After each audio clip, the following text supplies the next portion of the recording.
All right, today we're going to play Goldine in Pokemon Red. I think it has the potential to be kind of good, but it also has the potential to be kind of bad. For base stats, we're not working with a lot. 45 HP, 67 attack, 60 defense, 63 speed, giving it a 12.11% chance to crit in Gen 1, and 50 special. Always a bit annoying when you have a special attacker with low special in Gen 1. At least we have a medium fast growth rate. It's not a slow growth rate Pokemon like Shelder and Cloyster. Why did the developers curse those two? In terms of move pool, we start with Peck and Tail Whip. Not a good set for Brock. Supersonic at level 19, just in case you want to miss, because that move has 55% accuracy. Horn Attack at level 24, because Goldeen is a horny fish. We have Fury Attack at 30. Waterfall at 37. This move cannot flinch in this generation, so it's just a 80 base power water type move, which makes it fairly unfortunate because we're going to get Surf instead. Beyond that, Horn Drill, and a one-hit KO move. I'm sure I'm going to use this at least once today. Agility at 54 for badge boosts. And then through TMs and HMs, we actually don't get access to that much. We get Takedown and Double Edge, two generic moves, but we don't get Body Slam. We get the Horn Drill TM, of course, Bubble Beam, Water Gun, Surf, Ice Beam, Blizzard, all standard water type stuff. Outside of that, Swift, I guess? We did use Swift in Pokemon Yellow. And speaking of Pokemon Yellow, I think that was the video where I realized that you can use the agility flash strategy against Sabrina, where she just constantly badge boosts you, dropping your accuracies, and then you just hit her with Swift and do massive damage with a maxed out attack stat and one-shot all of her Pokemon. It's a pretty good strategy, although it won't work in this game because Sabrina does not have an Abra. She does not start with a Pokemon that only uses Flash. My previous time with Goldeen in Pokemon Yellow was 1 hour, 23 minutes, and 39 seconds. That said, this is a very old time when I played the game, both badly and differently. I prioritized consistency over speed. Not consciously, I just wanted to beat the game as fast as possible, as consistently as possible. Now, I try to beat the game as fast as possible. Within 2 playthroughs. As fast as possible within 2 playthroughs. That's what I'm trying to do today. So I need as much consistency as is going to give me a really good time within 2 playthroughs. In this single stream. I'm not doing 2 streams with Goldeen. We did three streams with Clefable. I'm never doing that again for Pokemon Red. I had the worst time with Clefable, Gen 1 missing Mega Drain twice against Brock. Never again. Anyways, Goldeen's time in Pokemon Yellow is going to improve if I replay it in Pokemon Yellow, but I also expect it's going to do much better than that today. So for the poll, I put up times under 50, under 55, under 1 hour, and over 1 hour, and it actually seems like results are fairly divided here. 9% say under 50 minutes, 23% under 55 minutes. Most people, 38% of people, under an hour, and 29% of people over an hour. I think this is actually a fairly even distribution between the 50-minute mark to the 1 hour and 10-minute mark. A lot of people are thinking it's going to be in that range. I also think it's going to be in that range, but I'm not really sure where it's going to fall. I can't say I have a good idea. I can't see if... I don't know. Yeah, I can't say I have a really good idea where it's going to fit in. I think for my first playthrough, I'm going to do something like 1 hour and 5 minutes, and then I'll probably be much faster than that in the second run. But maybe I'm overestimating just how good Goldeen is, and just how bad all of the trainers in Red are. Ultimate Bungus. Wait, is this commentary live? Yeah, it's live. I am going to play the game now. Live. Please tell me there's going to be a waterfall niche. I don't think so. I don't think so.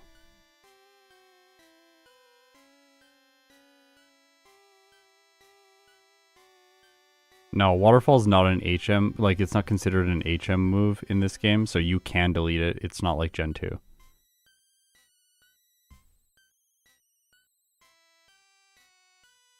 Don't worry, my commentary is going to go downhill as soon as I start playing, because I got to focus on actually playing the game. Doing a good job.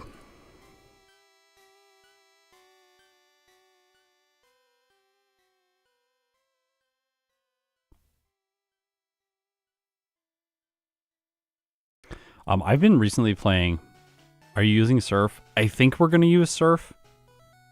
I do believe that Surf is better in... Oh, obviously we're going up against the Venusaur team. I do believe that Surf is better in Pokemon Red and Blue when compared with Yellow. Yellow, like, the Champions team in Yellow, he doesn't really have Pokemon that are weak to Surf. Flareon is technically weak to Surf, but it has such high special attack that it doesn't really feel like it takes much damage from Surf. You usually prefer using a move like Earthquake against the Flareon, or just physical damage.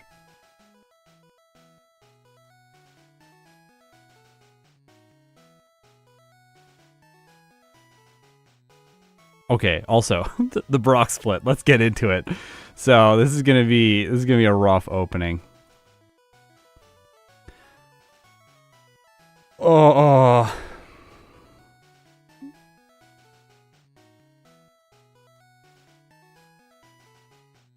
Okay. Here we go.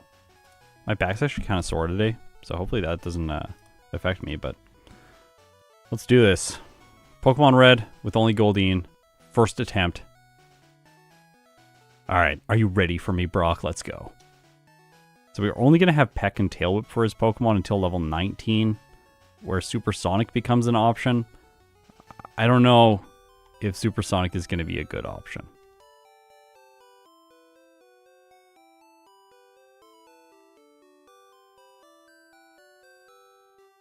Which one is Charmander? This one is Charmander. No, I don't want Charmander. I want the water Pokemon, obviously.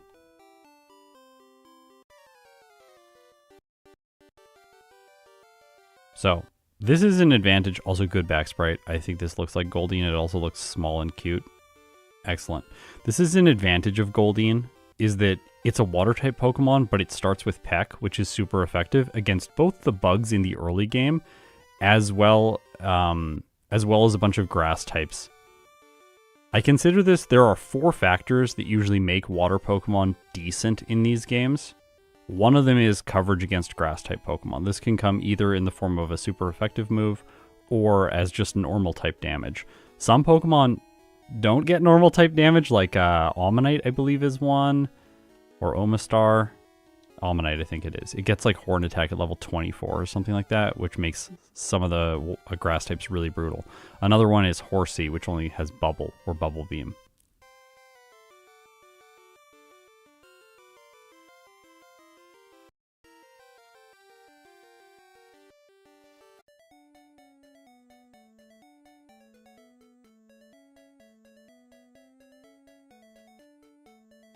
The blue color that is the trainer sprite color for the game shades today, that's taken from Goldine's little fins, which have like a shading of blue on them. And then the salmon pink is of course from Goldine's pinky coloration. Alright, so we're going to fight all the bug catchers, obviously, for experience.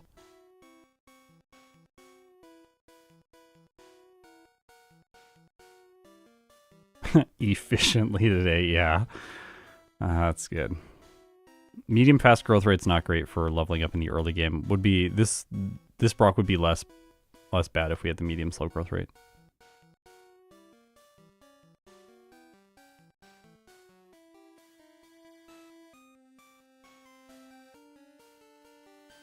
Looks like the poll is switching.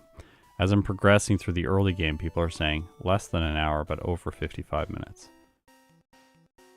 Now, one thing about training in the early game, which I have asserted before in these Pokemon Red streams, is that it is faster to train south of Pewter City when compared to training in the forest, because some of the tiles in the forest don't generate encounters, but also the level of the Pokemon here is lower than they are in Pokemon Yellow. Now, it is true that the forest is slower than training in Pokemon Yellow. Well, that's annoying. It is true that the forest is slower training than it is in Pokemon Yellow, because the Pokemon here give worse experience yields. But it is faster to train in the forest on an experience per second basis, even though the encounter rate is much lower. I picked up that potion on frame perfect, so it printed the text and then the text quickly went away. You probably didn't even see that. Anyways, training in the forest is faster than the patch south of Pewter City. That said, you do gain a little bit more attack stat experience if you train south of Pewter City, so then sometimes you get one more attack point for Brock, which can help. But I think in this case with Goldine, it's going to be better to train here because we have super effective damage against the bugs.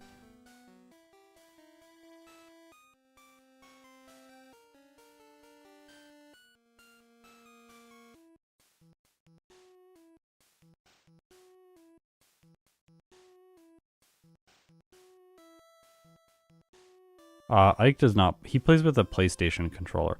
I actually bought a PlayStation controller during the Parasect race to test the differences between the Xbox controller and the PlayStation controller, and there is no like input speed difference that would affect my results between that controller and the PlayStation controller. So I'm not like, yeah, I'm not losing out on time because I'm using an Xbox controller and he's using a PlayStation controller. That's definitely not the difference.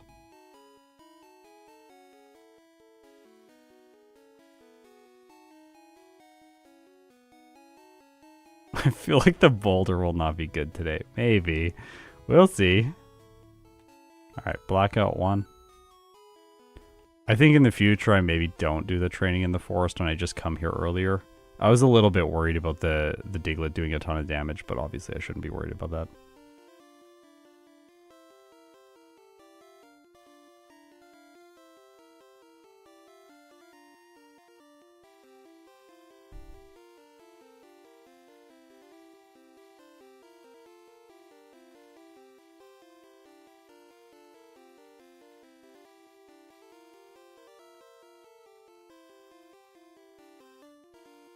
I like that there are just consistently more and more people in the solo running community that are really good at the game.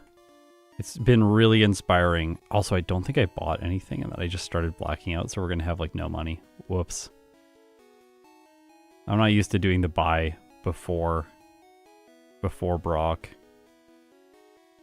Gotta plan that in. I've been playing a lot of Nidoking and Nidorina behind the scenes in yellow right now. So that's what my brain is like configured for right now. I'm going to do a video with Nidoran male and female, Nidorino, Nidorina, Nidoking, and Nidoqueen in it in yellow version. Going to be huge.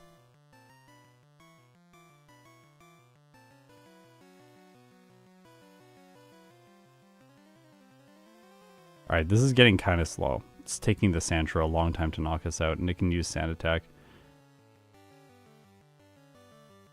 But, like, I don't think I can beat Brock at level 13. Maybe I'm not, like... I want to go to 15 before I try. I think that's fine. Oh my gosh, what is this talk about repels going on right now? There are repels under the SS hand bed. Yes, I'm sure there are. You click on the bed, you heal first, then you get the repel. Then you get transported outside. The truck moves and Mew attacks you. By the way, I started collecting Pokemon cards again. I drove up and met a guy and bought a Chansey card the other day. So we should probably tail whip the Diglett and let it do a bunch of damage to us so that he's not going to use Sand Attack, and then just delete it with Peck because its defense is lowered so much, and then the Sandshrew can just finish us. This will be slightly faster. I think it was Caitlin last time on my stream who suggested this strategy. Maybe Joanna? I think it was Caitlin though. Oh, I see you're in chat, Caitlin. Hey.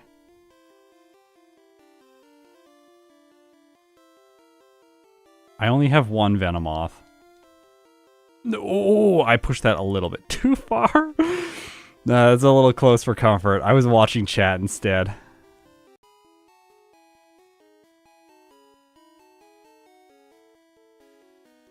Yeah, Zangoose versus Seviper was fun. Seviper was, spoilers here for just a second, but Seviper was better than I was expecting. Alright, I'm just gonna beat him now. and then be close to 15, and then just quickly level up.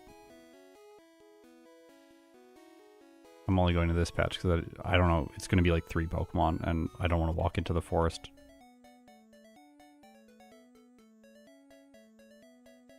Can't wait for the yellow series to finish.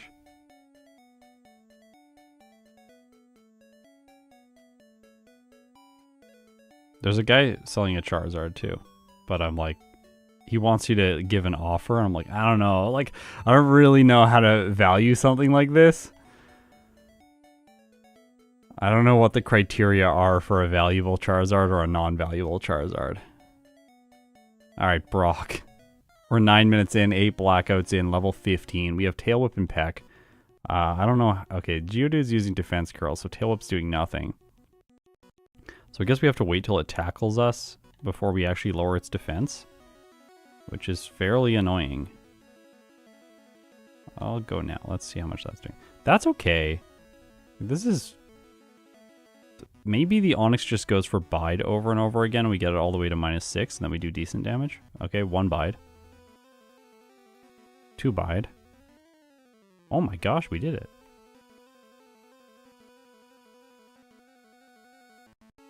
Onix is bad. Oops. I missed a turn. That was bad. Really bad. Got hit by Screech. Uh-oh. Oh no.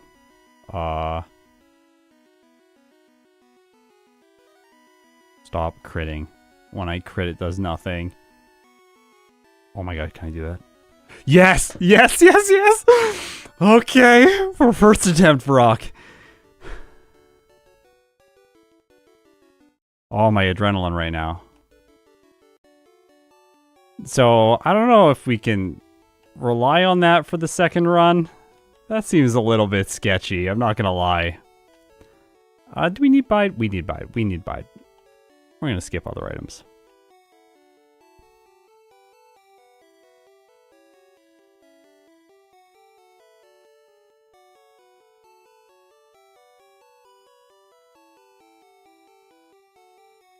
Yeah, the Onix really cooperated, I know. To be fair, it only has 3 moves in red, which is different than yellow, where it has 4. It has the additional move Bind.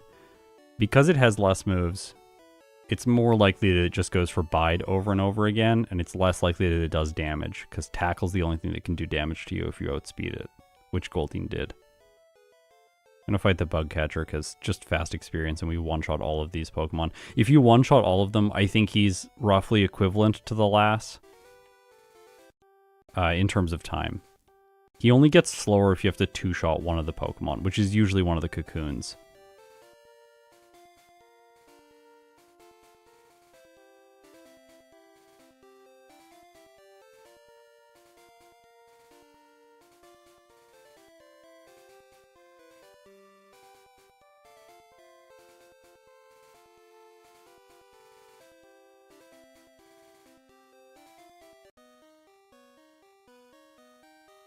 We definitely can't attack that. We will delete the Paris with Scratch. Ooh, that Pokeball is beautiful. Look at that.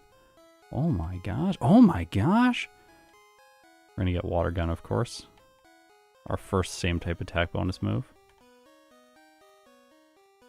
Rare Candy. Escape Rope, because we're playing red. We're going to skip that.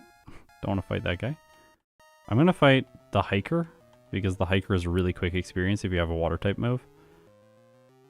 And a slightly higher level for Misty is just going to help. I'm going to run Bide against her. I should have taught Bide at the same time there as I taught Water Gun. Would have been more efficient menuing. I'm going to save for the rocket. I don't want to mess up here. Get wrecked.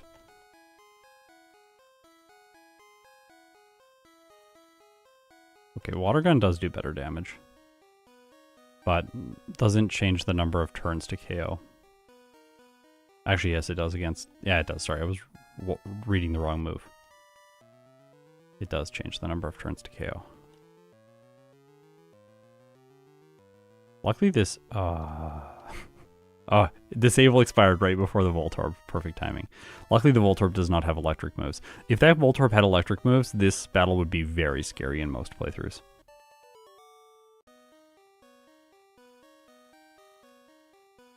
Bunch of water types and flying types would have to worry about that trainer.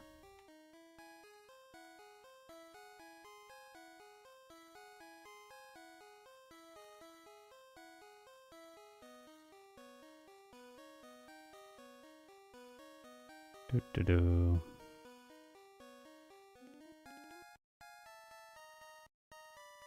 No.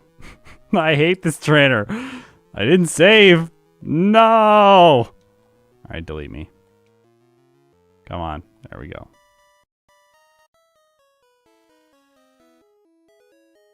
Fine. I'll save. Goldeen trainer. Fine, I'll be the Goldeen here. Time to supersonic you. Gosh, Peck does like nothing.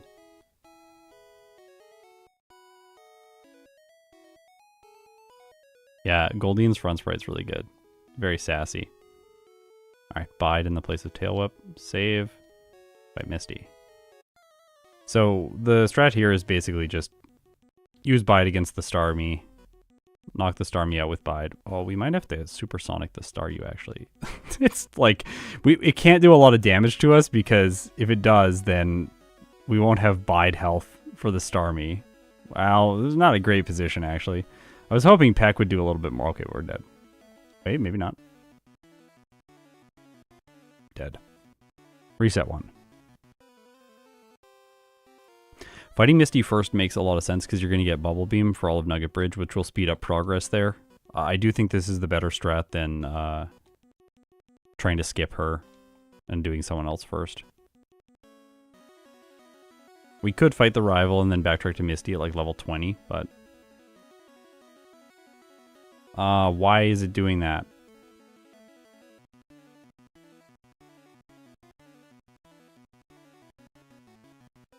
Can she just X defend on the first turn? Like that, but on the Starmie. Okay, what if we just...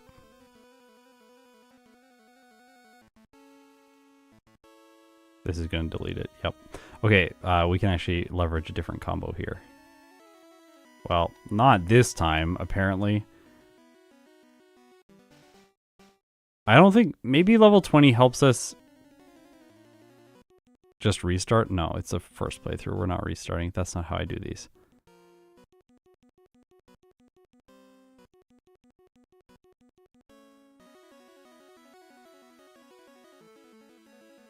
Not ideal.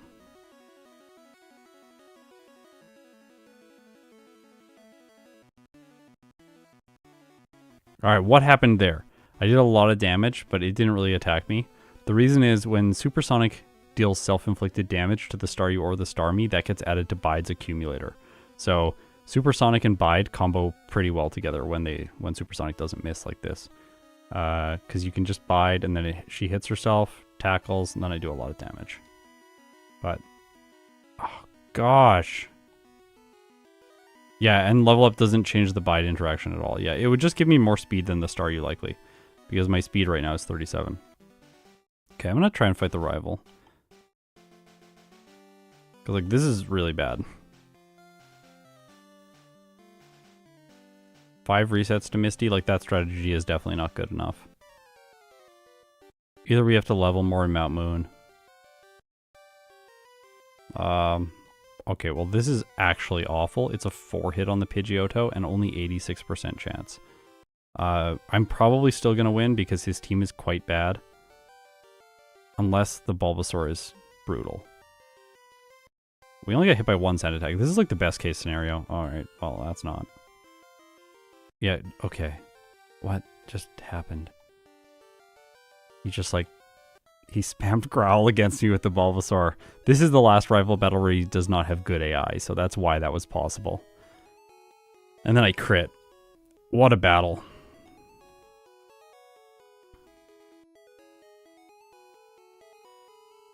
Yeah, level 20 does give me the outspeed on the Staryu. I'm going back to town after this to fight Misty. Just gonna get another level.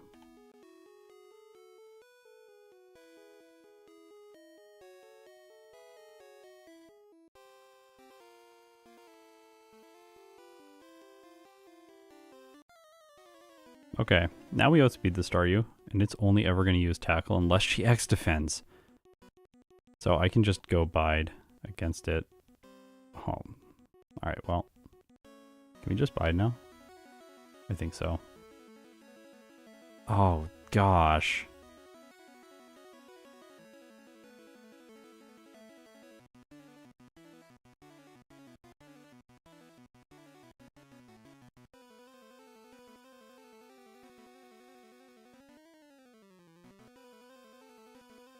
This is like the one time that I think using Bite against the Staryu is fairly good.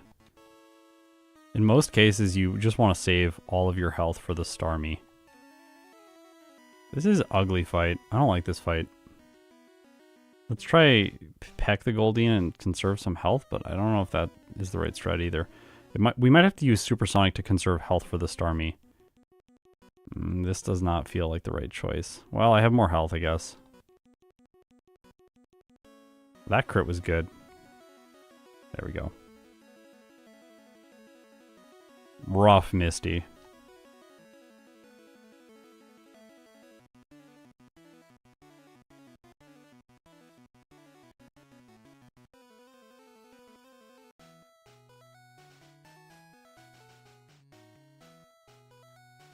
Oh, I forgot to heal. We don't have any potions either because I didn't have enough money.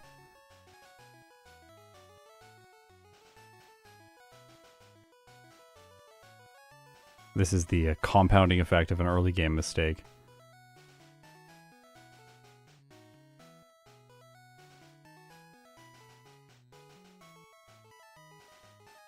Oh no.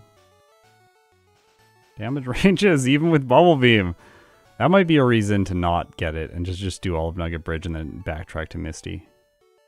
We don't even have a 2-shot on this. And we're going to use Peck anyways, so Bubble Beam is not better against that trainer. We would use Peck on the Bug Catcher. Okay, Bubble Beam does have a 43% chance on this, but other than that, it's a 2-shot like Water Gun. So and then this is also a 2-shot with basically any of my moves. So it appears that section of Nugget Bridge is not, in fact, better with Bubble Beam. The damage ranges are, of course, better, but the turns to KO are not better. This is... Okay, there's 10% upside here with Bubble Beam. 25% chance to knock out instead of, like, 12. So 13%. Cool. Obviously no upside there. What about this fight? 39% instead of 12. What? And then 14 instead of 9.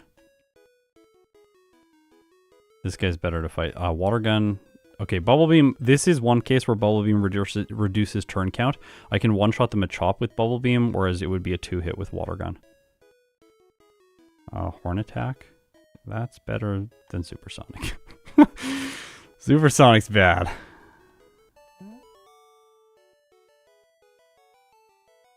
Oh. Well, just in case. I don't know. Peck? My fiance just evolved to wife yesterday. Oh my gosh, congratulations. That's exciting. I would not use... Well, Bubble Beam actually here would be helpful, but Horn Attack also one-shots the Pidgey. So Bubble Beam is not helpful for that section of the game. Meaning, we do not need to fight Misty early. So my original theory of getting Bubble Beam to speed up that route was incorrect. It gives like a marginal benefit, but since there is so much risk to Misty, I think it just makes sense to fight her after. She's going to be so much easier at like level 23 or 24. It's going to be wild how much easier she is. I guess we'll just have to teach Bide in the place of Water Gun or something like that. That's fine.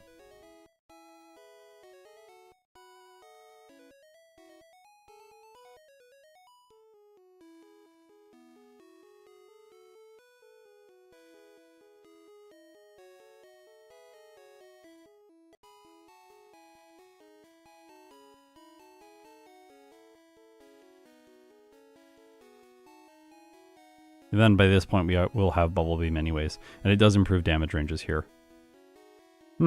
Interesting.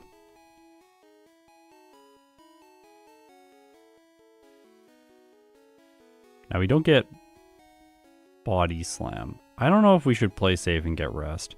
I don't think we need rest. I'm probably going to play the first... Do I get it? You always regret not getting it later.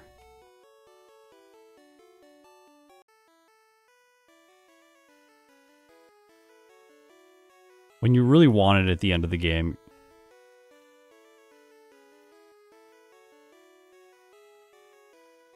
You really want it at the end of the game.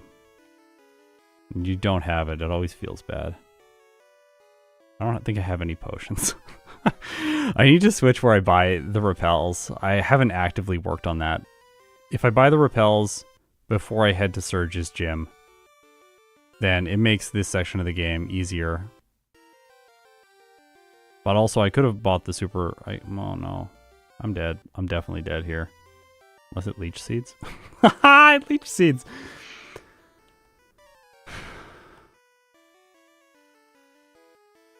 Snowy, thank you for your commentary on the super repels from Pewter City. That's very helpful. Also, just like, I'll stop by the healing bed here. I'm gonna get rest.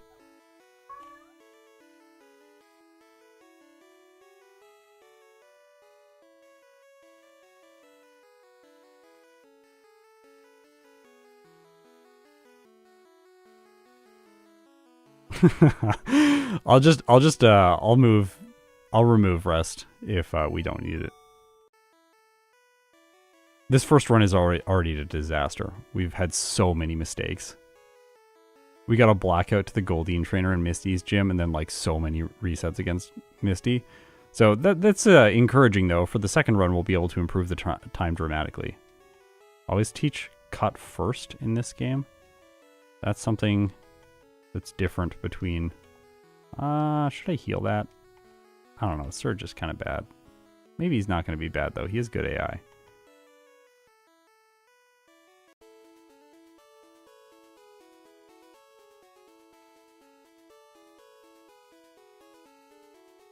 I think this buy... So if I had done the Mart after the SSN, then I would be able to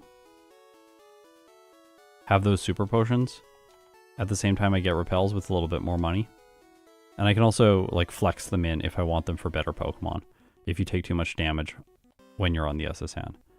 Okay, X speed on Voltorb is hilarious. Horn attack one-shots Pikachu and we outspeed. But now Raichu is... We're gonna have to come back here. We're gonna have to come back here.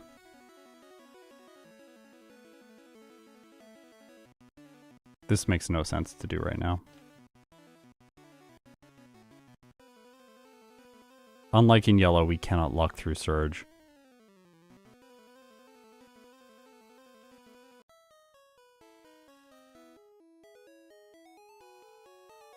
We have to 3-shot the Raichu with Horn Attack. If it 2-shot, I would fight that, because we survived the damage range. But we do not, so I don't think it makes any sense to try that. Like, we're a first stage Pokemon. We're going to lose like 30 seconds walking back to him. It's annoying, but... Oh, this is bad. We don't one-shot the Oddish. 77% chance on the Bellsprout. Well, at least we got the second Oddish.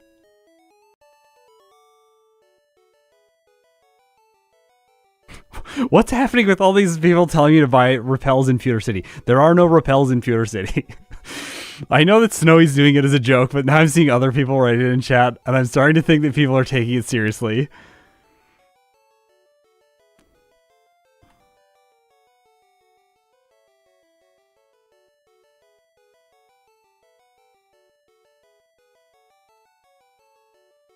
Ugh. Bad cave color. Don't like that one. This guy should be fine, right? No, there are no repels in Pewter City. Only in the remix. In Fire Red and Leaf Green there are, so you can buy them there before Mount Moon, but not in this game.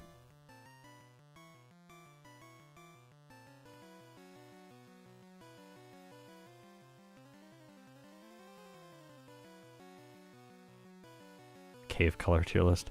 Yeah, I have to do a tier list of like the cave colors, the boulders, and the Pokeballs. Those are all the things that really matter in these playthroughs. Alright, we got another grass type trainer. This is the reason why I play through like Horsey is absolutely awful. Not good. This is what earned her the name the Status Condition Junior Trainer, by the way. This. I'm gonna lose. Yeah. I was playing a bunch of water types back in the day, and she just kept causing problems because you can't really one-shot her Pokemon unless the Oddish goes for Poison Powder, in which case she's still using a status condition. She wins or loses through the status condition.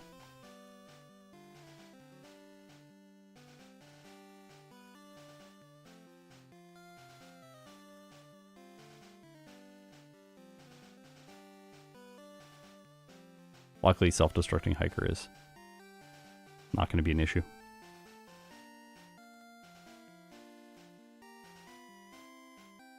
Yeah, water type summer. This was a long time ago now.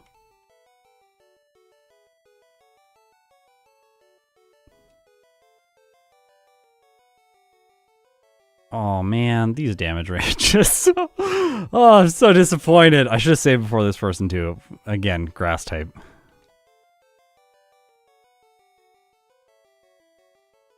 Yeah, I remember making that water type tier list. That was the biggest mistake I've ever made. Like, it would be amazing if I could have done that fast, but back then we had to make all the tier lists in Photoshop, and like, you would think it would be easy. Just put the Pokemon in the right place. Yeah, that's fine. But then we have to have a Photoshop document for the tier list as it was before that Pokemon got added, so that we can manage the changes over time. Then we have like 45 tier list graphics in one folder, and it's like 1 GB of files. Then just visually parsing through that and figuring the right one for the next video. There were so many tier list mistakes we made just because of how we were like managing the data. We didn't have an efficient way to manage it, and so like there were so many like small errors where like we'd accidentally release a video and a Pokemon would be in the tier list that wasn't supposed to be in the tier list. It's like we changed our release order or something like that. Ugh. I have nightmares about those days. Spoiling results is like maybe one of my biggest fears. Alright, so it looks like people have backed off a little bit on the greater than hour result, but I think you're wrong. I think this is about to turn into a run that is maybe over an hour. 30 minutes to Cerulean City is not good.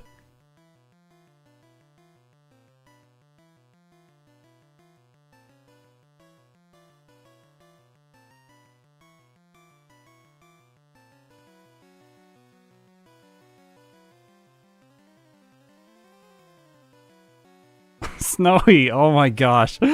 These comments. Waterfall will be useful for flitching, Agatha. Oh my gosh.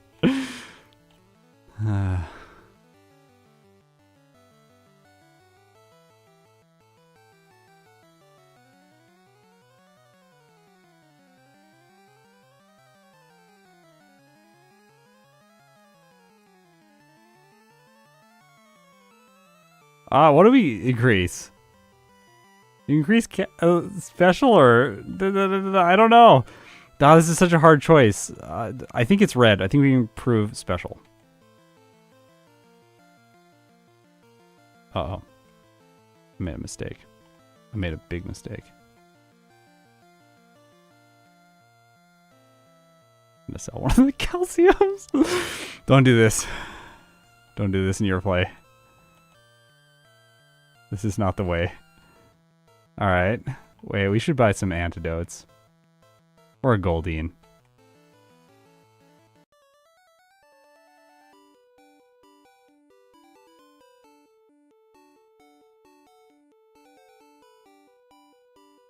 Oh, we can weaken the Doduo. Fun.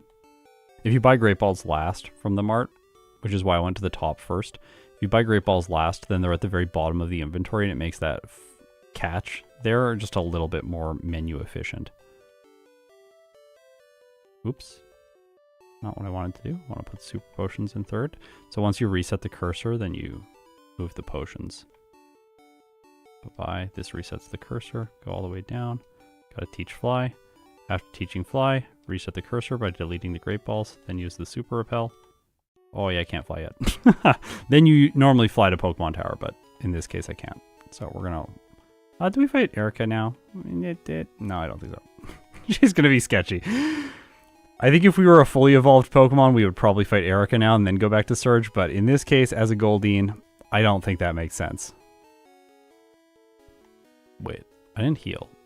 We're gonna actually stop by the Vermillion City Mart, or Center, which is somewhere I never go.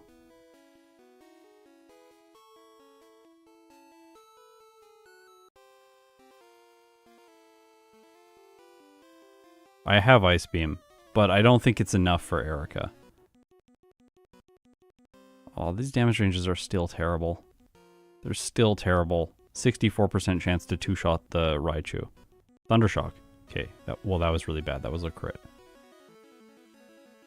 Oh my gosh. We backtrack to Surge and we still lose. Do I have to teach double edge before this fight? I don't want to teach double edge. If we had waterfall, we could flinch the Voltorb, am I right? I'm going to get a comment about that. Someone's going to tell me. Actually, did you know? Yes. No! This is terrible! Okay, I wasn't expecting this. I wasn't expecting to get walled by Surge. Yeah, Surge is a lieutenant today, apparently. Yeah, wow. Okay, do we like bubble beam this once so that we speed drop it and then we can move first and hopefully get it? Oh my gosh. Like, we win if he Thundershocks twice. But that's like a 25% chance or something. It's not that likely. Yeah. Like, Red Surge is... I think Red Surge, in general, is better than Yellow Surge. Okay, that was good damage range, but we got paralyzed.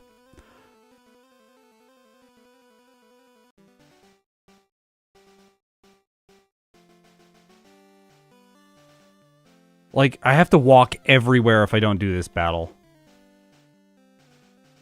I literally have to walk everywhere.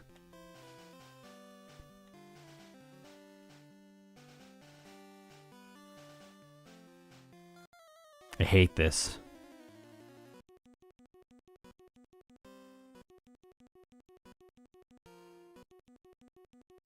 We could just Ice Beam the Raichu and freeze it. Oh, I made the wrong choice there. Sorry. What if we... Oh my gosh. See, this is, like, when you watch a video of mine and you see me doing something like this, you're like, just train. It's so much easier. But when you're in the situation, I'm like, okay, like, I want to squeeze by this with a win. Okay, Ice Beam looks like... Oh, we just Gen 1 missed. But Ice Beam 3 shots, just like Horn Attack. So if we just Ice Beam... Doesn't it? Let's just confirm that. Yeah, Ice Beam 3 shots. So if we just Ice Beam the Raichu, we have a chance to freeze every turn. If we freeze, we win.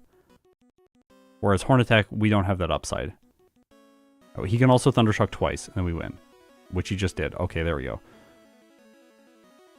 Now we get Fly. We don't waste a bunch of time wandering around the overworld. We don't need to get out of here. We can just fly now.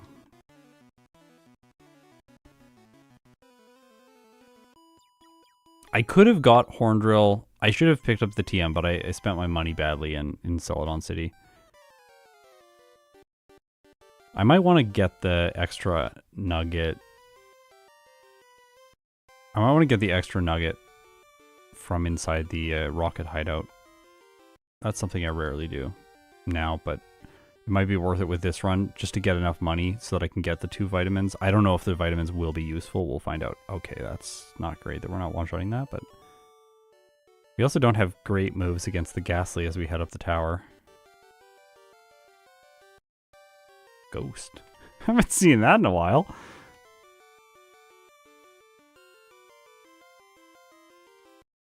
Ralph. Hey Scott, my favorite programmer? Does that say programmer? I'm pretty sure it says programmer. I always get pro gamer and programmer mixed up, but I'm definitely one of those things.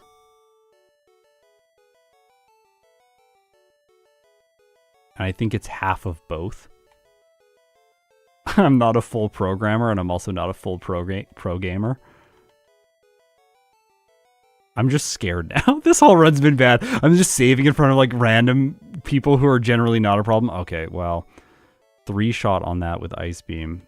I maybe Bubble Beam 2 shots? What's the damage range here like? Okay, Bubble Beam is a 51% chance to 2 shots, so Bubble Beam is better here against these.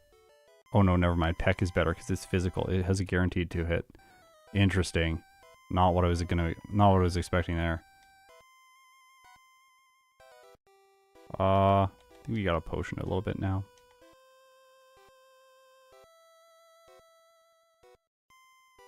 Yeah, I feel like I'm a pro gamer by definition, but then I'm not a very good pro gamer. So like you gotta like lower it to like a 0.8 out of 1 or something like that.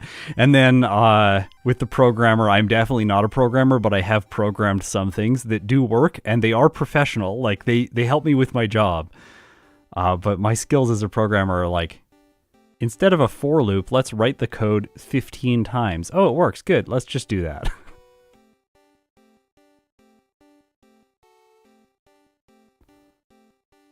Alright, these rockets, they're usually kind of slow.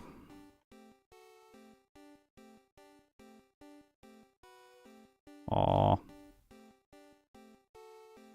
Maybe Waterfall will have a niche. We might be able to get it if we candy it. Like, if we don't need a really high level because we get a badge boosting move, maybe we can candy earlier on and get Waterfall for a section of the game like that to make things easier. That might be possible. Yeah, as long as the code works. That is actually a piece of advice.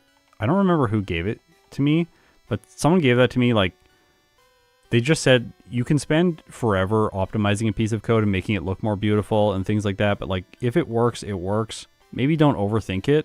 Maybe just go with it, because you'll waste a lot of time optimizing it and then you get no benefits at the end. Like, oh, the code's prettier. Yay, I spent 4 hours making something pretty that still just works exactly the same. There are some, obviously, like, if it's easier to read, it'll be easier to maintain. It'll be easier to give to another human being for them to read and then work with. There's all of these things, but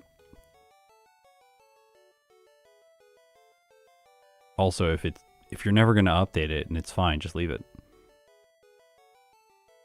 Someone also said to me, there's sometimes a benefit to just writing the code. Like, you don't have to do it in like a really like fancy automated way. If you just like write it all out, like sometimes that's just as good. All right, PP up. I'm just scared. Gotta save.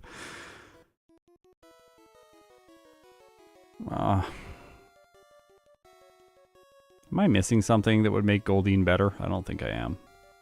I think we're just in it right now. At least we didn't get poisoned during this.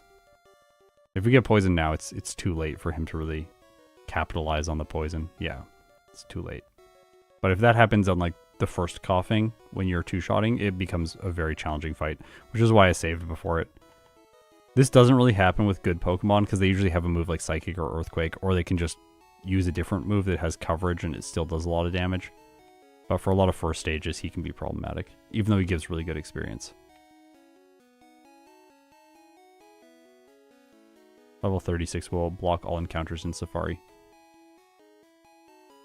This is red version, the encounters are at a lower level. Might be able to skip the Carvos because we're going to get agility later on.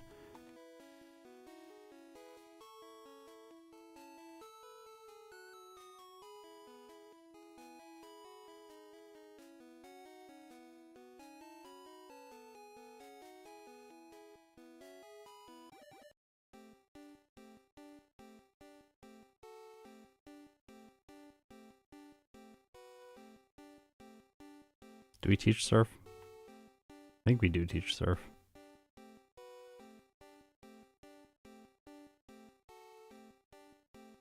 Do we fight Koga now? I think so.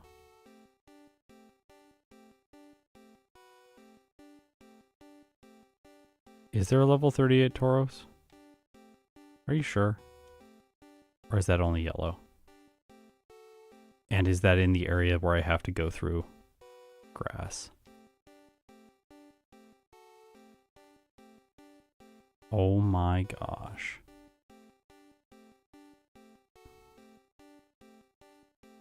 I'm glad I saved in front of that guy. Alright. So.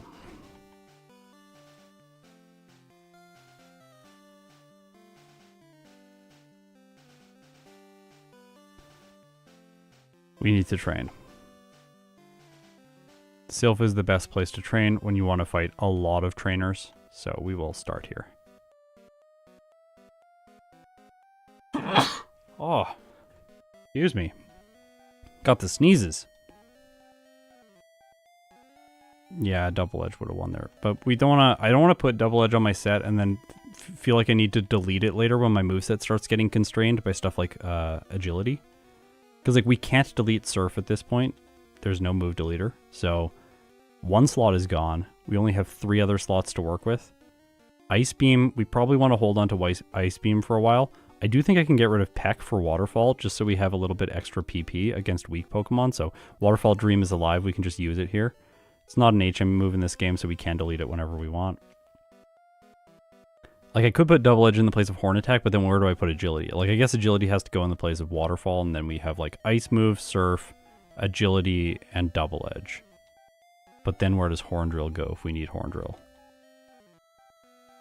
And then do I lose Double Edge for the final battle of the game? We can't learn Strength, so we can't get that back. We would have to rely on Swift at that point.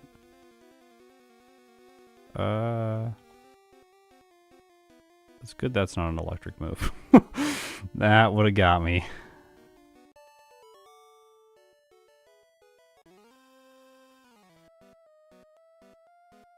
I'm getting better at that, like knowing how many clicks it is to get something. Like if I want a potion after a battle, my cursor's at the top, so I need to do 2 clicks down, then open the bag, then 2 clicks down again.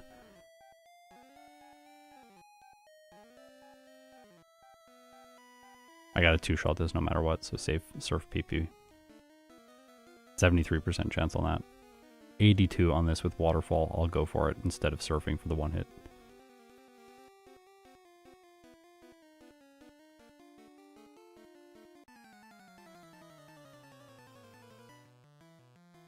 I should have Waterfalled. Both are 2 hits. 88% chance here. I'll go for this. Save PP.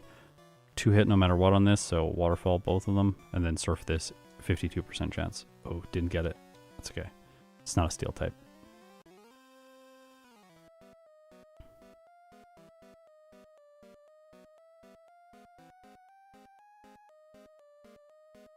Bicycle is top, Repel is second, and then Super Potion is third. We got a...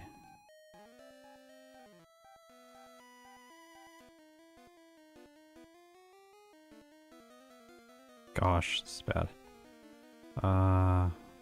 We can use some vitamins.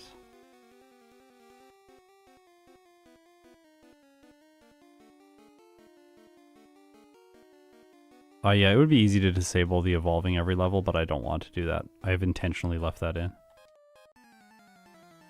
If you want to play the game and you want to play the game only with a first stage Pokemon, you have to cancel evolutions. That's part of the game.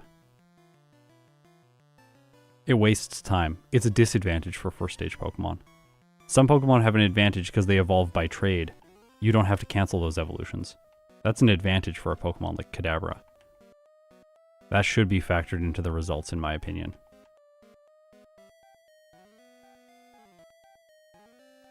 I only mod out stuff that is RNG based. So like an encounter showing up. It doesn't matter which Pokemon you're playing with, the fact that the encounter showed up. It just randomly happened. What if 5 randomly happened and 0 randomly happened for the other Pokemon? That seems unfair. What happens if like you're going to catch an HM user and then the Paris never shows up with one Pokemon, but it shows up immediately with the other Pokemon? That seems unfair to then compare those results. Or it seems inaccurate to compare the results. That it's not fairness, it's inaccuracy. Whereas like there is a sense of fairness here, but also accuracy in having to cancel the evolution. Like that's how the game works. Even though it's annoying. I don't know if I can fight the rival at level 41, honestly. Like, pretty sketchy. We fought most of the good people in here. I can try it. I don't think so. We're going to be underspeeding the Alakazam. Yeah, I think we're going to go to Erica next. At least that doesn't have... That does, like, no damage. This is not going to happen.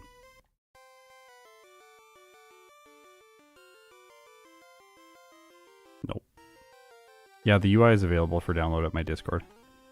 I don't know if it's this version, though. I don't think I've released this version yet. Alright, so I think we go to Erica next because we have Ice Beam and it's super effective. Like, maybe that'll be enough, but I have a feeling that we're going to need to fight some trainers. We fought all the trainers that are good for final evolution Pokemon at this point, but we can start fighting some people that are a little bit better for first stage Pokemon. Like trainers that have fully evolved Pokemon or middle stages like this Weeping Bell. She's okay. She's not amazing. I typically don't like to fight her, but Goldine's doing pretty bad at this point, so I'm going to fight her. This person's also pretty good.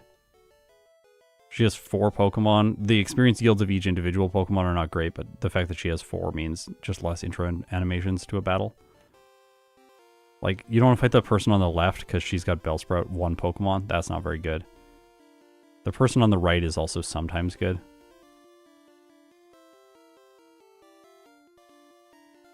The person I like skipping the most, though, is the one on the left. She's really bad. I don't know if this is going to go well. I don't think so. You can't have Mimic until you beat Giovani. Oh. We're not going to fight Erica now.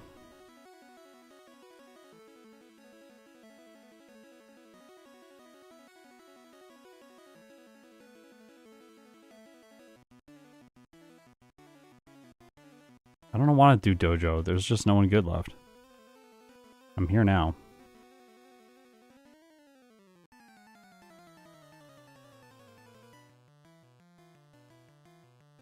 I think we'll flex in more trainers for Cycling Road instead of this. Although we're probably just going to need higher level. This mid-game's pretty brutal. Peck is not good here. No. Surf will be better still.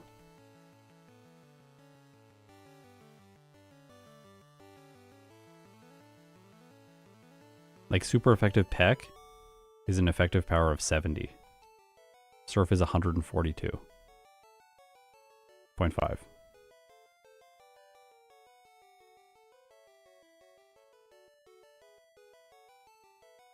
I don't have a ton of experience doing first stage Pokemon in Red and Blue. It could also be the case that I'm just missing the fact that I can use my rare candies now. If I could like burn like 6 or 7 rare candies and just go to level 50 and then sweep the rest of the game. But I'm not sure if the late game is going to be brutal for a first stage water type. This is the first stage water type I've done in Red. Where do we go next? That's 43? Like we can go back to Koga and test this. No, Erica is roughly the same between the two games. Her stats are almost identical because her Pokemon are fully evolved in this game, but they're at lower levels. And then they're middle stages, but they're higher levels in yellow. It's very weird. The only difference is that the Victory Bell always crits, whereas the Weeping Bell doesn't. Also, the Tangela has grass moves in yellow, whereas it doesn't in red. She's actually very similar in terms of damage output and all of that stuff. There's not a huge difference.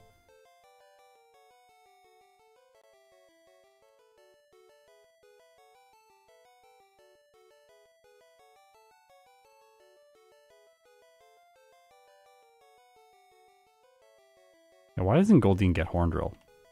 That would be great. I'd be using that.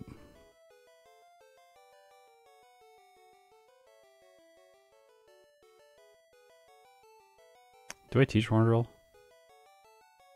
I don't think I teach Horn Drill now.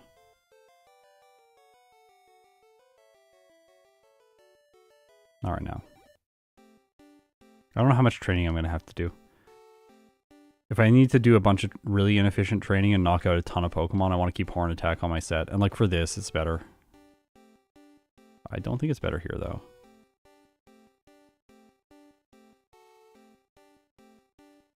No, we'll get Horn Drill through the TM later. Don't worry. I'll go back to Celadon and buy it. I'm going to try Erica. I'm going to try Koga now because I have Surf. If we beat Koga, we get access to Surf outside of battle, and then we can go to Cinnabar Island because my solo Pokemon has Surf. We don't have to get the Lapras. Then we can fight Blaine. He's terrible in this game, and that'll give us a special boost, which will make all the other trainers so much easier. So beating Koga here is going to be of a huge advantage to this playthrough if we can pull it off. And it looks like he is just bad enough that we might, unless this... oh my gosh, minimize. That minimize did so much work. I cannot believe that. Oh no. Well, this is possible, but...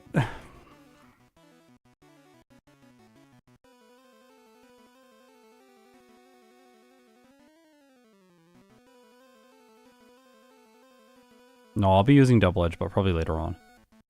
I just don't want to use it right now. Because I want it to be... I think it's going to be my final physical move. Unless I just don't need it at all and I'm going to run Horn Drill for the majority of the run. Okay, so Koga's not that bad because Surf is pretty good against his team and his team is just, in general, not very good in Red and Blue. A slightly higher level might give us 1-hits on the coughing, which would be a small advantage, but definitely not necessary. No, we don't need... Oh, we don't have a way to get that yet. Been playing too much yellow.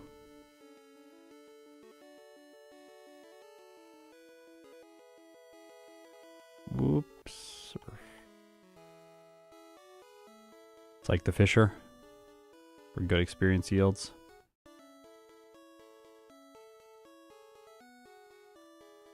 Alright. One thing Zelspawn and I have been talking about recently when running the Nidorans in yellow version and Nidorino and Nidorina, there is really good experience yields here on Route 21. But we tend to skip them over because they're late into the game. And with a lot of really good Pokemon, you're just like over-leveled by this point because you've used some rare candies and you just don't need to fight trainers here. But these trainers are actually really good to fight with weak Pokemon. Or Pokemon that need a little bit of a level boost before the end of the mid-game. This is a lot more efficient training when compared with like Dojo or Erica's gym. Even adding in additional trainers over what I already did on Cycling Road. You don't want to fight those people. You want to fight these people because they have fully evolved Pokemon like Tentacruel. And there's a decent density of trainers here and you have to walk south. So fighting through all these people is just good.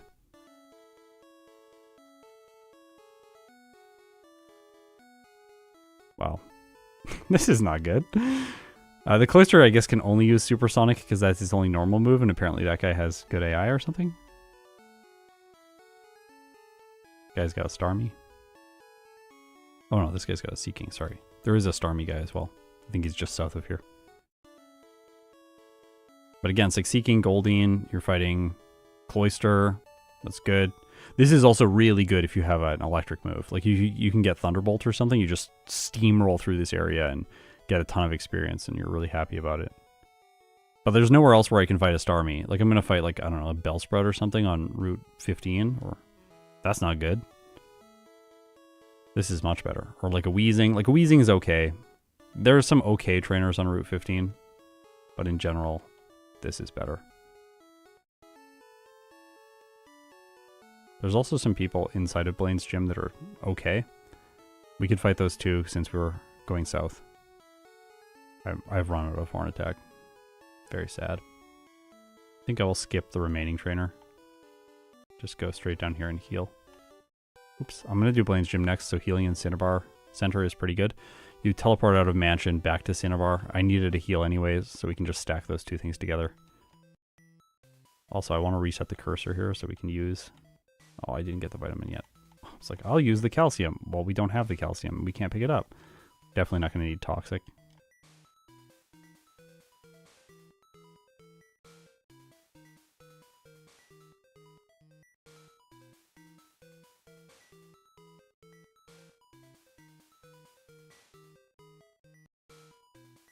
Blizzard, we probably will use this because I think our damage ranges will be low enough that Ice Beam's just not going to cut it. But getting the increased damage from a more powerful move is worth the sacrifice to 10% accuracy. Oh my.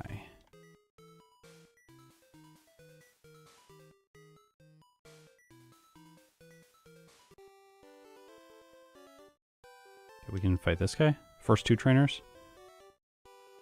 Just joining here, how are we doing? No, not well. Not well! This is worse than I was expecting. Like, I said an hour and 5 minutes for my first playthrough. If we were going to do an hour and 5 minutes, we should be beating Giovani right now. And have no problems for the rest of the game. Oh yeah, Mansion isn't that painful to look at. That's true. Yeah, this is not bad. We don't want to fight this guy. He has 4 weak Pokemon. I tend to not like fighting him. The next guy with Rapidash is actually quite good experience yields.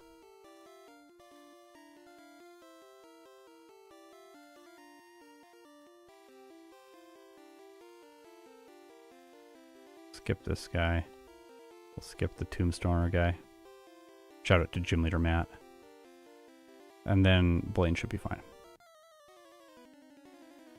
I anticipate no problems here because he's terrible in red. One-shot Growlithe. One-shot Ponyta. Rapidash. One-shot Arcanine. Maybe? Can we do it? Can we do it? Nope. Roar. He didn't use a super potion.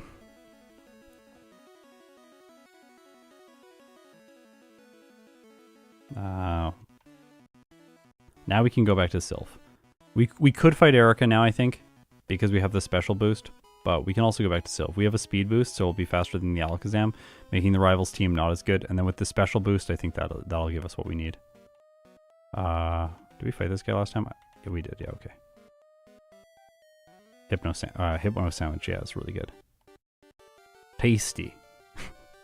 All right, rival. Ice Beam is a one-shot now. 101% damage on the lowest roll. Got a 3-shot the Gyarados. Bit annoying. Leer Dragon Rage. Growlithe will be a one-hit. We have to 2-shot the Alakazam. Okay, come on. Crit. Perfect. We have to 2-shot the Venusaur. Vine Whip. Well, at least no crit Razor Leaf. It has a chance to either Vine Whip, Leech Seed, or Razor Leaf. And I don't believe it always crits with Razor Leaf. I forget what Venusaur's speed is. What's Venusaur's speed? No, it probably does crit with Razor Leaf every time. Yeah. Maybe I think it's Ivysaur I'm thinking of. One of them doesn't. Or two of them. Bulbasaur? I don't know what their speed stats are. I know Venusaur is surprisingly fast. Venusaur will have more than 64 speed. Do I need this? Giovani is also pretty bad. Yeah, Venusaur has 100 base speed, yeah. Maybe Ivysaur does too. Maybe it's Bulbasaur is the only one that doesn't. We one-shot all of these with Surf at this level. So he got really easy after fighting Blaine first. So I think in the future, we got to skip Erica, fight Koga, then fight Blaine, then come here, finish Silph. I think we'll probably dig out of Silph to make Koga as easy as possible so we get the levels first. Then once completing this, I think we fight Sabrina, finishing off everything in Saffron City, grabbing Mimic along the way. I will not be able to get this because I don't have space. After that, we then fight Sabrina.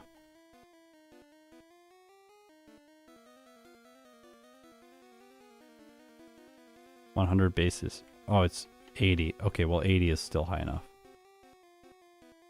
Venusaur has 80 speed. There, I corrected the misinformation. Ivysaur, yeah, has 60. That's what I was remembering. It's like, it has like 89% chance to crit or something. It's very high, but it's not quite every single time. Venomoth, okay. Gotta be careful. It's an electric type. We're fine. Alakazam, Psybeam. That's bad. And then we crit. Alright.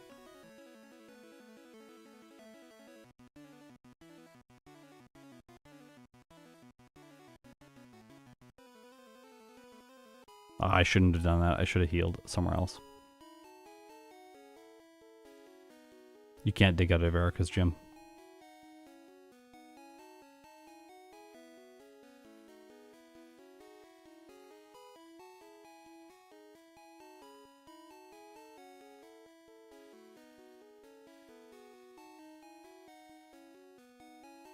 Yeah, Double Edge might be better for Sabrina, yeah, sure. But I'm still holding off on teaching it. I don't want to teach it until I absolutely have to. We'll figure out in the routing. Okay, Erica's really easy at this level. Guarantees on all of her Pokemon, and the damage ranges are quite consistent. Lowest one is 122% damage. And that's on the Victory Bell.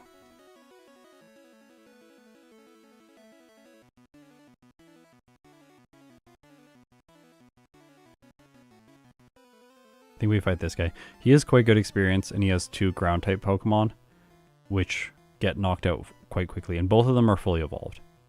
And he's literally 0 steps off of the main path.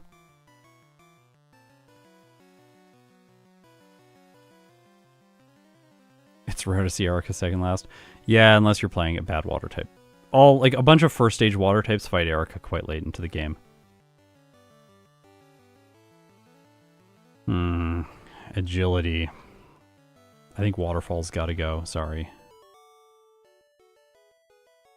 Horn Attack for like Alakazam. Although it might make sense now to teach Double Edge just to have a little bit more oomph. I think I'm being convinced by that. Yeah, the Nidoking guy is also fairly good. Alright, Giovani. Check this out. So in red, his Dugtrio is not faster than us. It would be in yellow, and the Persian would be as well. Both of them would get a chance to attack. But in this case, we were faster than all of his Pokemon, and every single one is a guaranteed one hit.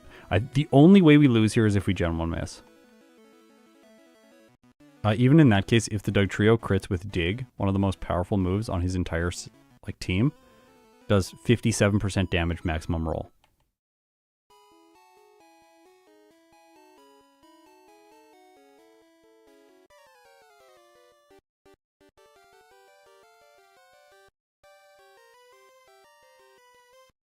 Oh. Okay, Rhyhorn. We get level up into Rhyhorn after Giovani. This was perfect. Can we just make sure that the next route does this so that we can set up agilities and badge boost against this Rhyhorn again? That was amazing. This is going to make the Gyarados probably a 2-hit, and then it badge boosts us with Leer. Alright. I hope we one-shot the Alakazam now. Alright. We take very little damage from that. Oh no. Wow. Wow, that was close.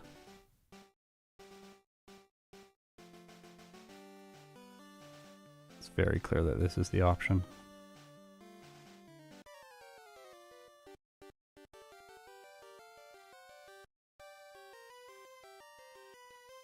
Yeah, we can also use Blizzard.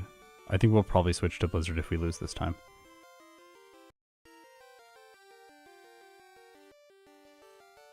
I don't know if it's a roll, though. We might also be able to knock that out. I'm just not sure. Uh-oh. Oh, wow. Cool, we got the extra... We got the extra Leer this time. Our health is not great. Do we KO ourselves? Nope. Please. Alright, so we rolled worse damage this time. Blizzard.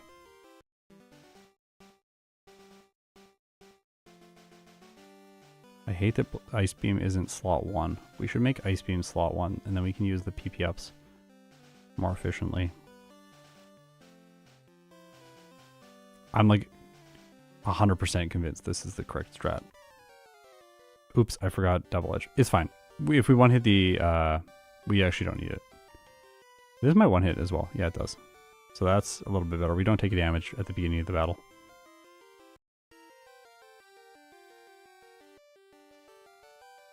You know, maybe I want this to be the set right now and not actually. Oh, that's good.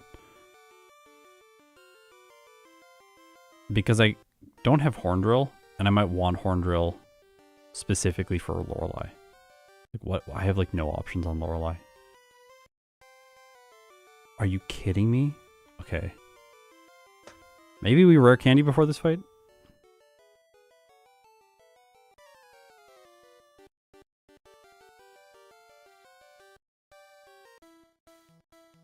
I think badge boosting on the Rhyhorn is better than the Growlithe because the Rhyhorn can badge boost you as well. So you can combo a bunch of badge boosts together and then get better damage. Oh, we didn't get strength.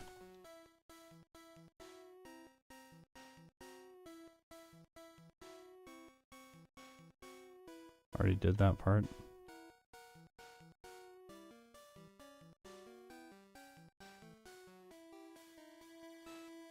So we did get strength. We didn't get the candy, but I wanted the candy. Does the Growlithe have Leer? I thought it has agility instead.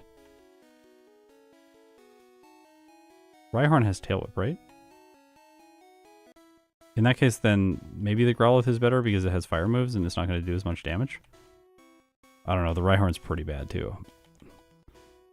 This is a small optimization, but I think probably the Growlithe is better if it has Leer because it could also agility and just do nothing. Goldine is doing worse than expected. I'm actually surprised how badly it's doing.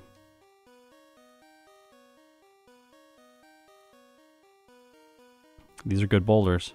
I like these boulders. They're not as good as the Pokeballs. The teal Pokeball is beautiful. It's a beautiful thing, but this boulder's pretty good. I think teal boulders are in second place right now. Purple boulders are best. Teal boulders, second place. Teal Pokeball is definitely first place. Do we fight people here? I think we fight people here.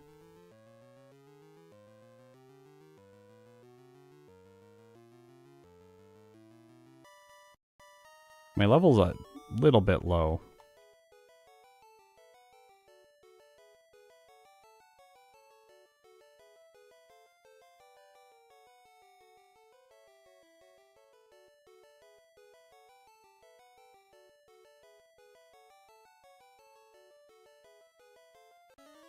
This guy is really good experience if you can fight him. But sometimes he's brutal. His Pokemon are quite good. Luckily, Cloyster has bad comparative special with its physical attack, so you can usually get rid of it pretty quickly, even just using Surf.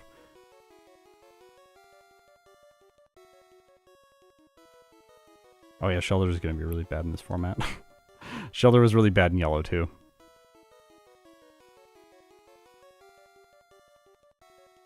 My favorite mono water starter. Water starters are actually my least favorite type of starter. I like grass, then I like fire, then I like water. Poplio is mono water, I think. That's my favorite water starter. As soon as everyone was like, I hate this little seal, I was like, it's so cute. Then they saw Primarina and everyone's like, oh, it's so feminine. Like, no, it's so cute. I like it so much. It's great. Everyone's so mean. We don't have a Horn Drill TM. We definitely need that.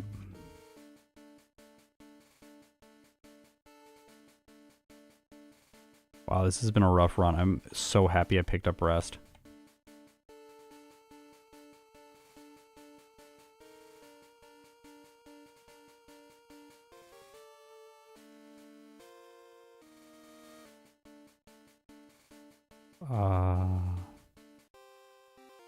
Let's just check this. I just want to like test.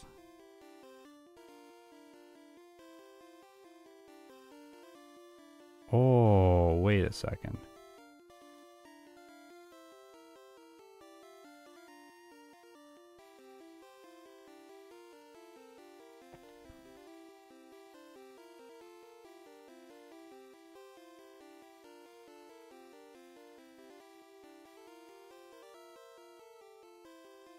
Oh, it has takedown.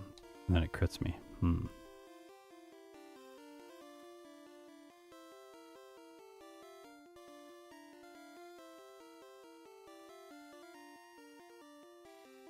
Wait a second.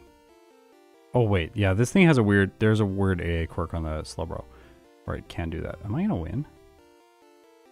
No, I'm not going to win.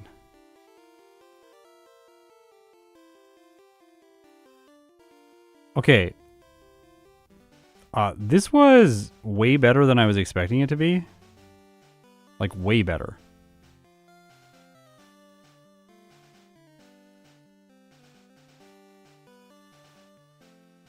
I actually think we might just be able to do it with this set. Because we can just steal Mimic from the Slowbro, set up Amnesia, and like we can just take our time here against the Dugong and hope that it goes for... like, we're going to obviously set up with Agility, but we just hope that it spams Growl over and over again, because it can. It can, and we can't freeze it, so we're just buying time with Blizzard. Maybe we just knock it out now. I don't know if we have enough damage. I think we do. Well, it's setting us up. That's good. Then the Cloyster is less scary. And the Slowbro then is incompetent. Like, if it water guns us now, after we set up Amnesia 3 times, unless it crits, it's doing almost nothing. Yeah. Oh, that water gun, that was a, wow, beastly water gun. See, that did like 9 damage. Haha. No candies needed. We can make that way easier with candies, obviously. This is gonna, there's gonna be like, it's gonna be 20 minutes faster in the second run. Something like that. It's gonna be wild.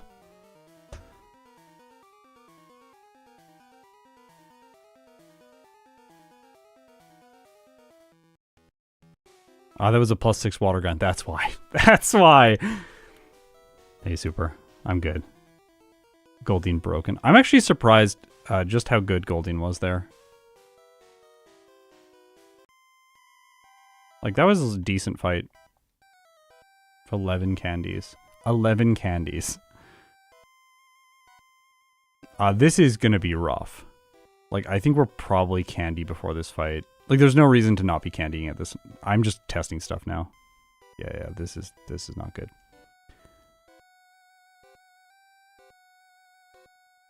Growl badge boosts my special. So then Surf does more damage.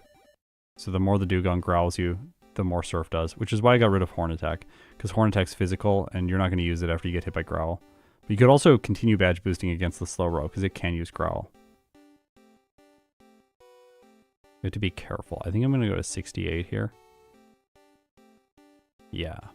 Then I'll have 1 candy, which will be good badge boosts against the champion.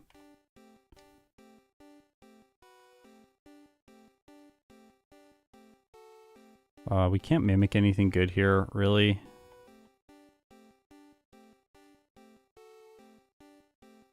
I hate Hypnosis. The fact that more of her Gengar have Hypnosis in this game. Agatha's definitely more consistent in yellow. You can just mimic Substitute and it makes the battle so much better. But in this case, we don't get that upside. So... why am I not setting up? I'm just using Blizzard because I figure if one of these Blizzards freezes, then we get free setup. But we don't get any. Oh my gosh. All right, let's see. Maybe we can do it. That's doing okay damage. This one does not have Hypnosis. Well, maybe. Yeah, she has the same number of Hypnosises. They're just distributed differently. No, mimicking Confuse Ray is not a good strat. I've done that one in the past. It never works well.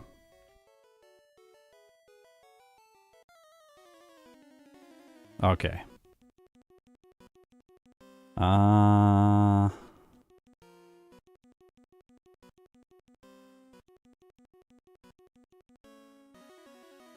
Not ideal. Oh, really not ideal. We're faster than everything though. Even if we level up, it doesn't matter because it doesn't reset regular stat changes. And I'm pretty sure as long as Blizzard hits, we win. Yeah. Lance is easy. I think we only need 1 agility there. We don't even need to worry about badge boosts. They're not important.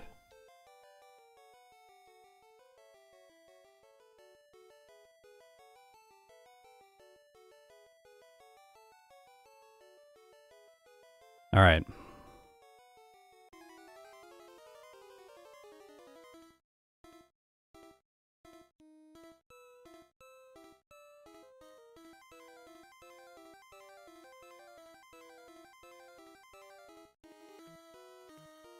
You see what I'm doing, right? This is for everyone. This is for the fans.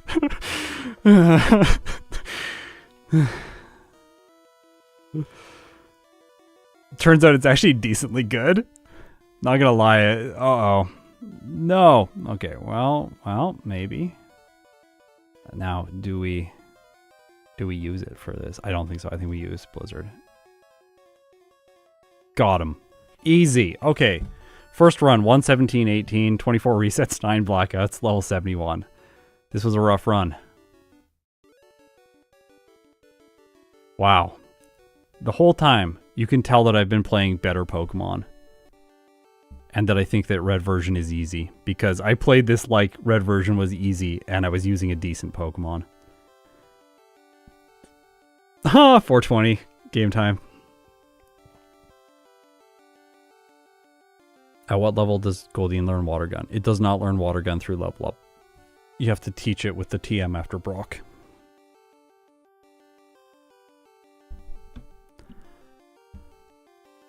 Alright.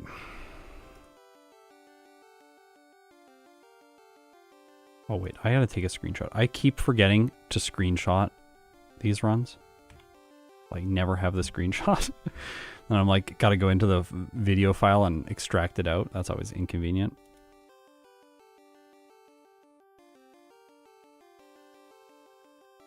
I personally think that the badge boosts, I personally think they're very interesting in this format. I don't think that they make the games harder. They make the games easier for sure. I especially like how the badge boosts work in Gen 1. They're really janky, and that's a good thing, I think. It helps make this format really interesting strategically. It's not about the game being hard again, it's about the game being fast. Like, if we can play the game quickly, then that's fun. Red, Goldeen. Alright, let's figure this out. First of all, Brock.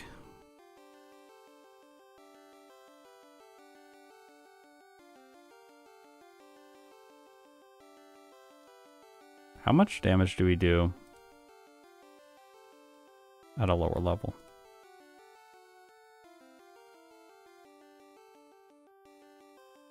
Okay, so 13 pushes us to 2 to 3 damage per hit. I think 13 is really sketchy. We could win, but I think it's really sketchy.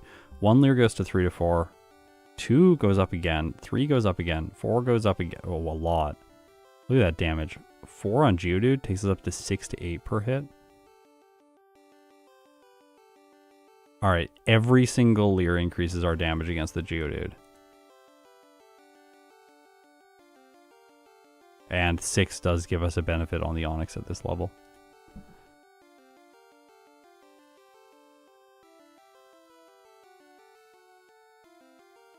Level 15.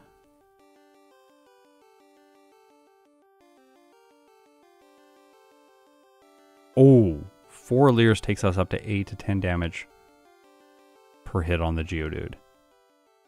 That's quite good. What about 16? 16 does not reduce damage per hit from the Geodude, so that's not going to be good. Does 17? No. 18? No. Geodude's always going to be doing 4 to 5 damage to us. So we have to put up with that, essentially. Okay, interestingly enough, 6 Leers on the Onix does not help more.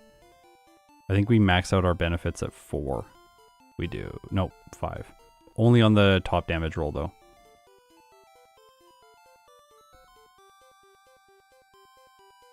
Like, obviously 18 is better, but... No damage changes for 16 outside of crits. Crits increased by 1 damage against the Onix at level 16. That's the only change for the fight. Maximum damage roll against the Geodude increases at level 17. Regular damage roll against Onix increases with maximum layer. Level 18. Everything improves. Geodude significantly at level 18.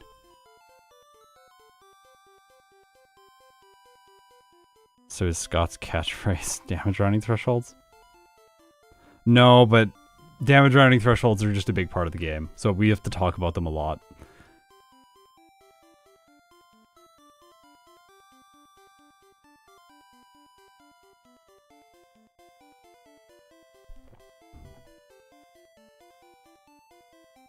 Also, those percentages, they shifted a little bit throughout the run, but it was mostly that. What's your favorite segment of Red and Blue during a speedrun?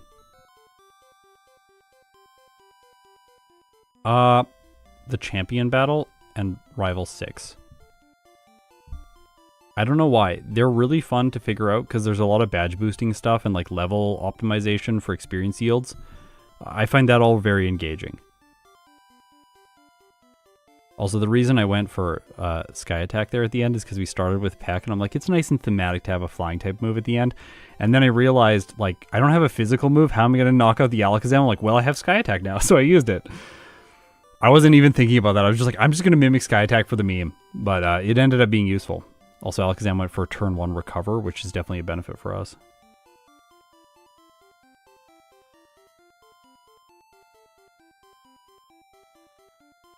Oh, Scissor is going to be really good in Heart Gold and Soul Silver, yeah.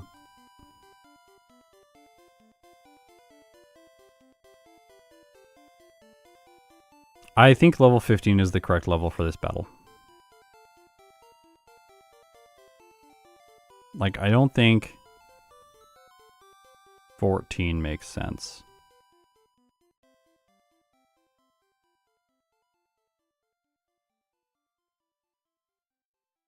No.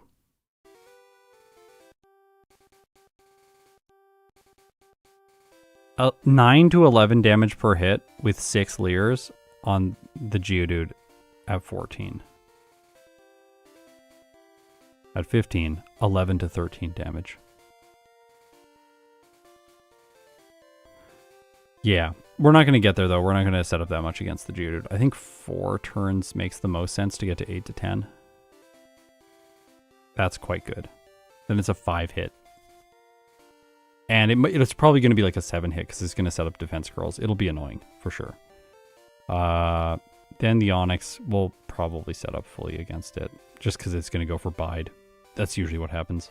I think level 15 is the correct choice. I think fighting the junior trainer earlier on with more blackouts to get that makes more sense than doing all of this extra grinding. I do think fighting all of the bug catchers is correct, but I also don't think this Route 1 training makes any sense. That's going to be slower than fighting this guy over and over again. We got to add the trainer Pokemon. Diglett, level 11. So we're just going to add these until we get to level 15. No way.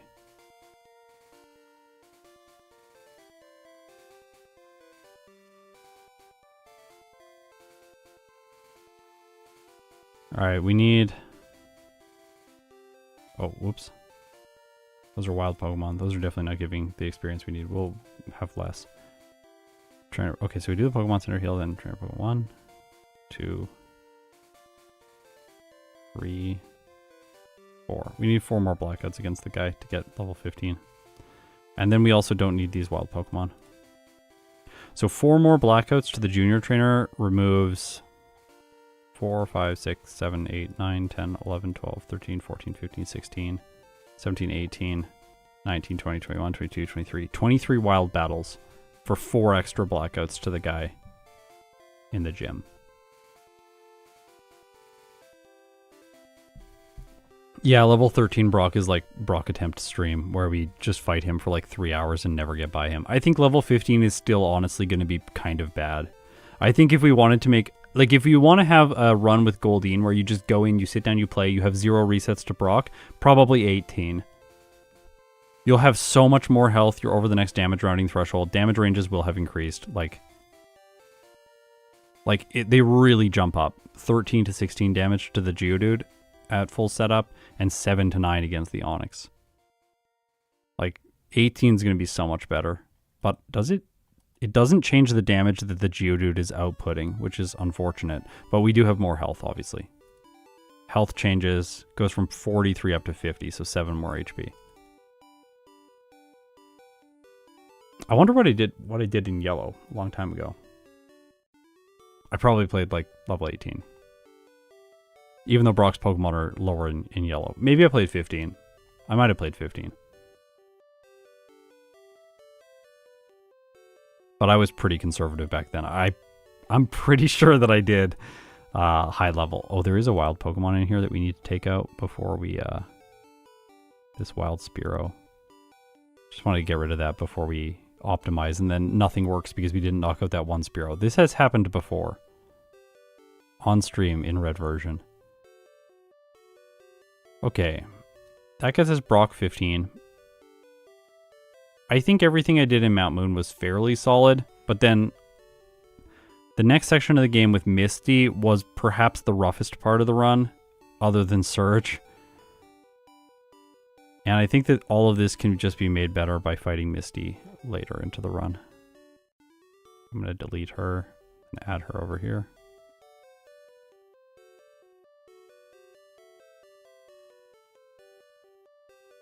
Also, this Goldeen in the gym was kind of scary, so if we fight her at a higher level, it'll make the Goldeen easier. Bulbasaur, this is level 19 coming out of Mount Moon. The Pidgeotto is rough. 5-hit guarantee on that, 86% chance to 4-hit, sorry. That seems like we should go to level 20 to avoid that, and 4-hit with a lower chance to 3-hit. One more level there means like one not amazing experience battle in Mount Moon, but I think that will give us, like, what if we fight the Super Nerd? Then do we have level 20 for the Pidgeotto? No, we don't. We need 2. We could fight well, instead of the Super Nerd, what if we fight the 2 Bug Catchers, which are really quick because we have Peck? No, still not. Super Nerd and Bug Catchers. Now it starts to get really inefficient, but that does do it for us.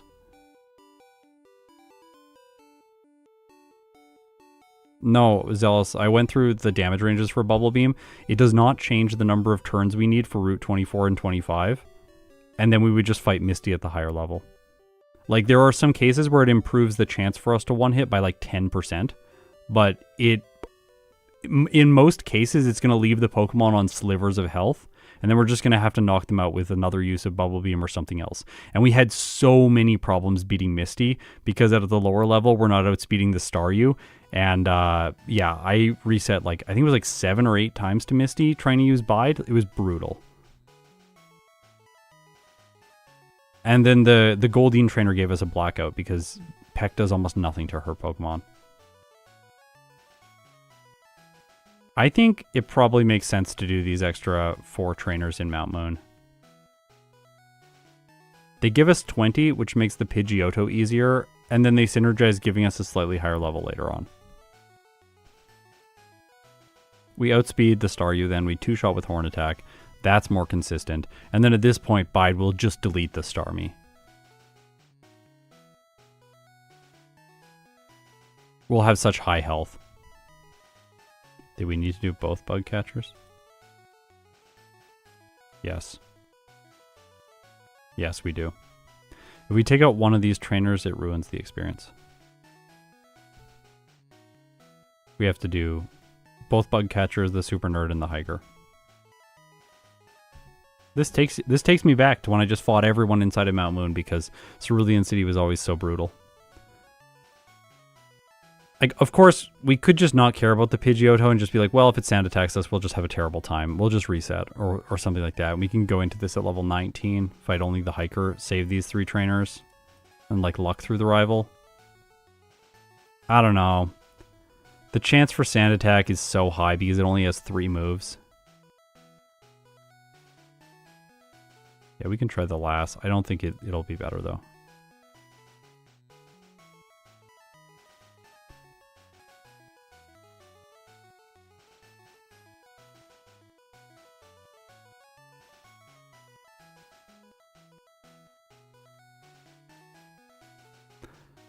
We can fight the last and not fight the Super Nerd. Oh, we have to fight both bug catchers. If we take out a bug catcher, then we don't have the level we need for the Pidgeotto. So 2 bug catchers plus last. That's actually a lot better because the last will take 2 shots to knock out the Oddish. That's a little bit annoying, but the Super Nerd is really bad. It's going to be a 6 turn, 4 to 6 turn, but most likely a 6 turn. The chances to 2-shot there are pretty low. Whereas last is going to be much faster. This guy is 3 turns. This guy is 4 turns. That's pretty good. No, I don't know if... well, maybe Super Nerd instead of bug catchers? No, that doesn't give us enough experience.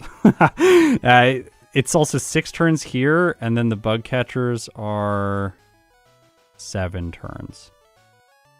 The Super Nerd would be better than the 2 bug catchers if it gave us enough experience, but it doesn't. So fighting the 2 bug catchers and the last plus the Hiker is the best Mount Moon if we want the safest rival 2. I do want a safe rival 2 because Brock is probably going to be bad. And then Misty, it doesn't make any sense to fight her earlier. Because, yeah, it's just like, look, Bubble Beam won't help us here. Like, this is what I was seeing. It was like, Bubble Beam here. I think this fight was the one that was like okay in, but then after this, it just started being like, all right, we're going to like one-shot maybe the Rattata, but then everything else is going to be a 2-shot as well. We were a lower level. But like, oh, Bubble Beam gave us a one hit on this Machop instead of a 2-hit. That was one change. I changed this fight. We had Horn Attack last time because we fought Misty. Horn Attack is kind of nice there.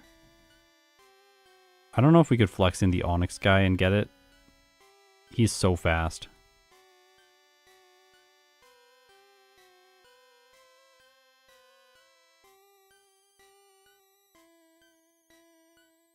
What am I doing? Does that give us? Yeah. The Onyx guy actually gives us Horn Attack specifically for the Pidgey so that it can't sand attack us. Yeah, like 3. Yeah, it's like 3 or 4 turns. So like it doesn't improve anything to get Bubble Beam before this fight. This is all pretty good from here. This is all good. We didn't use rest, so we don't need rest. So we'll get rid of that.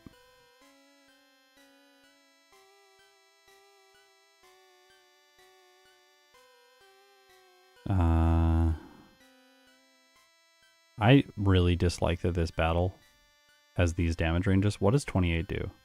Nothing, really. Well, it helps improve. It improves the Bellsprout a lot, but like they're not the risk.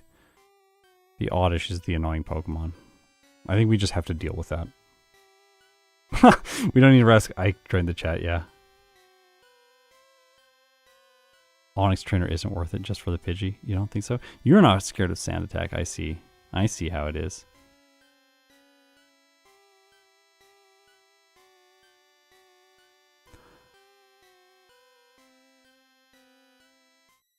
Watch me get Sand Attacked and lose here. If I lose here, I'm never going to listen to you again. I'm kidding, but if I do lose there, I'm going to be very angry.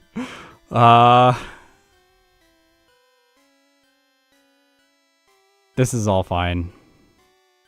Obviously, we have to get Double Edge. But Surge, what do we do for Surge? Oh. We are actually a slightly higher level this time. Because we did the extra training in Mount Moon. If we turn off those trainers, what level were we for Surge? Yeah, we were 30. 31 actually improves the chance that Horn Attack 2-shots.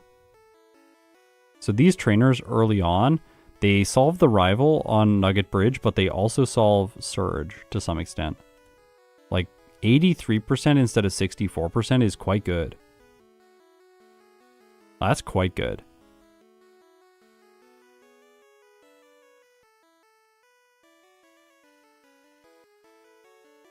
Another potential option for this fight is to use Double Edge. No, this is Surge after Rock Tunnel. This is Surge after Rock Tunnel. Surge before Rock Tunnel I don't think is possible. I think it's going to be so bad.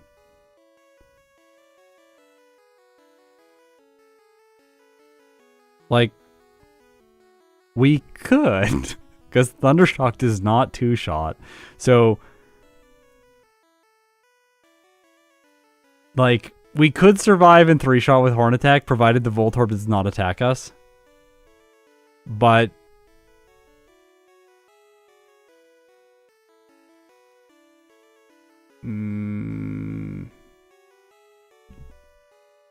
I think it's just better to backtrack to Surge. I think we'll waste time that we don't want to waste just resetting to him, and there's no real advantage. Like, okay, so how long does a Surge reset take? Well, a Surge reset takes more time in Red because we have to fight 2 Pokemon before we get to the Raichu, and the Raichu is always going to be the Pokemon that knocks us out because the Voltorb's a 2-hit and the Pikachu's a 1-hit. So then we waste time fighting them. So it's more than 15 seconds per reset. Let's say it's 20 seconds. If we reset once to Surge, that's,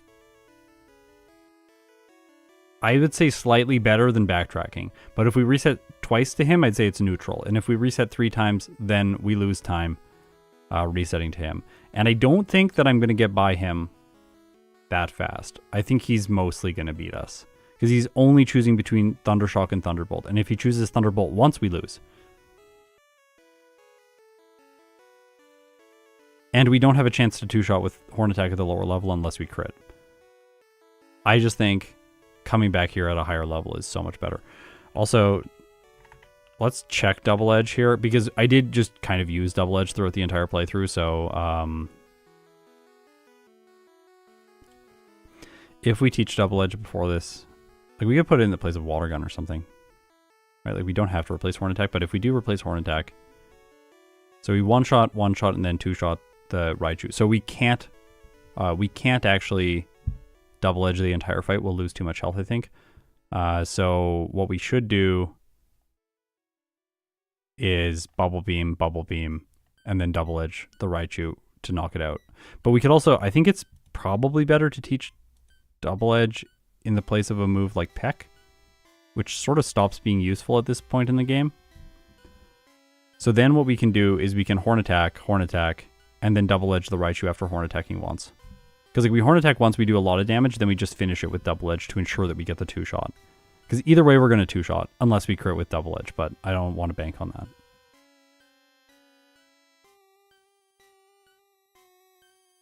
Also, I think did I turn off the earlier trainers? Like, what's going on? Why am I only level 30 now? Why am I only level 30? I was 31 before. Oh, no, I am. I level up to 31 for the Raichu.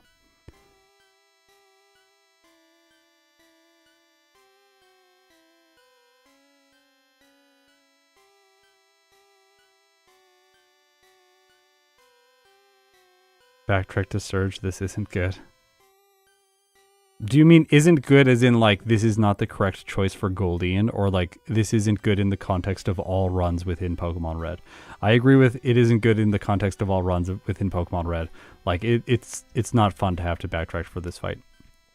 Granted, Surge is better in Red and Blue, and yeah, I think like Double Edge will also speed up some training because we can just fight people and like not worry. Like one-shot stuff like the Kadabra. Well, I guess Horntack still does. I guess it'll speed up the Gyarados. That's nice. This whole fight is pretty easy. The only exception is that, really. That's still not that bad.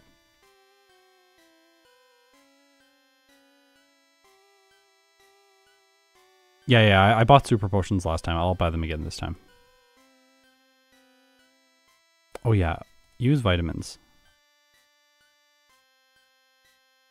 We did calcium from the department store. Was that the correct choice?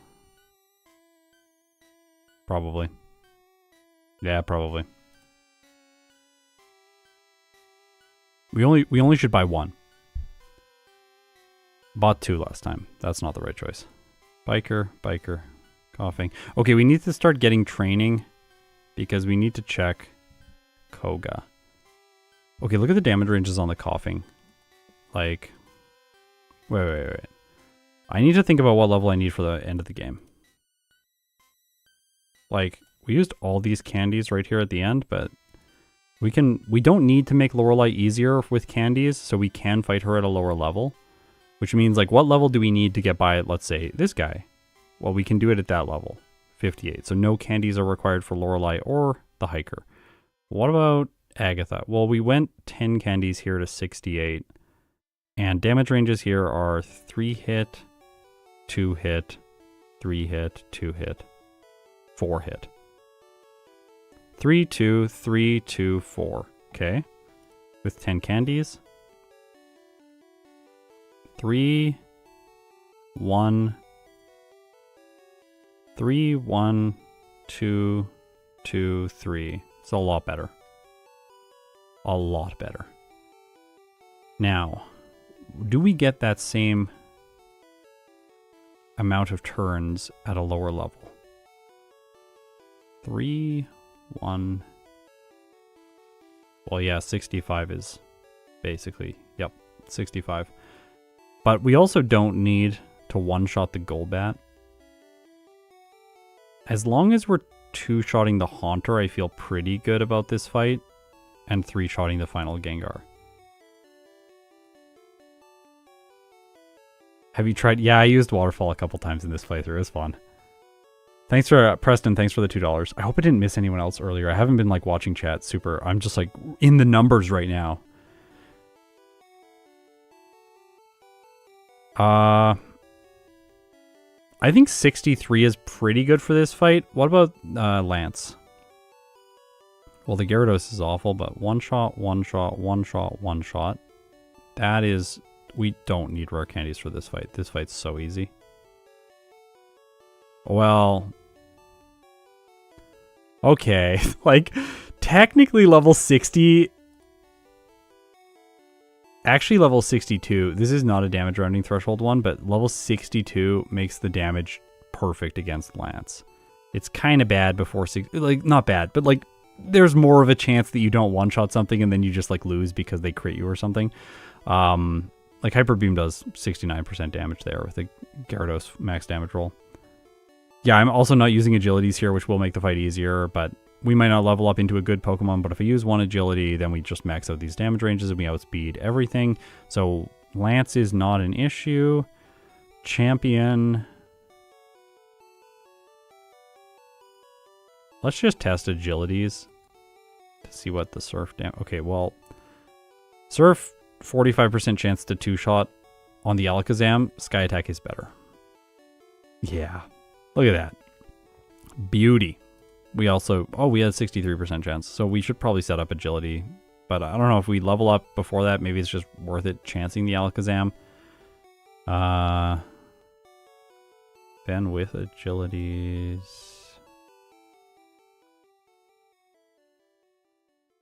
This Gyarados is kind of awful.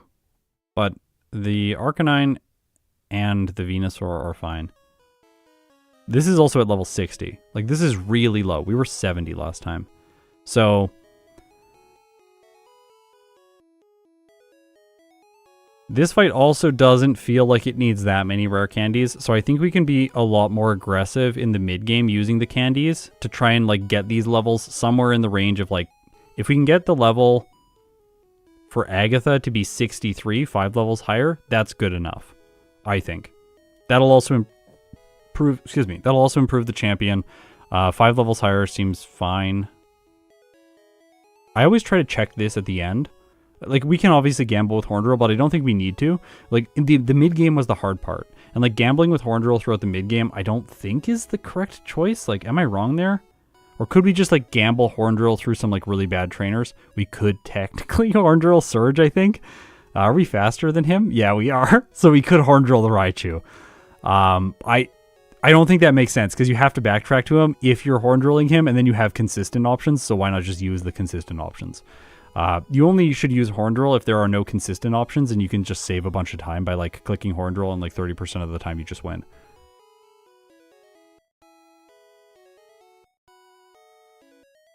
No. Sky Attack is for Alakazam. We blizzard the Venusaur. But the damage range will be better because remember we'll be at a higher level.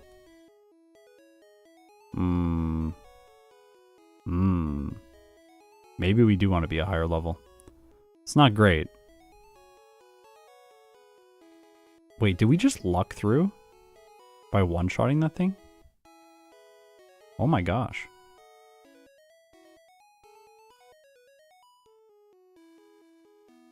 Oh, I did luck through. We lucked out at level 70 one-shotting the Venusaur. Now, it may not do anything to us.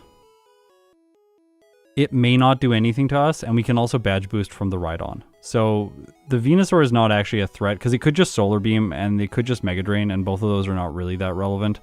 We are obviously not going to Sky Attack the Venusaur, we're going to Blizzard it, but I think we can just, like, do more badge boosts here.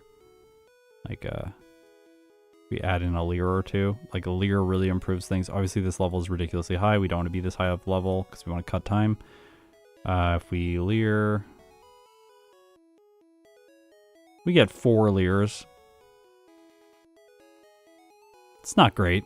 Honestly, I don't like that much, but we have a chance to one-hit the Gyarados with Sky Attack, but I think the 2-hit from Blizzard is going to be just better.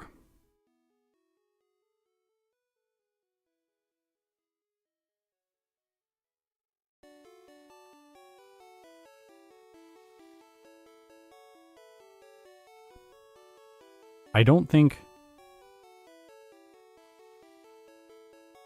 Alright, let's just go back. We're going to look at some stuff earlier on. What about this rival? What are the damage ranges like here? So, like, Blizzard was helpful here because we wanted to one-shot after badge boosting 3 times. Oh my gosh. So we want to be a higher level for this fight if we want Blizzard to have any chance of one-hitting. Razor Leaf with a crit will delete us. Vine Whip won't. Is there anything else we could do? Could Mimic Wing Attack. We need Mimic for Lorelei anyway. This is a silly idea. I don't think this is going to be the right choice. No, it's definitely not. Yeah. As I thought. Quite bad. What level does this one-shot the Venusaur? It's getting there at 58, and it's quite good at 60. And it's excellent at 62.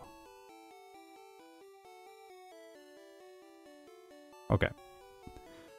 62 for the rival 6, and then 63 for Agatha. with the champion being kind of fine at any level, with the exception of the Venusaur, which we'll have to figure out later. Blaine was easy. Rival 5 was fine after Blaine. Sabrina was fine after Blaine. There could be problems there, but there's nothing we can really do. Erica is easy. Giovani is pathetic. That leaves, in the mid-game, Koga. I think this whole run comes down to how you do Koga. No. I don't think we're going to power plant Candy. I don't think we need that.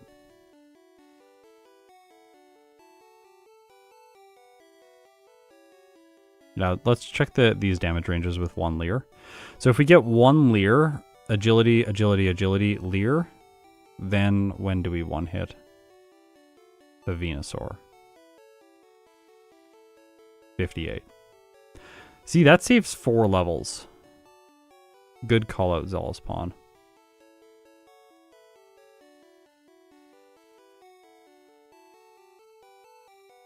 I think what we do here is we just one-shot the Pidgeot, and then while we're setting up agilities, we're waiting for it's a Tail Whip or a Leer. I guess we can one-shot Pidgeot and Rhyhorn, and then set up... Oh, wait. I think we probably want our boosts before the Gyarados, because the Gyarados is annoying. So we probably want to set up on the Rhyhorn, not the Growlithe. This is why I'm setting up on the Rhyhorn, not the Growlithe. Subconsciously. I knew that I don't know why when someone started saying, like, take the Leers from the Growlithe, yes, that would make sense, but it would only make sense if Gyarados did not precede the Growlithe. Because if we don't have our badge boosts here, like, our damage ranges against the Gyarados get really bad. And then it's going to, like, bite or Dragon Rage us. I guess it could Leer us too, but, like, the Rhyhorn is so incompetent, I think it just makes sense for the Rhyhorn to be the target. This is Rhyhorn's job in Red and Blue. It's badge boosting the player's Pokemon. And then it evolves to Rhydon, and it gets even better at that job, having both Tail Whip and Leer. Yeah, this seems right to me. This seems right to me. 58 for the rival. Okay, we're going to note this down. I'm going to note this down. Level 58, rival 6. That seems like the correct level for him. Now, we might be able to be a higher level there because we need candies to make something else earlier smoother, in which case, fine, we'll be a higher level here. That's totally okay. But 58 seems like the threshold we're shooting for. You don't always have to be the minimum threshold for every single thing. Sometimes you can just be a higher level earlier on and it makes no impact. So you might as well be the higher level earlier on. It de-risks and in general is just better. Usually it's more concise to use rare candies all in one single stack rather than spread out throughout a run. So that's another reason it can be an advantage.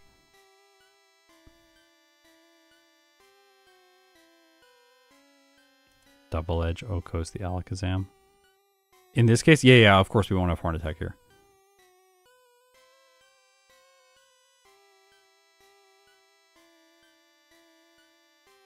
But for some reason, it's getting overwritten. Oh, Waterfall is doing it. Sorry, Waterfall, you gotta go. Or we just don't learn. Learning Waterfall, don't learn Waterfall. Sorry, Waterfall. Oh, wait, that didn't get rid of it? What?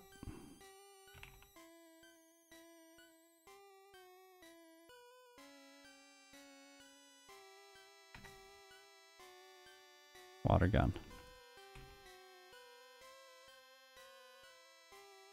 Where is it? Oh, it's in here. There it is. Now we should have Double Edge. Oh, we gotta move agility. Agility will put over Horn Attack. Then we can have Horn Attack and Double Edge throughout the mid-game. That's decent.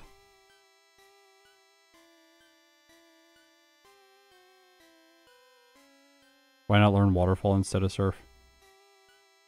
Surf is 95 power, Waterfall is 80. That's a big difference. It's a big difference. I don't think it's worth it.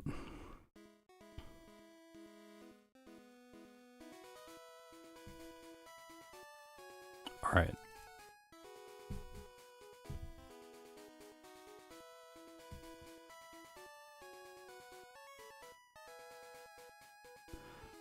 I think we should fight more people on Cycling Road, specifically Route 17. There is one more person here that I like to fight. It's like Q-Ball 7 or something. No, Q-Ball 8. Yeah, Q-Ball 8. He has 2 well, a fully evolved and a middle stage Pokemon, which are decent to knock out. We need experience, so like we can remove him later. I guess well, let's remove him for now and then like see if we can make the rare candies better. Then in Silph Co, like I do think we want to do the route that does all of the good training. We will keep this for now. These people make sense. Then we get to Erica's gym and these people stop making sense. This trainer, the cool trainer, does make sense, but that would only make sense if we fight her before Erica, which is going to be later into the playthrough. And I think by that point, we will want to fight the beauty in her gym for a one-shot on the execute, because we probably won't need all the experience. For now, I'll leave that as the route. If we move back...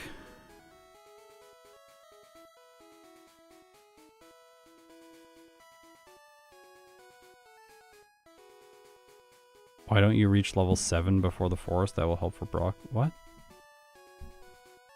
No, it's fine. We just do minimum battles until this bug catcher. Just fight this guy. This guy's fine. Fighting wild encounters in the early game is very slow. They give terrible experience. It's not a good idea. It's much slower, believe me. I've been doing this for 5 years now. Like, I have been the guy that said, like, oh, I should fight people before the trainer's in the forest. Like, no, I shouldn't. It's not a good idea. It's never faster to do it that way. I even did it in this playthrough. I was fighting stuff before the forest. I don't think it's a good idea. The dojo is bad. So we will remove the dojo. Now, Koga. That would get us 43 for Koga. Which is like, This damage range against the muck is not great. It would be good to two-shot that, especially because it can use minimize. So what's needed? So we get decent two-shot at 45. Probably 48 will be great. Yeah, 48 it's guaranteed. And we have really good chances at 48 to one-shot the coughing, which makes the wheezing easier. Self-destruct does between 60 and 71% damage. Sludge does between 22 and 26% damage. So we will survive a sludge followed by a self-destruct, provided we one-shot the coughing, or they don't do damage. But their damage ranges are also really, really pathetic. I think 48 here gives us a really solid Koga fight, and that kind of opens up the mid-game to us and allows us to avoid a bunch of really annoying optional battles. Or training battles, I should say. That's 48. What if we just cut all of the training on Route 21? It was not very efficient today with Goldine as a Pokemon because they're water types and we don't knock them out quickly. Like, obviously, having Double Edge here will help speed up the fight, but this is still not better, like that much better. It's one turn better than Horn Attack was. And there's like a little bit of upside for Horn Attack to have the same number of turns as Double Edge. Plus, we're going to have to open the inventory and heal a lot with Double Edge, which does slow things down. So this needs to shave significant numbers of turns off of battles. So I think that Double Edge does help make Psych 4 turns faster. 3 to 4 turns faster. But the Burglars inside of the gym are decent because they're fire types. All one-shots, fast experience. That gives us a level up to 50 before Blaine. Blaine is the same as he was before. Then we can go back to Silph. And that's a really good Silph fight. It's either going to Leech Seed, Vine Whip, or Razor Leaf. If it Razor Leaves and crits, we could survive if we're at full health. We probably will lose because we will have double-edged. So Razor Leaf is kind of the lost condition. Leech Seed or Vine Whip are the win conditions. That's a 2 in 3 chance to beat the rival here. We could level up more because we have gone to Mansion, so we have 10 candies by this point. And we used how many? 5 on Koga, I'm pretty sure. What am I doing? Yeah, 5 on Koga, so we could use 5 more here, go to 55. Oh, I don't have the Warden candy. So we could go to 54. It doesn't really improve this damage range. It does make Razor Leaf do less damage. We could also agility here to badge boost because we have the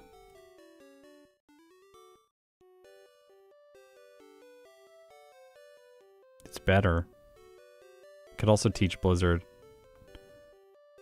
It's probably Blizzard at this point, honestly. Just get better damage.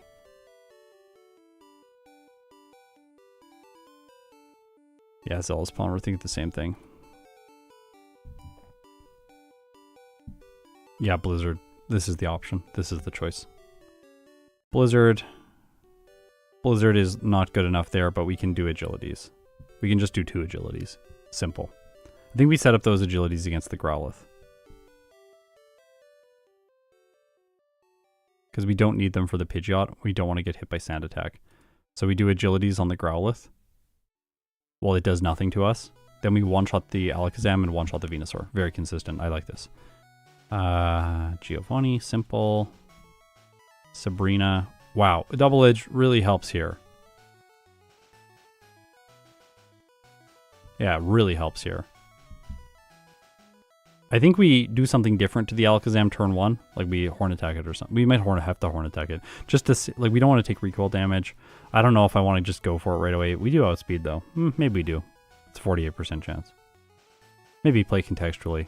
Like if the Kadabra Mr. Mime survives and attacks us like with confusion or something, maybe it makes sense to Horn Attack. Psybeam doesn't do very much damage. But if we take damage from this and the recoil of Double Edge, and the recoil of Double Edge on 2 other Pokemon, maybe. I'll just play a little bit carefully there. Erica, wow, it's a little annoying that we don't have Ice Beam here for one-hits guarantees, but Double Edge is still pretty good. Definitely we're going to want to fight the Beauty. Yeah, we're going to fight the Beauty. Then we're going to... Do we fight that Sandslash guy? I don't think we fight the Sandslash guy with this route. Look at the level up stuff. It is so much better if we don't fight the Sandslash guy at this level. That Giovani gives us 55. So then we're over threshold for the rival. We could do this at 55 and take 1 more Leer to get the good range here.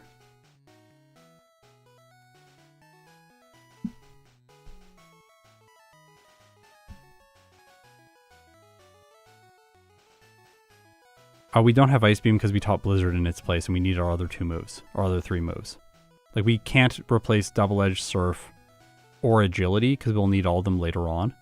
It's like we'll have Ice Beam throughout the mid game, but we're not going to have it for Erica because we're going to fight Erica 7th, like we did last time, after Sabrina. Because when we fought her earlier with Ice Beam, it was a disaster. She completely destroyed us, just wasted a bunch of time. Rival 5 needs to be revisit. What? Rival 5. We don't have agility. That is correct. Agility is 54. So we can't do that strat. But, referring to the rival, we can use 4 candies, which is the exact number of candies that we currently have, to get agility right before this rival fight. And being level 54 means we have to use even less agilities to one-shot the Venusaur. So why don't we just candy there? And then agility once, and then Blizzard KO. And then that will make Sabrina better, way better. We'll definitely double edge the Alakazam in that case. Giovani was already trivial. Maybe we put this guy in now? He seems to clean up the rival, actually. That's pretty good. So maybe we do that guy still. We don't need to teach Blizzard there because we already know it. That is too much damage.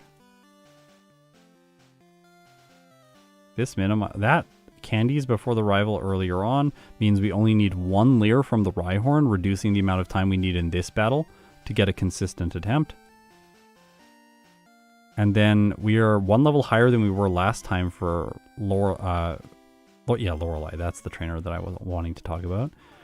Making her pretty simple. This guy is always irrelevant. Except for when I'm testing Clefable. 3, 2, 3, 2, maybe 3. This is fine. This is fine. We can candy before this battle to eliminate the level up so that we can agility.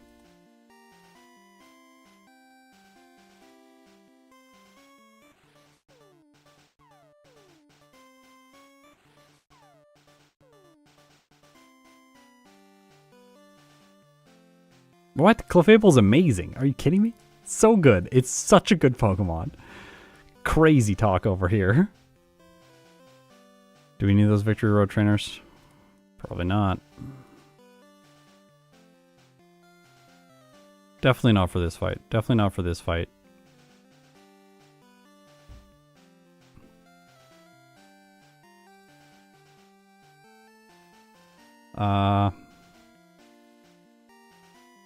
Like, I'm so scared. We were level 70 last time. We're going to beat the game at like 62. 63, technically. That's a little scary, but... like, 80% chance to one-shot the Venusaur? 85?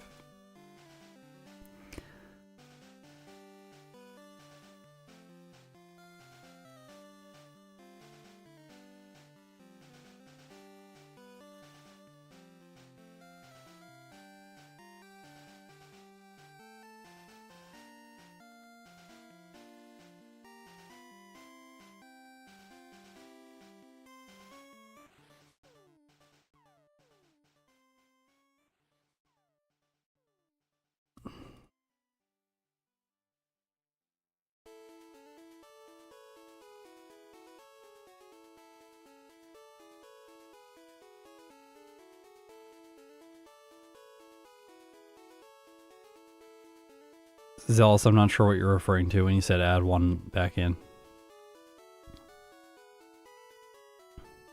How are we handling Agatha? Well, praying right now. We don't have a particularly good strat against her at the current time.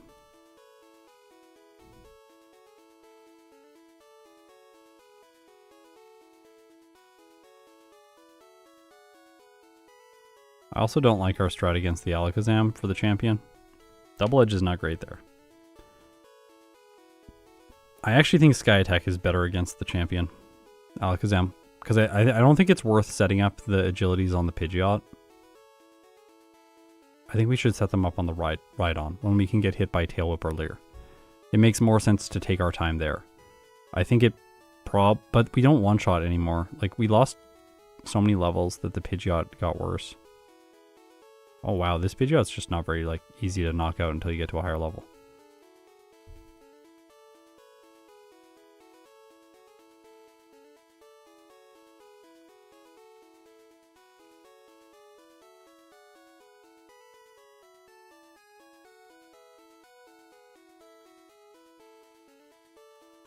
Mimic is not really good against Agatha in red. She does not have good moves to steal. Unless you have Spore, then you can take Dream Eater.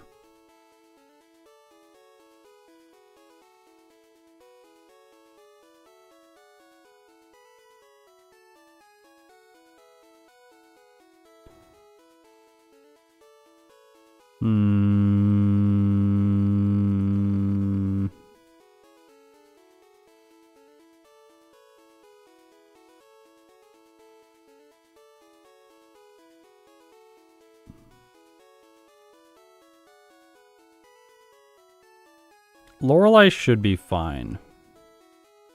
I'm not scared about this fight. This fight is also fine. This fight, less so. But leveling up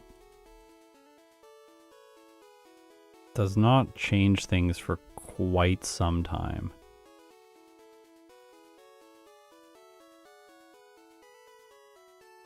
Yeah, wow.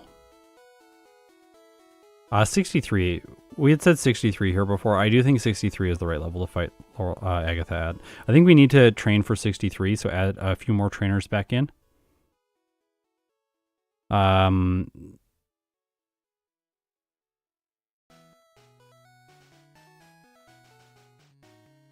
Goldine is not going to use Substitute. There's no way buying the coins makes sense. It's like 5 minutes of real time to get it. Yeah, thanks Smash Mouth. It's terrible. I teach Mimic before Lorelei. Mimic before Lorelei.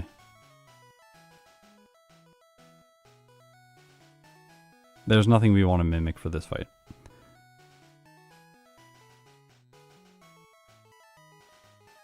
Oh, when I'm teaching Mimic in the place, I have to get rid of Double Edge. We have to get rid of double edge.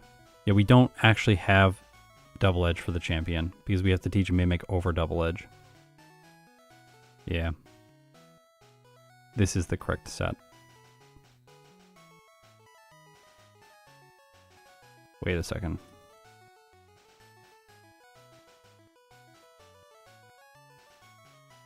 This is not ideal. This is not ideal. I guess it can growl us. If it growls us, this actually helps us if we level up after her final Pokemon, which currently we do. So, see, growl, now we can 3-hit. That means it can't outrest us with 2 growls. So, as long as she growls us there, we'll be fine against the Dugong. I don't think we need to level up for that. That'll just waste time. But we do want to, I think we are going to be a little bit higher for Lorelei because we want to go into this Agatha fight 3 levels higher. Right now, we are using a total of 9 rare candies. So we will have 2 rare candies. And we need to position those so that we have the perfect level ups. Just a second, I'm going to clean this up a little bit. We got a lot of stuff floating around that isn't relevant. Okay.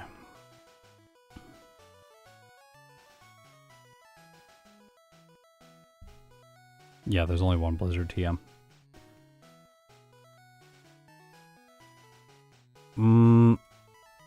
Adding a trainer in.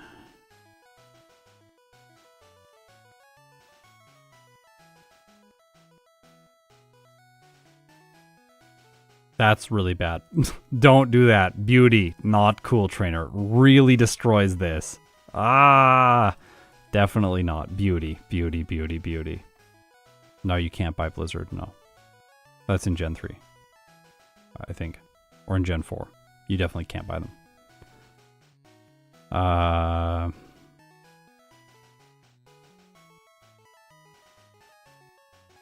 Okay, so we fight the first cool trainer inside Victory Road, then we level up into the Lapras, which doesn't matter if we lose badge boosts because we'll have Amnesia by that point.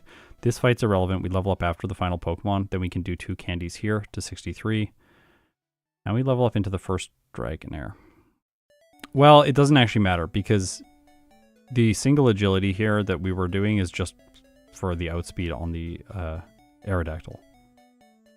And like, that's not really good. Lance, can you be a little bit better than that? 1, 2, 3, 4, 5, 6. Okay, 6, that's fine. 2 agilities here, we'll do it. Yeah, this is fine. I'm annoyed by this, but this is fine. It was nicer when we were a higher level and we just didn't have to think about this. Yeah, this is... that's actually not that much better. Oh my gosh. Alright, never mind. I take it back. It's fine. It's totally fine. Wow.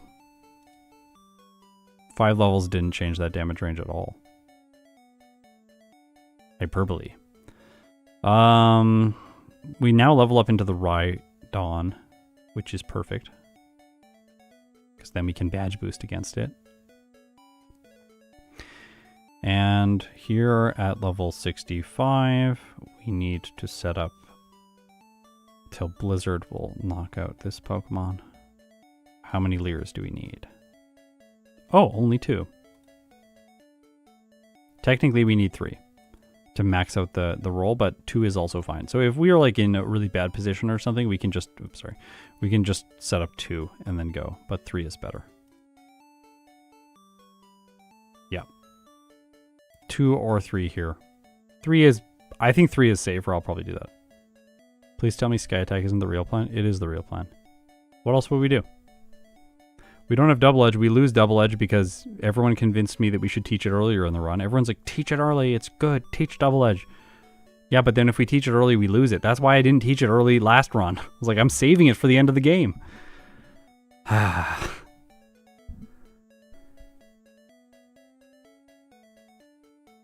Do we have to lose double edge?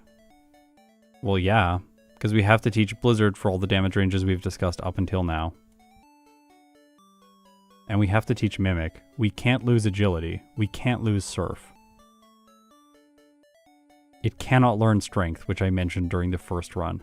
I said, we can't learn Strength as a substitute if we unlearn Double Edge.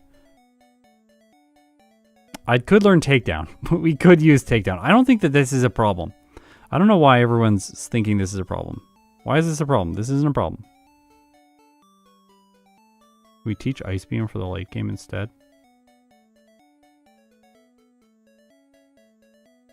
No, I don't think that's a good choice. Why is Sky Attack bad?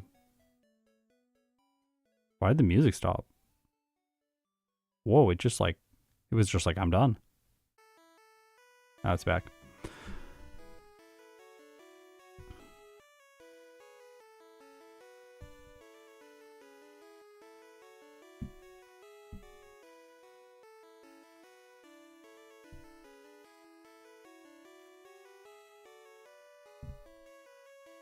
Ice Beam solves the Ivysaur.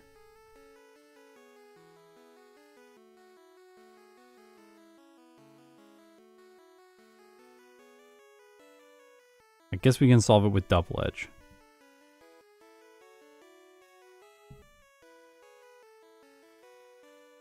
But like, alright,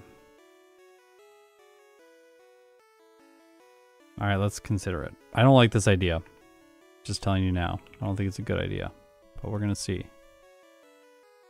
Go away.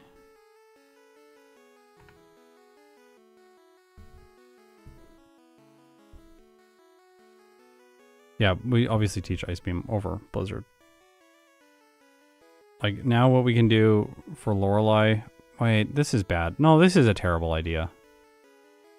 No, this is a terrible idea. I'm convinced this is awful. Okay, here's my reasoning. We need Blizzard or some type of ice move to be like pretty good against the rival 5's Venusaur to knock it out, okay? Then what are we going to do to get Mimic to keep Double Edge for Lorelei? We're going to teach Mimic in the place of Blizzard. And then we're going to run into Agatha and we're going to have to use Surf against her.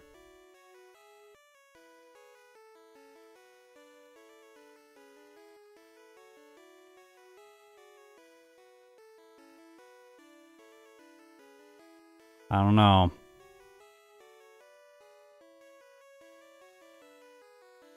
Yeah, it's more effective power against the ghosts, but there's also no chance to freeze.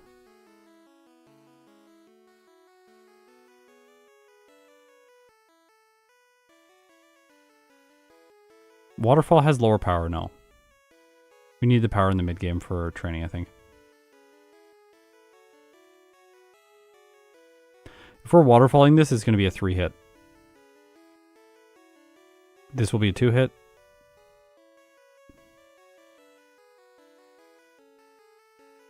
Two-hit.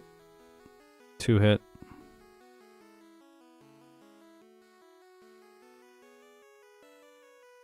Probably a 3-hit.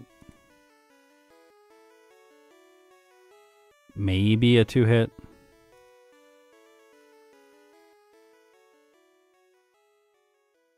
Like, we're gonna... I think it's just gonna slow the training down so much. I don't think Waterfall is a good idea. Plus, we have to wait to get it. You get Surf earlier. You can teach it here. We're not even level... We need to be, like, 1 level higher to get Waterfall.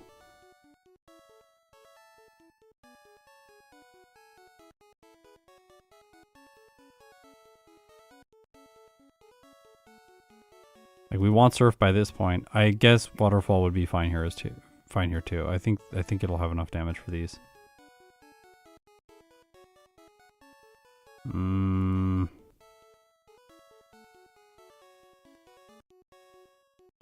That might survive. Oh, Koga will be much more difficult without Waterfall, and Koga is bad. We need Koga. We need to defeat Koga as soon as possible.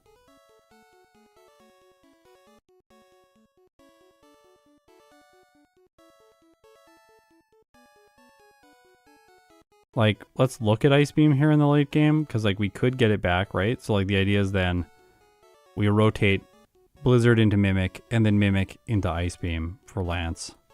Or we could do Ice Beam for Agatha.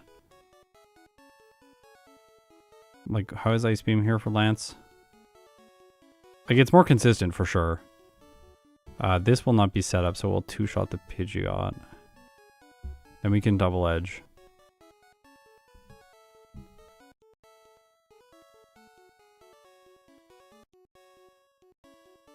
But then we lose our power on the Venusaur.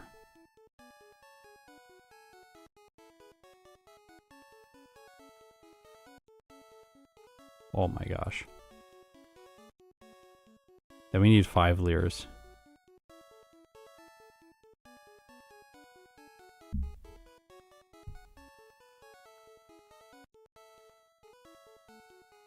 No, Blizzard. No, the only reason we took Blizzard early is not for Erica. It was for Rival 5 because we determined that Rival 5's Venusaur is going to survive, and it does a ton of damage with Razor Leaf. So we realized we need 1 agility in level 54, and then Blizzard to get the minimum damage roll on the Venusaur here to knock it out. Erica is just a byproduct of the fact that we teach Blizzard for the rival, which we fight before Erica, and then we just finish Erica with Blizzard. Yeah, I think Sky Attack is the better choice at the end of the game. I think we get rid of Double Edge when we teach Mimic for Lorelei. And then I don't think we teach Ice Beam late game. I do think that there is some potential to not use Ice Beam ever in the playthrough, to just skip it. Because maybe it's just wasting time. But I think that the fact that it gives us recoilless damage against the rival in Pokemon Tower is the reason to run Ice Beam. Like, that with recoil with a chance to freeze is better than Double Edge by a lot. And the fact that we have to fight the Gyarados earlier and its Dragon Rages do 48% damage means that I want this Ivysaur to be as consistent as possible without us taking damage. Because if we Double Edge, take recoil, and then it Vine Whips us, like, I'm going to be sad. I don't know if that'll KO, because like if it does like 30% plus 48, like, we might survive the recoil from Double Edge. But will we survive it on 2 turns, or do I have to... I guess I could Double Edge Horn Attack. And like, yeah, like Ice Beam is worth it for Okoing flying types while we're training. Yeah, like the Zubat and stuff like that. Like if we can just knock, like this guy. Like we can Double Edge them, but then we have to open the bag more. Whereas here, if we have Ice Beam, it'll just knock them out. So I think Ice Beam is okay in the route.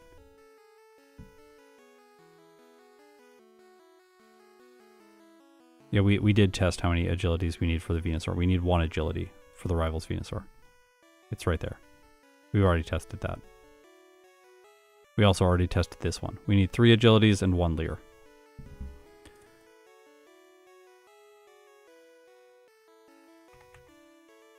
Rival 5. 4 rare candies to level 54. Agility 1. 1 agility. Rival 6 is 3 agility, 1 Leer. Giovani has no agilities. Lorelei is 3 agilities, 3 amnesias. Hiker guy, no setup. Agatha, I think 3 agilities. Oh, 2 rare candies. Level 63 before Agatha. Damage running there does help. And then... I don't know what to do here in terms of best possible strategy. Like, I don't want to get hazed by the Golbat when I'm setting up, so like it probably makes sense to set up against the first Gengar. Maybe we just chance the first Gengar and we really roll the dice with Confuse Ray and stuff like that. How much do these amnesias or agilities help?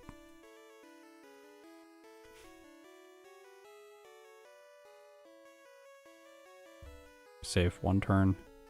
Save 1 turn. We save 1 turn. In the best case scenario.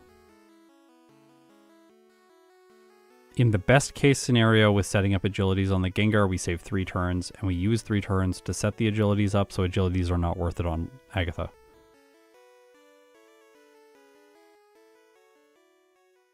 We just gotta luck through that. Rhydon doesn't have Earthquake. Don't worry, the Rhydon has a terrible set. Tail Whip, Fury Attack, Horn Drill, Leer. 1 agility just to get the range on the Golbat. Maybe, yeah, and then we avoid haze. Yeah, I like that. If we get hazed, I'm going to be so sad, because we lose our badge boosts, and then all the damage ranges get worse. Like, we have our base badge boosts, obviously. Now it's be the final Gengar. Yeah, you're right. Yeah, 1 agility. Okay, 1 agility for Agatha. Lance.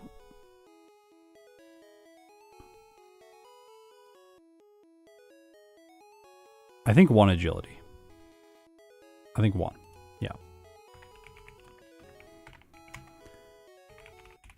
Champion. We level up into the ride-on. And we don't need onto...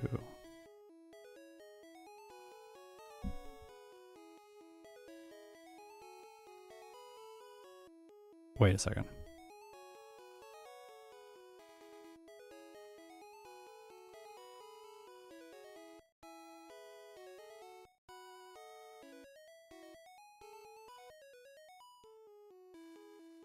This is wrong. We need to have agility. Sorry, Mimic needs to be in that place. We have to sky attack this. Obviously, we have to sky attack this.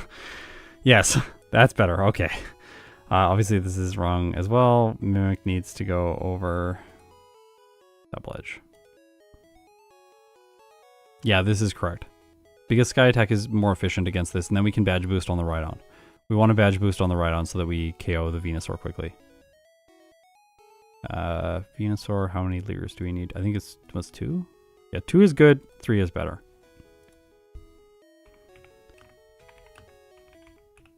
Okay.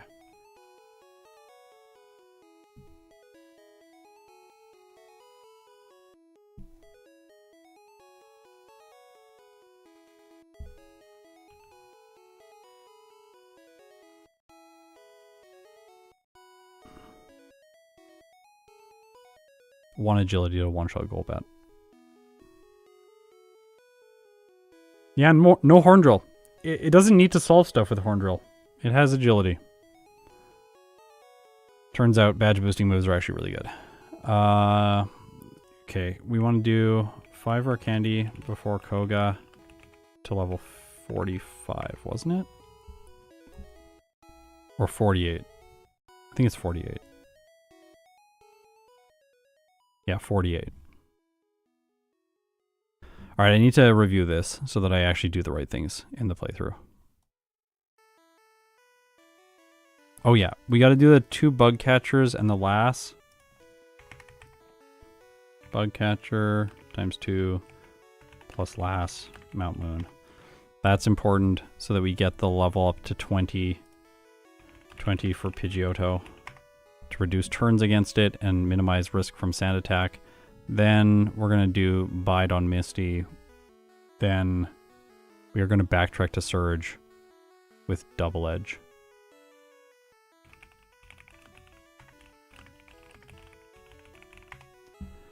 Then we do 3 cycling.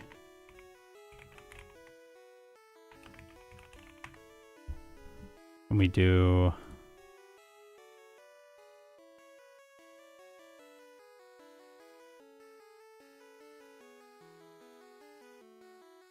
mock heal efficient Silph.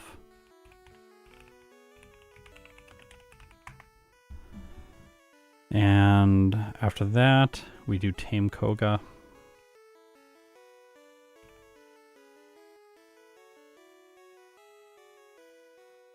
And then from Koga, Psych.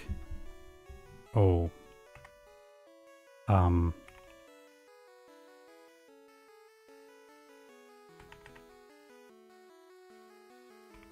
3 Blaine. 3 trainers in Blaine's gym. Then Rival 5. Rival 5. Sabrina. Beauty Erica.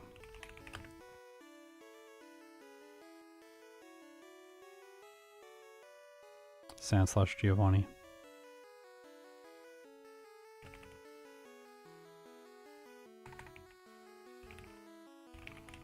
Okay. Oh, and there's this cool trainer in there, so first cool trainer in Victory Road. Oh, this is a lot to remember. Let's go over it again.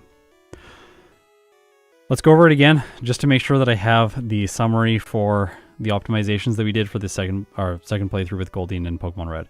So, 2 bug catchers inside of Mount Moon plus the last for efficient training to get to level 20 for the Pidgeotto. Then we're going to backtrack to Surge with Double Edge to make him more consistent. Also, we level up to 31, improving the damage ranges there.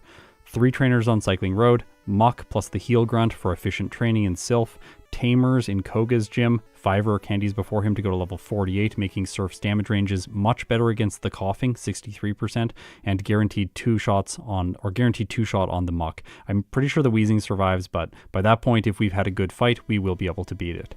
Psych, 3 trainers in Blaine's gym, Rival 5, we need to do Setup. It's important so that we one-shot the Venusaur.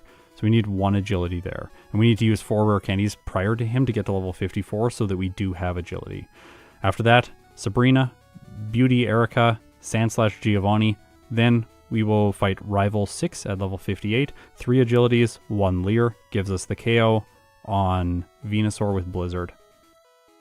First Cool Trainer in Victory Road to line up experience for the league. 3 agilities and 3 amnesias on Lorelei. Hiker Guy, easy. 2 rare candies to level 63 prior to Agatha. Use 1 agility to outspeed the final Gengar and to one-shot the Golbat. Lance, 1 agility to outspeed the Aerodactyl. Champion, 3 agilities, 2 to 3 Leers on the Rhydon. Only set up once the Rhydon comes out so that we preserve badge boosts to one-shot the Venusaur at the end of the battle with Blizzard. We experimented with using no Ice Beam. It doesn't end up being better. We also experimented with keeping Double Edge until the champion, but it turns out Sky Attack is in fact the better choice. Also, Bubble Beam doesn't make any difference for Nugget Bridge, which we found in the first playthrough, so I'm not going to be using an early Misty strategy. And I toyed around with Waterfall from Minos asked me to do Waterfall stuff in the mid-game, but its damage range is just a little bit lower, and then training becomes slightly inefficient, and Koga is worse.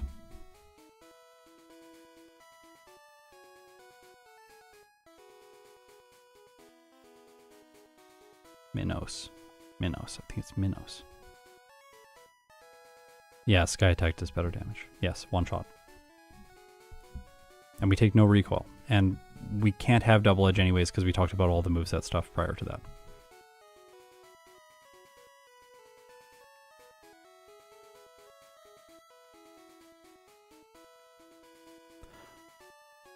Okay, this is the route.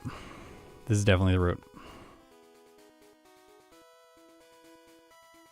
Now we have to hope we get through Brock. Yay! Are you ready for pain? I'm sure we're going to have some restarts here.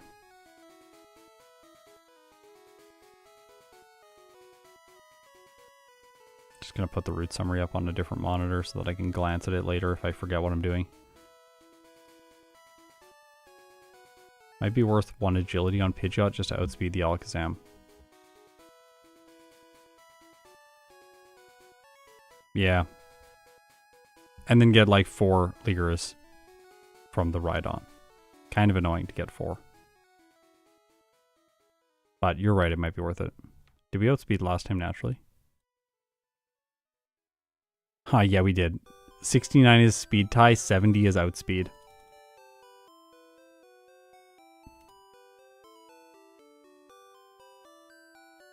By the way, did you check Junior Trainer fight? Oh no, I'm fighting bug catchers. The Junior Trainer is fine. I'm fighting bug catchers. I don't think skipping the bug catchers makes any sense. They're so fast. We have Peck.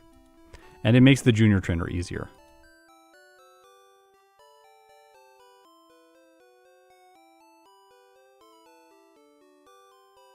Like, these people are not that good.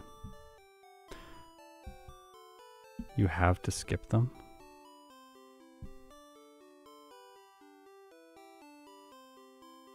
No, I don't. Don't tell me what to do. We can fight the Junior Trainer until we get to level 15. We never need to go back to the forest.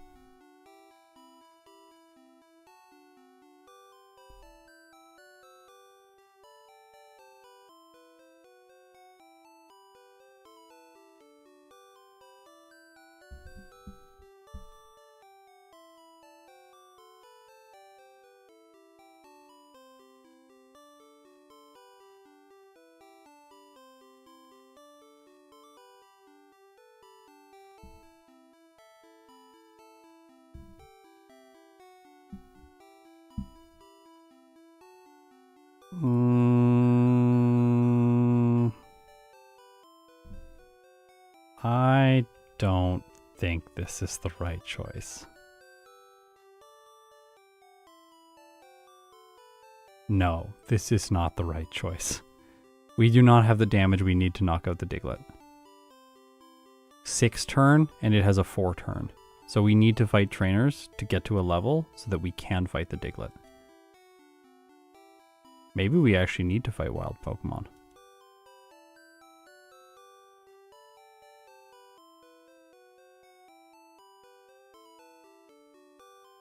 This is still kind of sketchy.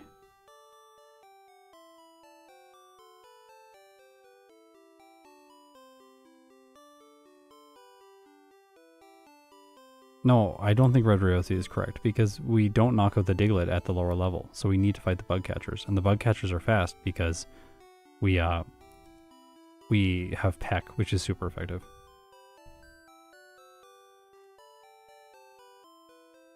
Yeah. This is even kind of sketchy. We might have to reroute this early game a little bit. We're going to try it, and we'll see if it's bad, but yeah. The last time I was a higher level because I fought some wilds. I don't want to fight wilds if I can avoid the wilds, obviously. But the catchers are good. And then after that, we do the Blackout training.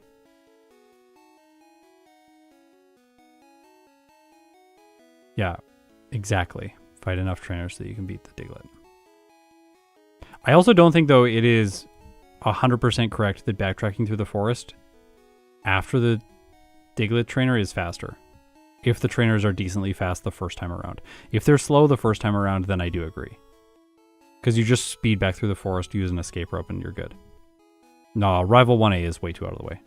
That'll waste so much time.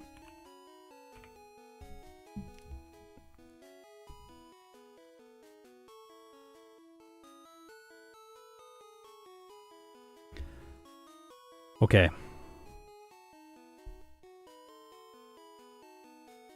I'm probably going to pause during this run, use the washroom, but I want to start right away. I'm excited. Let's do this again. Goldine.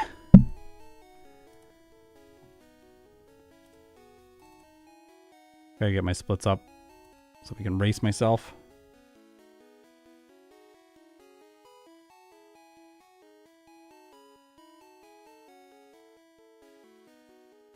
Okay.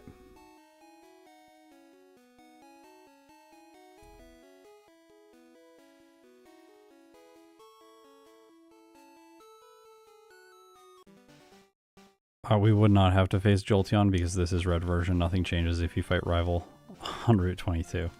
I assume that comment is a troll comment, but you do also play a lot of yellow, so you might think that we have to fight Jolteon.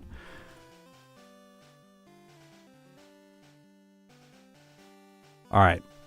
The time to beat, 1 hour, 17 minutes, and 18 seconds. How fast do we think Goldine's going to go? I think it's going to go really fast. Like, there were so many problems in the previous run. I think it's going to go so much faster. I don't know if we're going to get sub 50 minutes, though. Like, that's asking for a lot. Oh, /S for sarcasm. Okay, yeah. My problem is I don't know what any of those mean. Gotta learn them. We don't want early encounters because we don't need them. Let's go. Put the times you think it's going to get in chat. I am going to say 55 minutes. I know I'm going to make mistakes. I know I'm not going to play perfectly. I'm not going to hold myself to playing perfectly. I want to play a lot better than I did last time. And I want to execute the route at least somewhat accurately. If we have occasional mistakes, that's all right.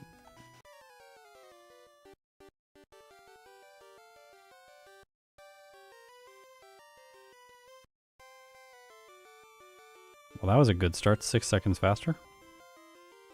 Yeah, let's go.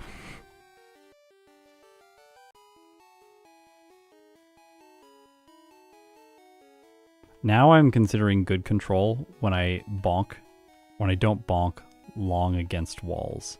Because you can actually get by the wall without bonking into the wall, even though you're targeting the wall as like the bonk destination to make the routing easier on 4 times speed.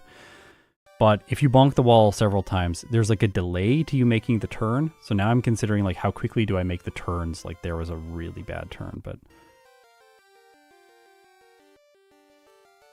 Like there, that was pretty smooth instead of having an actual bonk, and I overshot the motion a little bit on the other side. This is pretty good. I'm not going to hold myself to play it perfectly. Yeah, I know. This stream is probably going to be like 8 hours long, right? If you're watching the VOD, you will already know, and you'll know if I have gone through another, like, 3 hours of pain.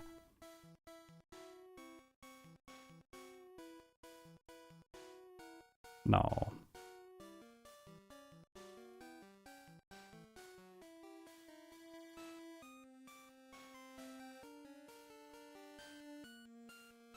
Poison is so annoying. It prints text, it wastes time. It doesn't do that much damage, luckily.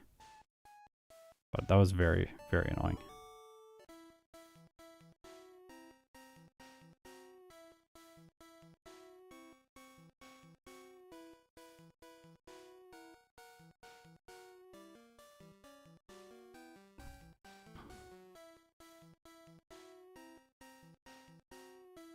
Okay. Now we have to remember to center so that we block out to this center and not to Pallet Town. And then also we have to remember to pick up our items now prior to Brock so that we don't run out of money.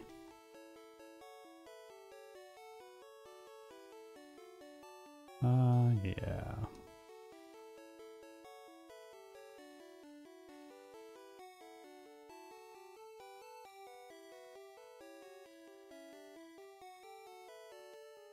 Wow, we got the crit.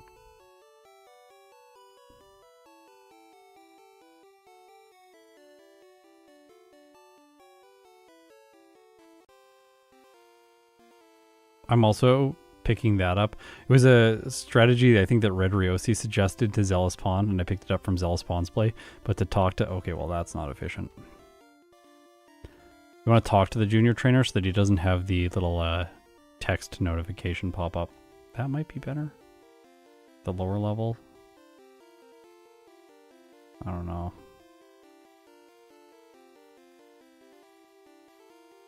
I think Tail Whip's better than Peck against the Sandshrew because it can miss like you saw. And I can just do nothing.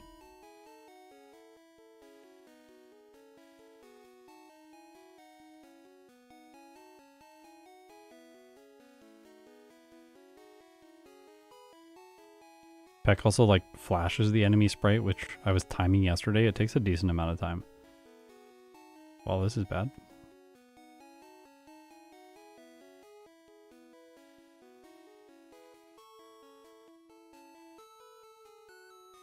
Yeah, Peck also has frames for HP while depleting, whereas Tail Whip doesn't. Tail Whip does print text, though.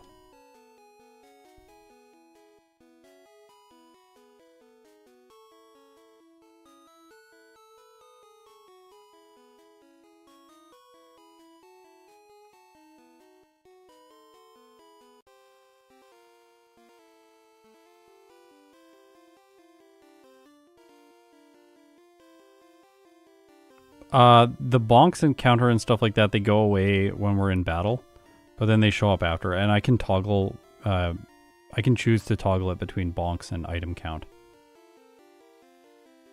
I put bonks up for the first run because it's more of a fun run, but I'm trying to actually do a good job this time, so I have item count up so that I can not be blocked by my inventory getting full and waste a bunch of time.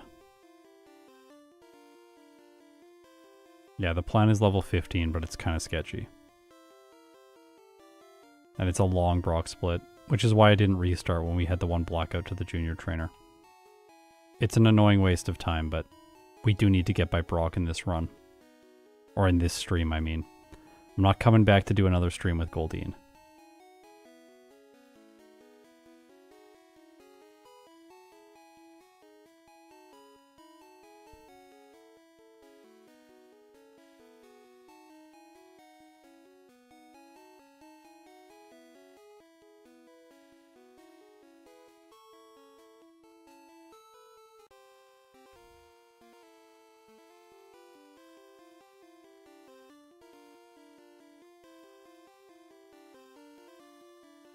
Should have been doing this earlier.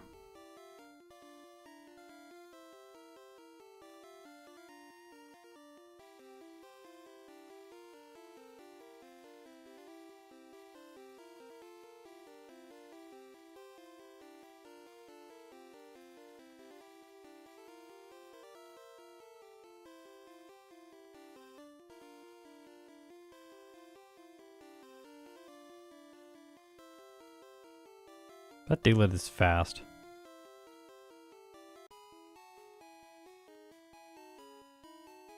.27 speed.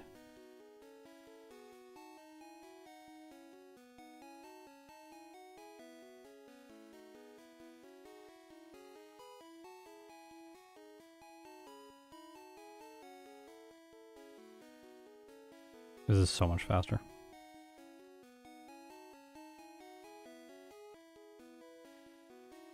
Yeah, Zangoose was so good in Emerald. I wish my skill was better and I could put up a better time with it, but like it can get a way better time than what I got it. It's really good Pokemon. Obviously, my Emerald play will improve over the next year or two.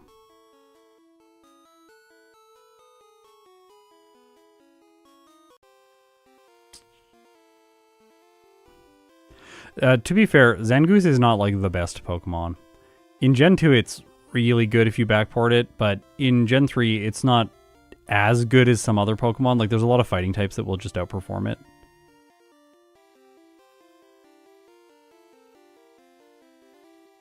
I appreciate that. Glad you think I got a superior time. Do I fight him one more time or two more times? I think two more. Is Emerald a faster game than Crystal? No, it's slower.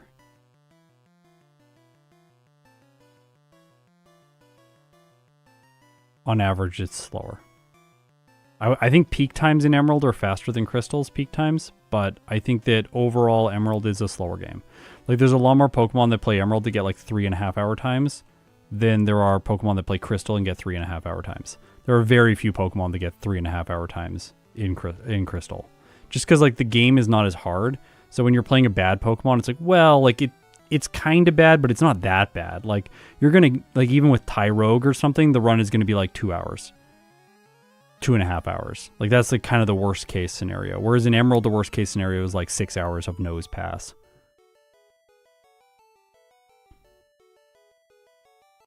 I could have potioned. Should have potioned.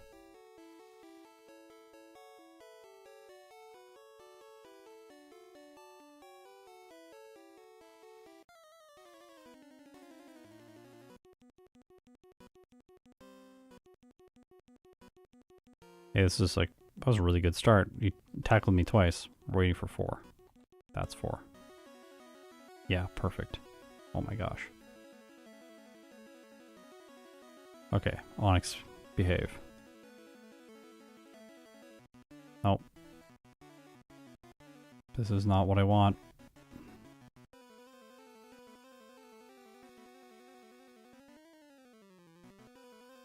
I am so stressed. No. Well, maybe. No.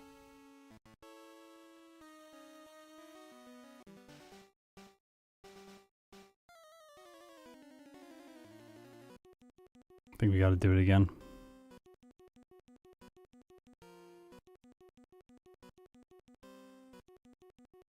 Whoa. The crit. Alright, not bad, not bad. Onix is being prideful here.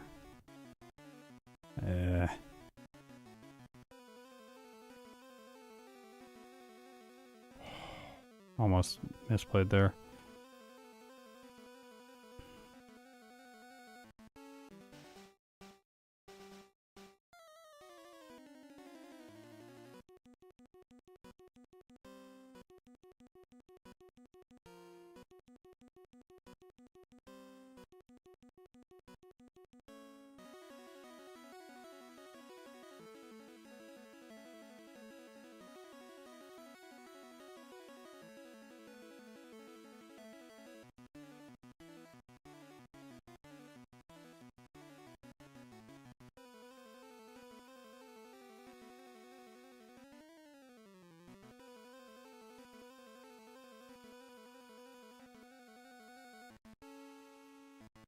Oh, we just attack until it is done its bide with Tail Whip.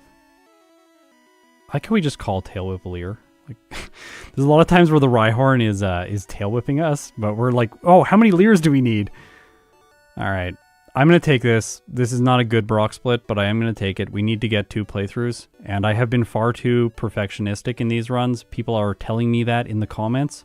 I appreciate all of you for looking out for my mental health, because being perfectionistic about these runs does not do wonders on my mental health. So it's good to know that my audience is like okay if I don't always play perfect runs, and I don't always reset until I get perfect runs. I think this is fairly representative of the struggle that Goldine needs to go through in order to beat Brock. Like, it has a chance of losing to the junior trainer. It did in this playthrough. It also has a chance of losing to Brock, and it did twice here.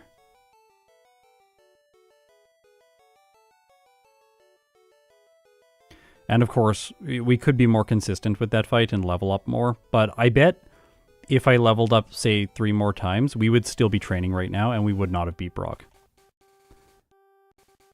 I don't know what a level 18 Brock would look like. Maybe we'll play that after, just for like an interesting comparison, to see like, what is the level 18 Brock, and does the consistency balance out against a bad version of this strategy?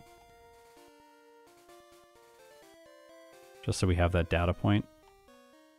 Okay, I'm going to come over... Oh, that's my Paris. I was like, what is that? Why is there a Pokemon? Used to yellow. There should be no Pokemon in here in yellow. Paris. Paris! I can't attack you. Paris! Paris! No. Oh my gosh.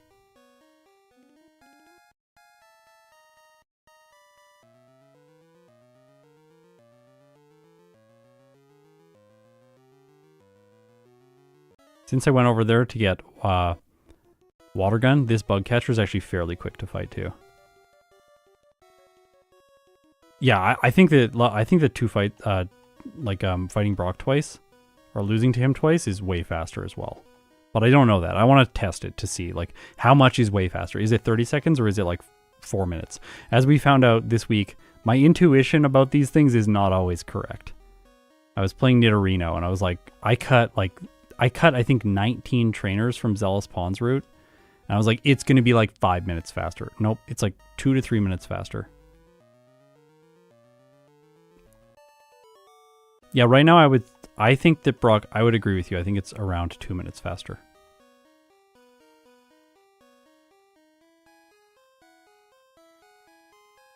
I think we'll be 2 minutes faster if we, do we teach Supersonic? Guess Tail Whip's bad.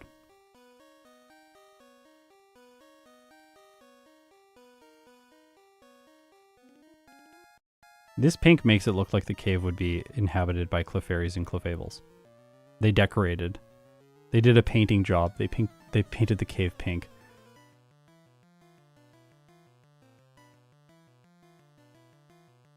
It's decent against Misty, but we're doing her at the higher level this time, so I don't think we'll need it.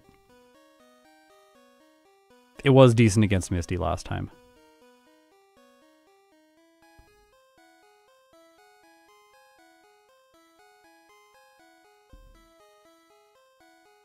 This Cerulean City, we're going to save so much time here. Even though the Brock split was slightly slower, this section of the game is going to be much faster. Unless the Pidgeotto ruins us. Please don't. We prepared for you. We fought 2 to 3 really inefficient trainers. Just to make the Pidgeotto better, please.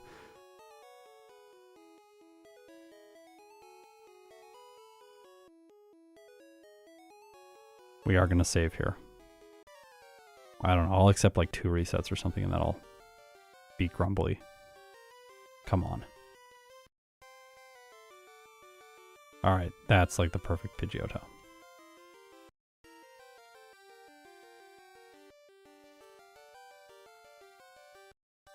Alright, Bulbasaur. Bulba. Nice.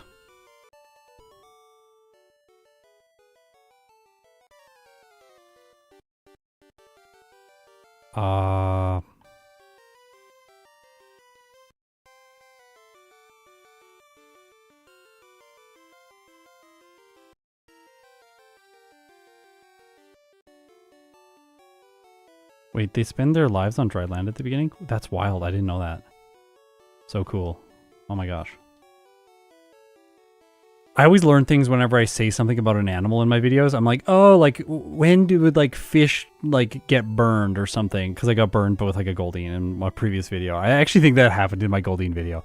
And then like everyone was like, when the fish get cooked. I was like, oh, it's like, yeah, like yes, indeed. Where are you? Oh, you're at the top of my inventory.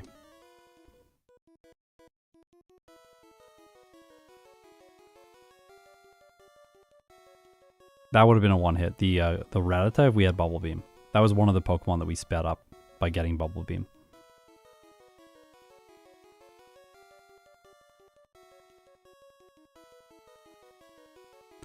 Also, I just want to say huge thank you to everyone for being here. I really appreciate it. I love this job. I love doing this day in, day out, so it really means a lot to me that you choose to support my channel by watching my stuff, and hopefully these videos are entertaining. Hopefully you love the math, because that's what we do here. We do math. And then we see how that math corresponds to results in the game.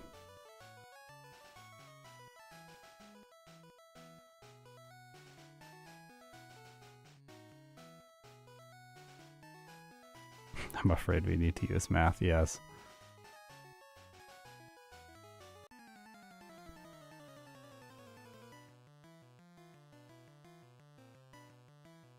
And like Bubble Beam, yeah, it would do more damage to the Geodude, but we don't need more.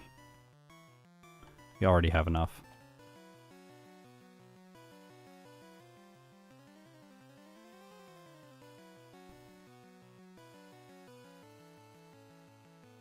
I'm sick of that being in slot 2.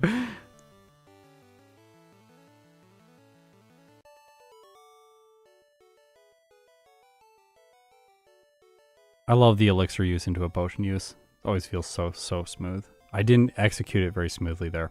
This is another spot where Bubble Beam gives a one hit against this Machop. We could have also flexed in the Hiker with Onyx to get Horn Drill before the Pidgey. I did mention that I would be very angry if this Pidgey uses Sand Attack and we lose. And I will never believe Zealous Pawn ever again. Ah, okay. Okay. Bye, Supersonic.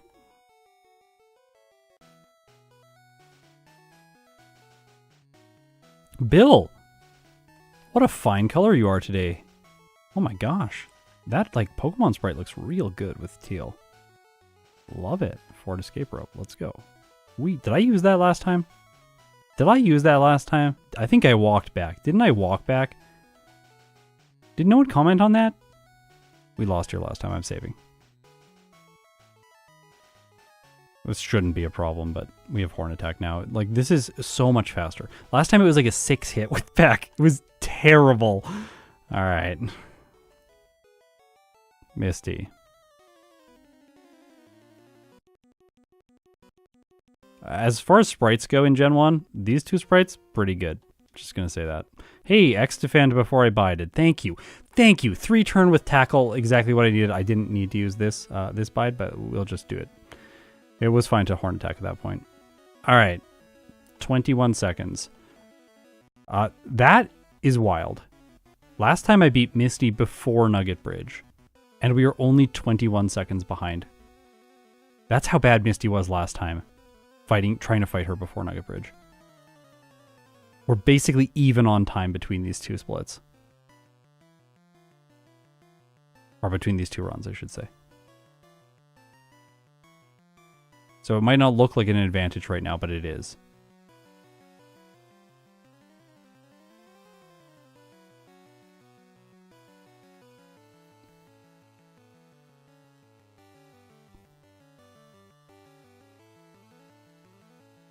Let's go. Nah. Now we're gonna skip rest. I didn't teach Bubble Beam, sorry. I should do that.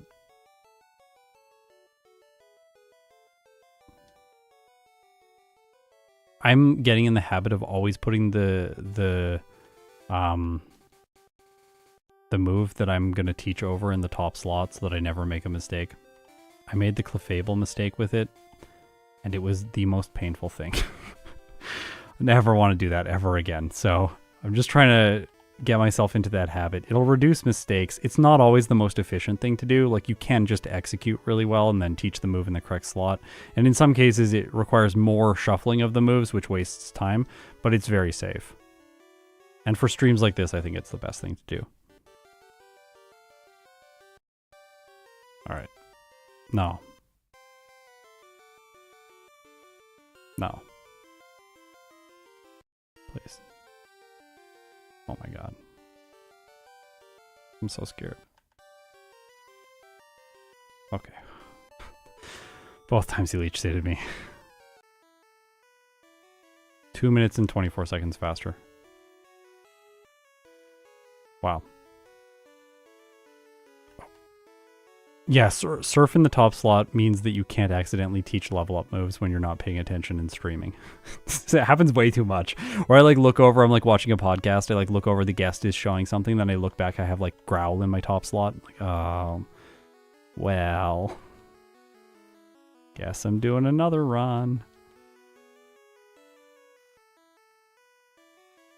Do you know what I'm not gonna do? Not gonna fight Surge.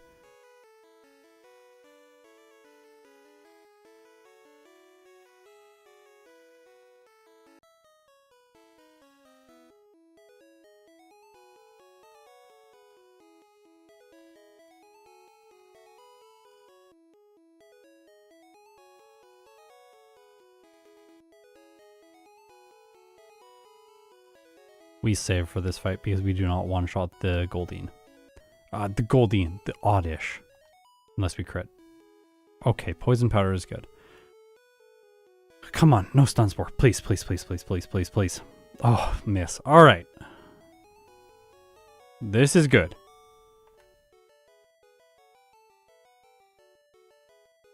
Let's go. We can two-shot the... We two-shot the Venom out with anything, so I'm going to use Peck to conserve PP. Gotta pace myself.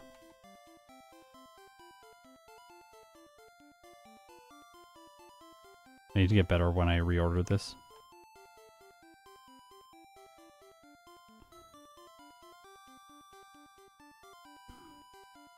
Come on, 3 hit. 82% chance. No, I'm not going to get it. We got the bad roll. Alright, fine.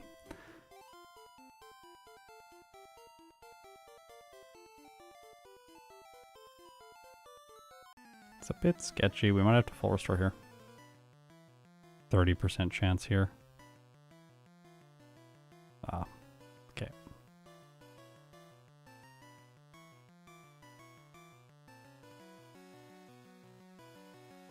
Ugh! Terrible menu. Don't look at that on this color. Very bad. Also, I checked the menu. Gotta see, you know, what those options are set to. You don't want to have a slow text speed or something.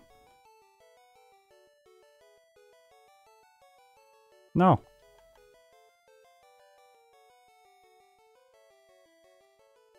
Should repel at the same time that I full restore.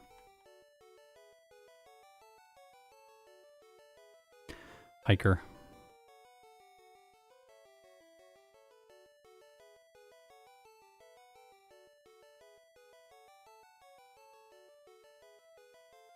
Bike in slot 1 is such a... I've done bike in slot 1 for like 5 years. Ever since I started using the bike, it's been slot 1. Come on. I feel like all the other people in the community, they like get known for like all these amazing strategies, and like, what am I known for? Spamming rest too much and training in Erica's gym? Like, oh, we got a ghost person. Did you see the ghost person? We got a ghost person. That was sweet.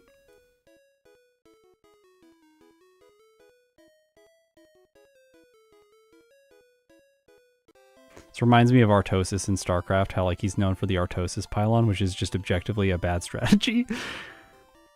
Just like, oh, you messed up. We're going to name what messing up is. Like, we're going to name when people mess up after you. Well, thank you. Or like the Venomoth joke. It's like, oh, Scott's just making mistakes.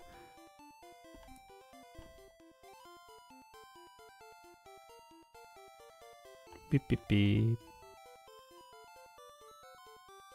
I find when using Blizzard, it is best to pick up all of the PP ups. You can obviously be riskier and just not do that and simply skip some of them, have only 5 uses of Blizzard, only 6 uses of Blizzard. That's also fine. But I think it's pretty painful when you're using a move and then you miss like twice or 3 times in a battle and then you just can't win because of that and you take extra resets. It's never fun.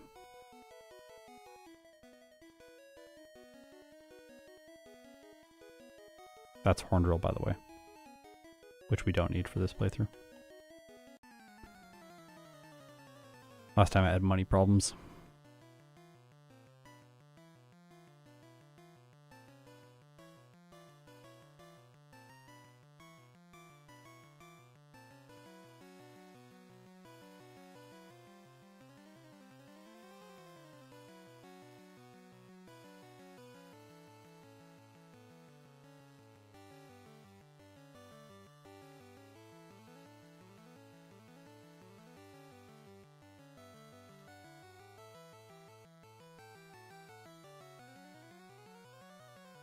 I love this track. This track is so good.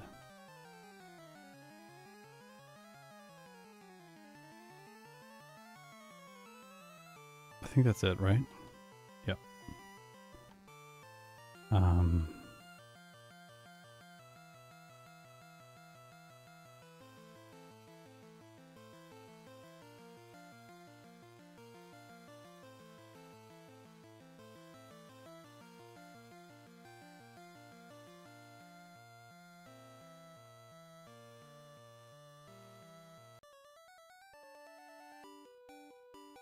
So we should get Fly now, even though we are going to have to backtrack from this area because of Surge, just because we do need Fly as soon as we beat him. I forgot to get my flyer, though. We'll get that on the way out.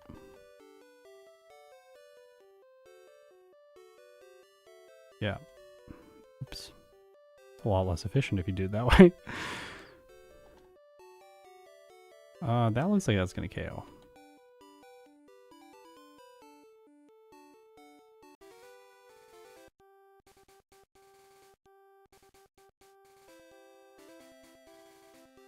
Oops. Sorry.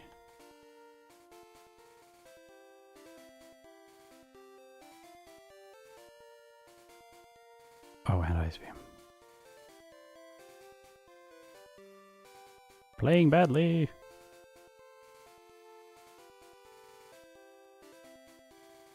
This was maybe the worst menuing of all time.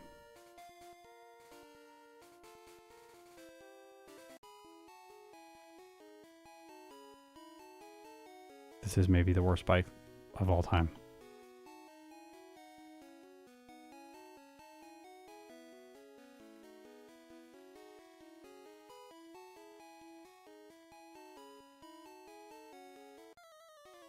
Okay, Surge.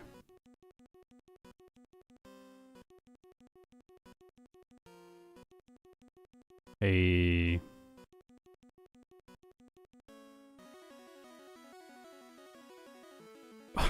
6 minutes and 39 seconds faster.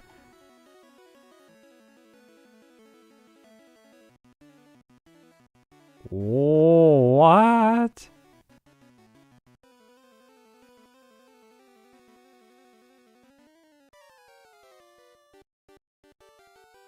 All right. Let's go. Struggling to push up there.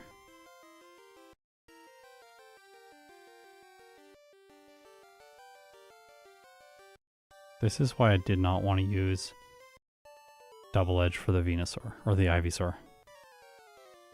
Gaining time. Just gaining time here.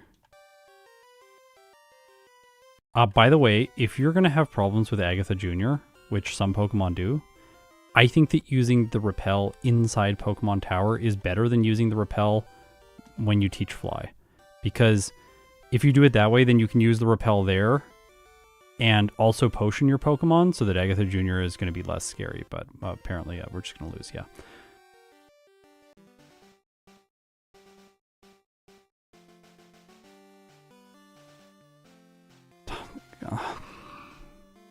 Pain.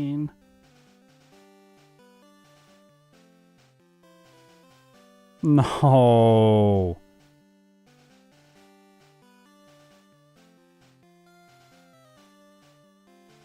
Oh my gosh, I just Gemma missed. It's fine. Ice Beam does not have the guaranteed 2-hit, which is why I'm using Bubble Beam and foregoing the chance to freeze.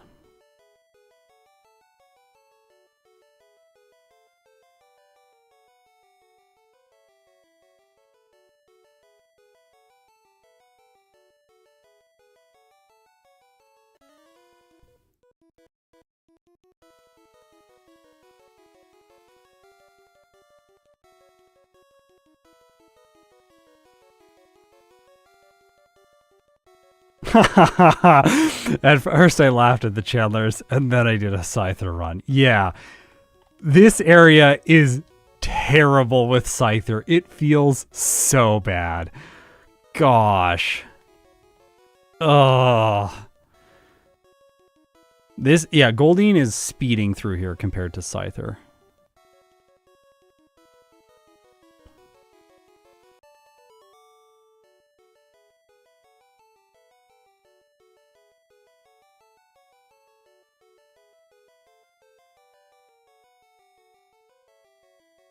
This is a case where like Double Edge does more damage, but it's still 2 shots.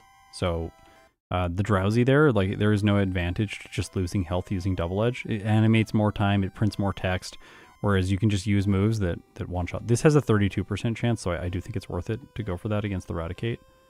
And then it got really sketchy, but...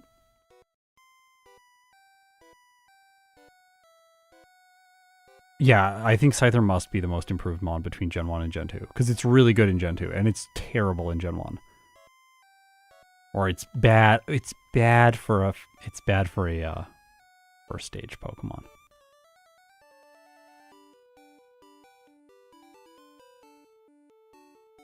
Oh, sorry, final evolution, that's what I meant to say. Don't know what I'm saying over here.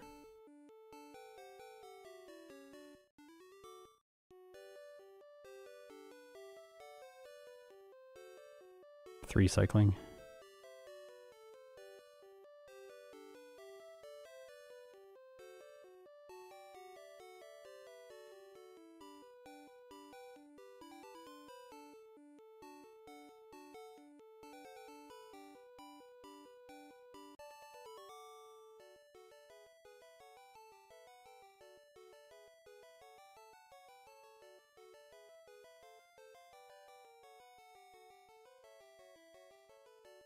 I like getting freezes during these fights because it prevents poison and opening the inventory, even though Bubble Beam has a slightly higher chance to 2-shot. It's 22%.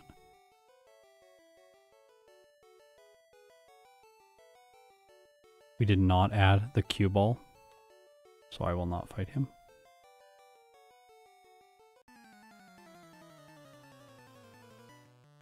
Didn't save this time. Oh, that crit's nice. Uh-oh. Uh-oh.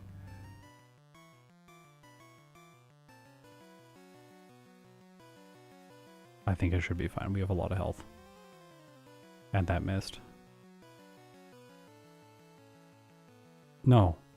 That was a Gen 1 miss. Making things tense.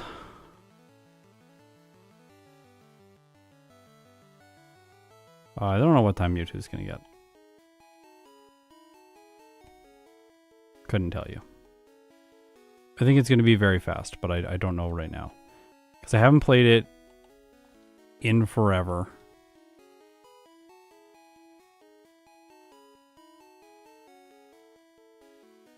I think it will be sub 30.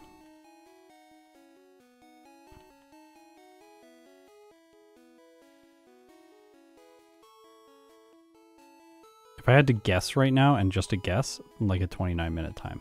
But I don't know if I'm going to get that. I'm sure someone else in the community will. Like, I don't think I'm the best player in the community. There's a lot of people better than me. I think they'll get the good time. Oh, sorry. I had a brief heart palpitation right there. Where I was like, do I teach Surf? Yes, I teach Surf. Or a Goldine.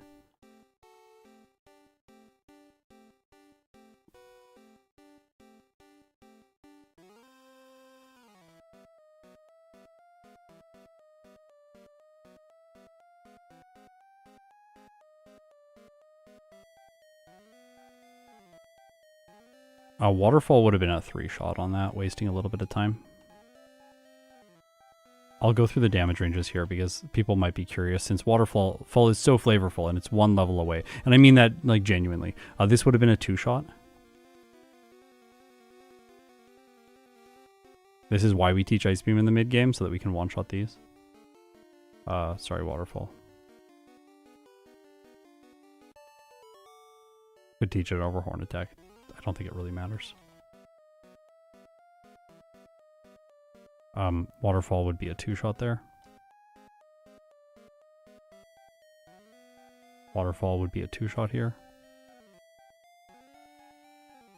That is a 1-shot 34% of the time.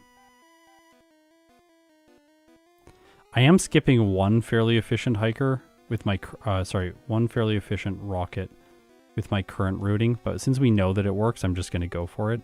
I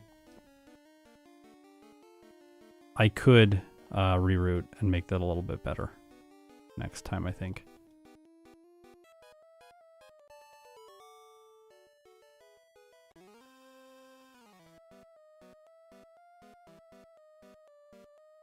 A smooth PP up? What do you mean? I didn't use a PP up, did I?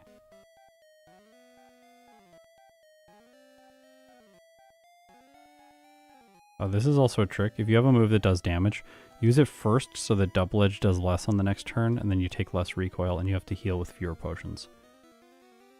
Oh, I think you meant potion. Maybe.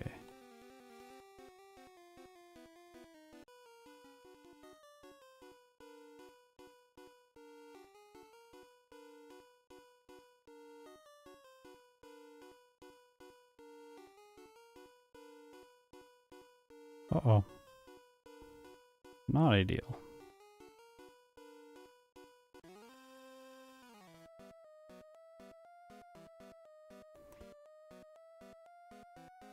Everyone should be proud of me for using Double Edge. Getting kind of sketchy though. We need to heal.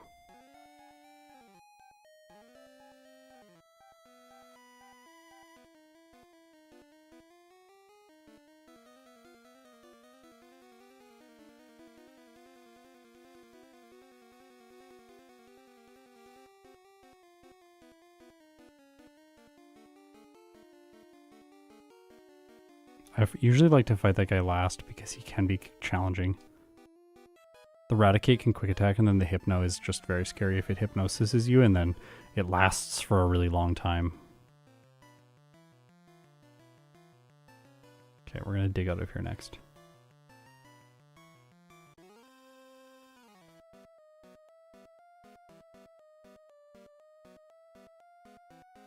Double Edge makes that a one-shot.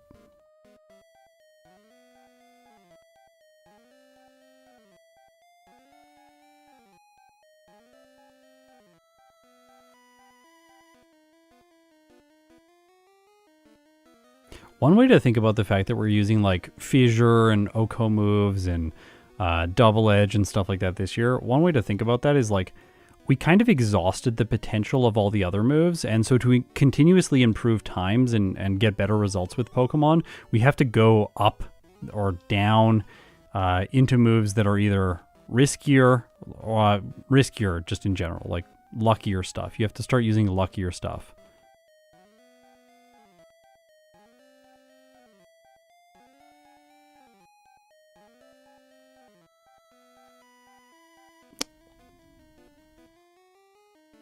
What?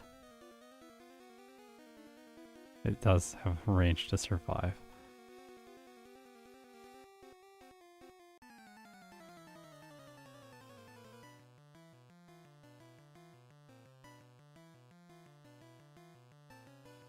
Bong Cloud strategy in chess? Okay, I'll look it up.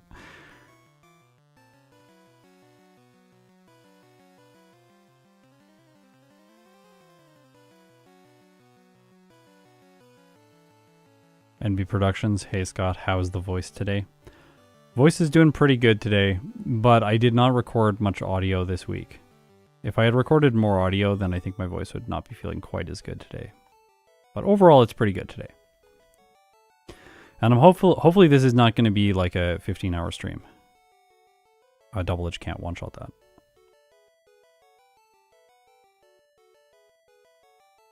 There's a chance that I fail that damage range with Horn Attack, so I'm going to go for Double Edge. That gets us to 43, where we can use 5 candies for Koga. 1, 2. Sorry, Horn Drill. You're cool, but no. 3, 4, 5.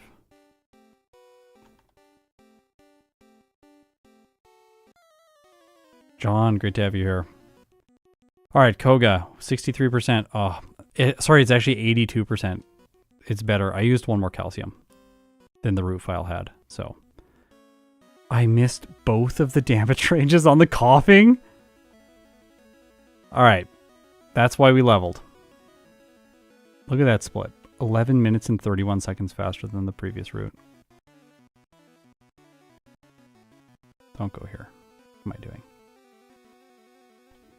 This is Pokemon Red.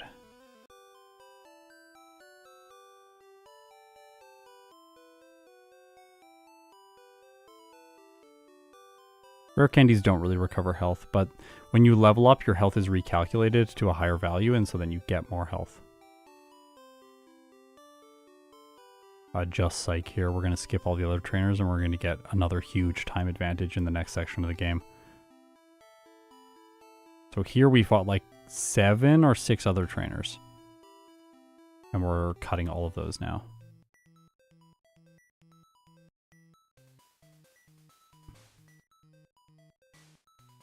I need to be more confident with those menus.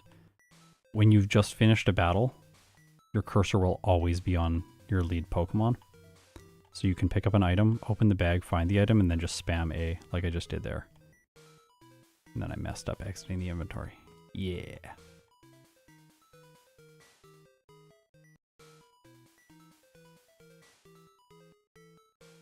$18 items, 19 items. Tight. Okay, I want my waypoint to be Saffron City for the next little bit, because we're going to dig out of Silph, and we're also going to dig out of Koga's gym, and then we're going to dig out of Sabrina's gym. This is not yellow, so we can just fight the trainers. Yellow, you have to do the questions, even if you want to fight the trainers. If you talk to the trainers, they don't fight you. Everyone tells me, just talk to the trainers. And it doesn't work like that. This is one of those comments that I've been getting for years. I've tried to put it in multiple videos explaining it. I talk about it on stream all the time. Still, people are like, why don't you just talk to the trainers? I know, I can't. I wish I could just talk to the trainers. That isn't how it works. If you do want to skip them, though, you have to do the question. And we want to skip these 2 people and fight the Rapidash guy.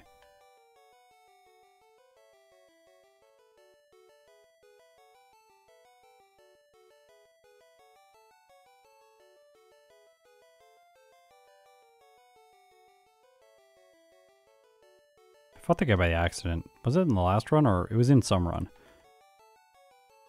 Alright, Blaine. This should be simple. It should be straightforward. What's he going to do? Nothing, right? Nothing. Guaranteed 1 hits on the first 3 Pokemon. 2-shot on the Arcanine, unless we get a crit. What's the Arcanine going to do? He's going to roar me? Is he going to roar me? Come on, roar me. Takedown. Oh, that was his best move. Okay, well done.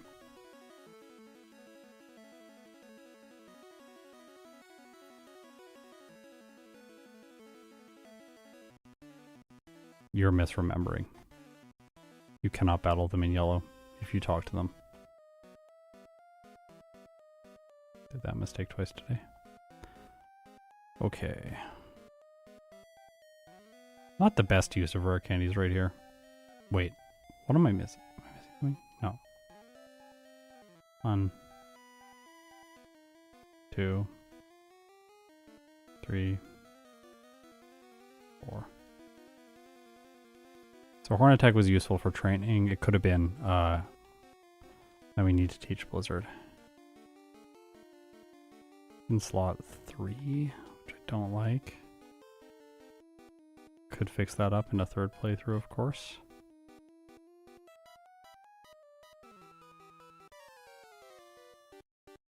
Okay. Rival. Do I set up agilities right away? We just need one. Yes. Because the Pidgeot's kind of bad. It has Whirlwind. We also want more damage. Oh, come on. Oh, come on. Not ideal.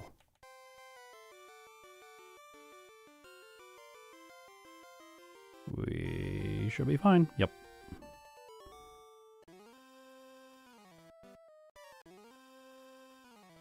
This is for strength.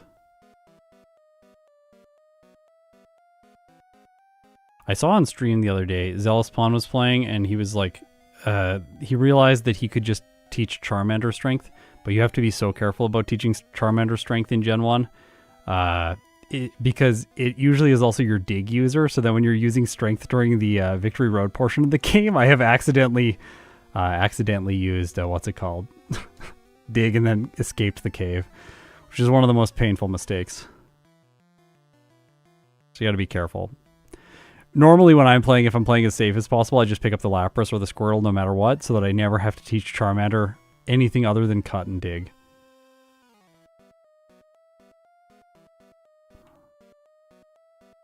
Alright.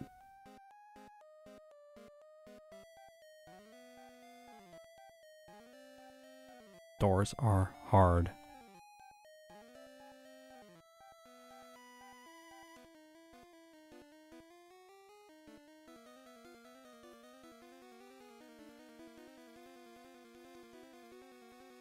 Okay, Sabrina. Look at her Alakazam. Her Alakazam is not faster than me in this game. I'm gonna surf this. It's probably a 2-hit. Well, unless I crit. Fun. She's so easy with this strat. 13 minutes and 27 seconds ahead of the previous pace. Alright. So it's gonna be... I think this finish is gonna be slower than I was expecting. But it's still gonna be a lot faster than the first run.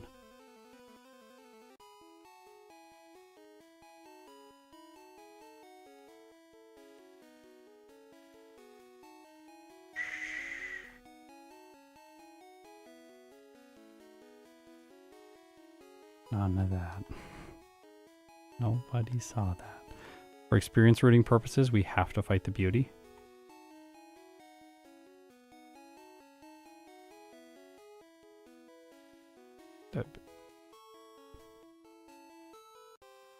I'm gonna save here in case I miss and, like, well, I get the worst possible luck. The likelihood of this happening is quite low, but you could miss, get hit by Sleep Powder, and then the Victory Bell could Razor Leaf crit you like 5 times in a row. That's obviously not what happened here.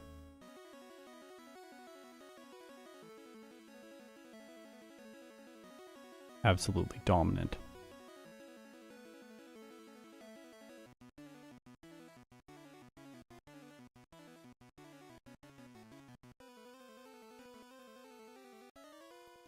Remember, Sand/Giovani. We fight this guy.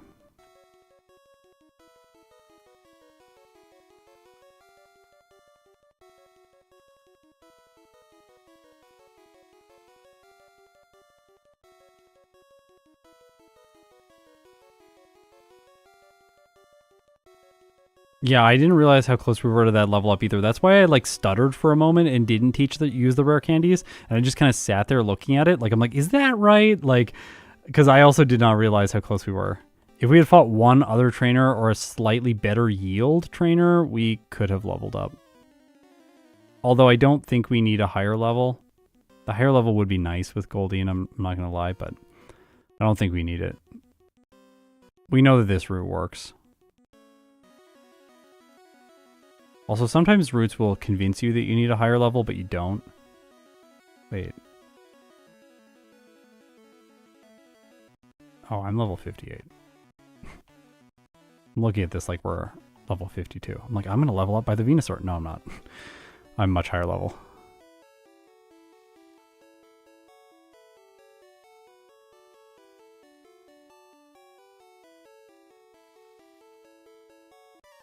Okay. Rival 6. 3 agilities, 1 Leer.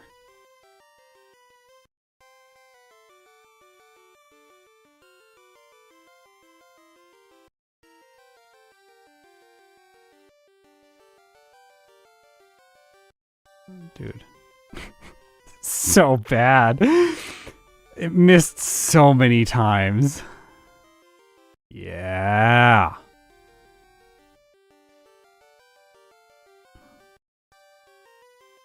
Look at this. No. No. They took away my repel. I missed on the Venusaur.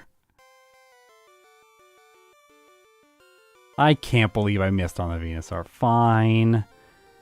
And this Rhyhorn last time was really not doing what it needed to do. Can you just stop missing the tail whips, please? Like, just hit me with one. What is this? What is this? What is this?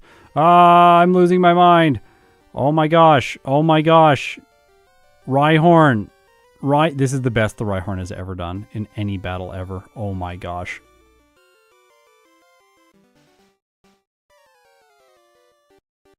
Repels are not still stored after saving in Gen 1. No, they get deleted.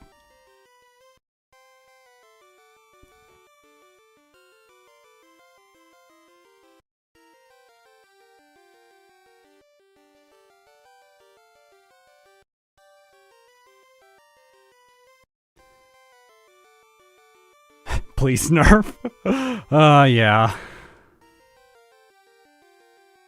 Gosh. Brutal.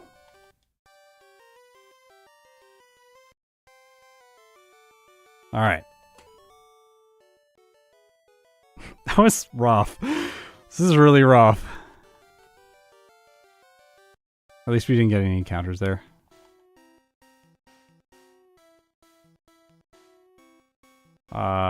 No, we have to fight a trainer. I'm not going to red bar it. Sorry. Or a Goldeen. I forgot. Well, it's fine. We can just push through this area and then do the candy after. Don't let me forget the candy.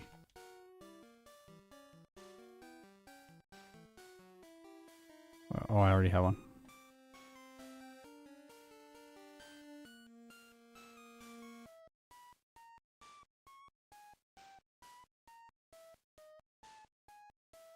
Because I made the mistake and I went into the warden's house so that I knew that I had strength, but I couldn't pick up the candy. That small inefficiency is actually going to help me save a little bit of backtrack time.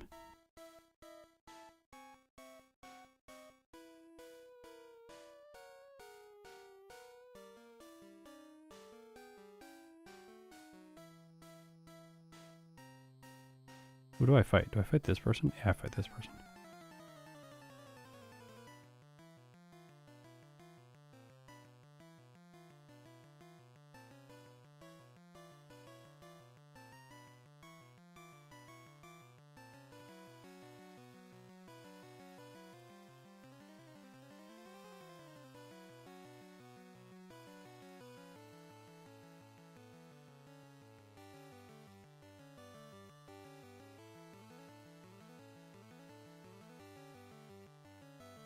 Blue boulders, yeah, they're good.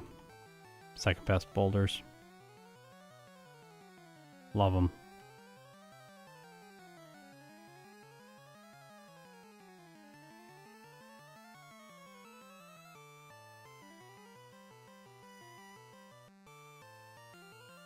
Doesn't know how good this track is.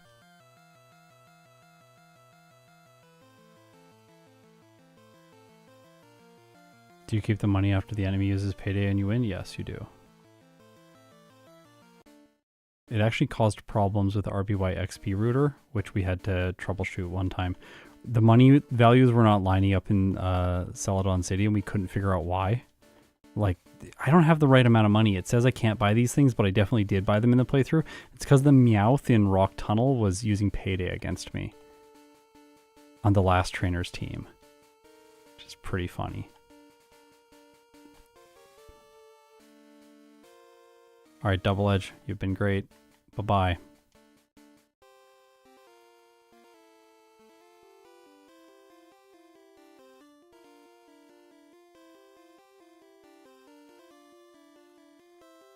Rest. Oh, that's perfect. Love it. Can we get a growl here? Yep. Well, now she's just wasting our time, but overall, quite good. Dugong. We could have had longer there if she was resting after I did more damage. Now we get to the Slowbro. It's pretty bad, as you can see. And from here, the remainder of Lorelei is essentially easy. Well, unless we run out of PP. It's a little sketchy, actually. I don't want to use Blizzard on these Pokemon, but I think I need to. Oh no. Well, this is a bad position. Gosh, I thought that was going to be fine, but it was not fine.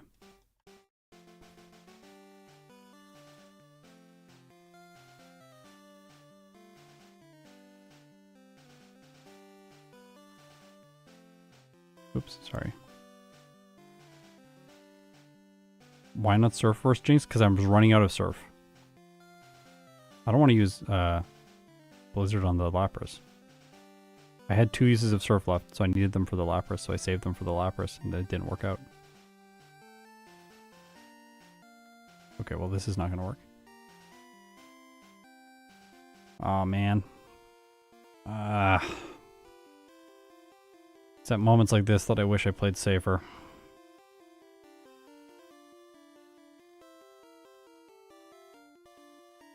I still do think this is the correct strategy, though.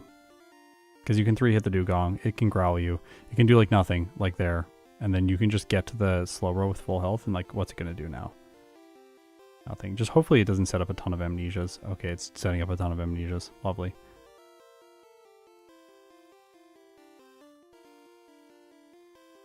Crit. We should be fine this time. Yeah. See, this is what I was expecting, and not to have PP problems. And then, oh... Paralysis there is pretty annoying. But I wanted 2 Surfs to knock out the Lapras. Well, critical hit. Oh gosh. No! No! Are you kidding me? Are you kidding me?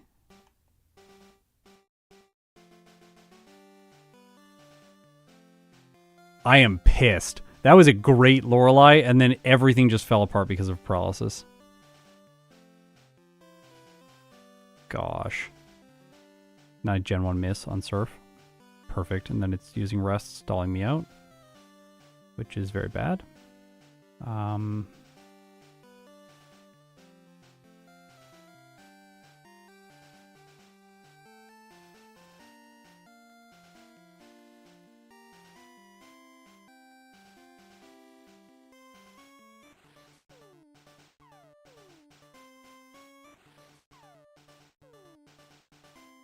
I think I need to Blizzard here.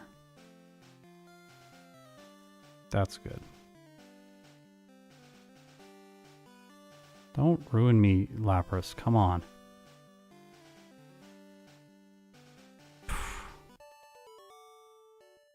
I'm so disappointed with how Lorelei went.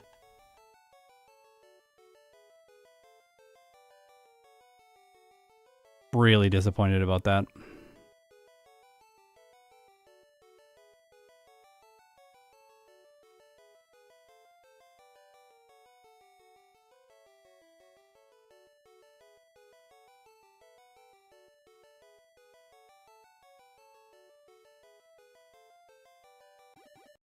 Okay, level 61. This was as according to plan. Here we'll have 2 rare candies. I remembered the Warden candy. We can go up over the damage rounding threshold prior to fighting Agatha. And we're going to 1 agility here so that we outspeed the Golbat, and we can 1-shot with Blizzard consistently, provided we don't miss. Agility, hypnosis, okay. Okay. Okay. Alright, yeah. Okay, thanks, Agatha. Yeah, perfect. Fighting you is so much fun. Yeah, this is just so engaging. Oh my gosh, yeah. Okay.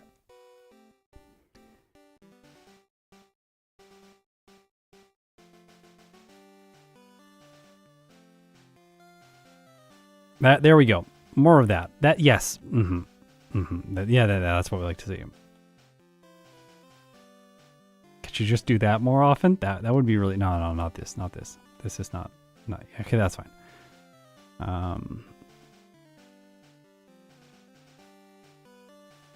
Freeze! Freeze! No. Freeze! Yes. All right. That wasn't that bad. That wasn't that bad. Better than last time. We sped up between the hiker split and the Agatha split.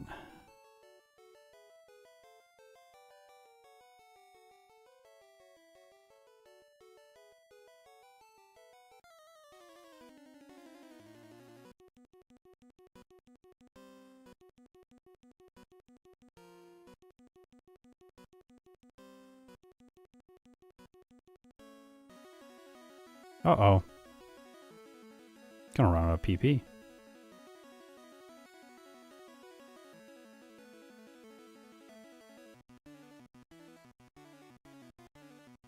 Wait, I have a strat. I have a strat.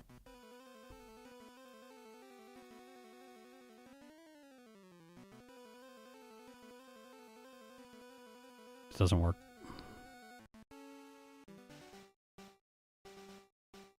Could surf and then hyper beam, but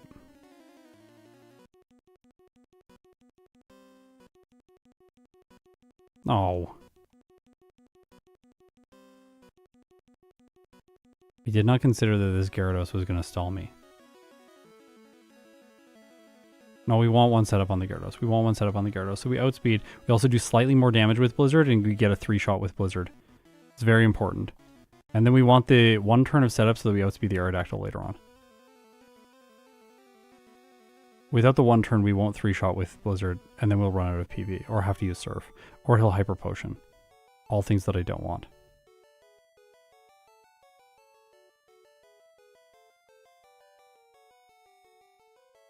Okay, champion. Hey, the second run is going to be close to my original prediction for the first run. Blizzard. No! No, no, no, no. Okay. It was all according to plan. I intended for that to happen. That was exactly what I was supposed to do. Yeah, let's go. Get wrecked. Sky Attack's a great move.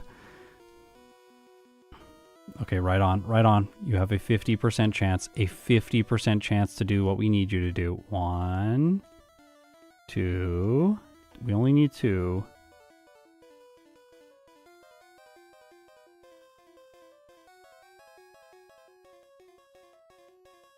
Oh, no! Careful, careful, careful, careful. Come on. No! Oh, oh, oh. Oh my gosh. Saved by the solar beam. Oh. Terrifying miss. Terrifying miss.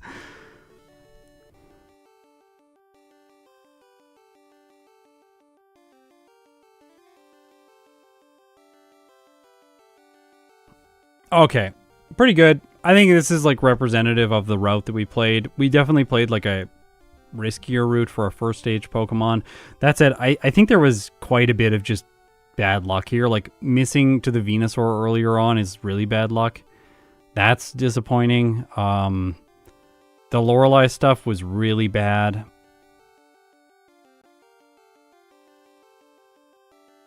Agatha was annoying first time around.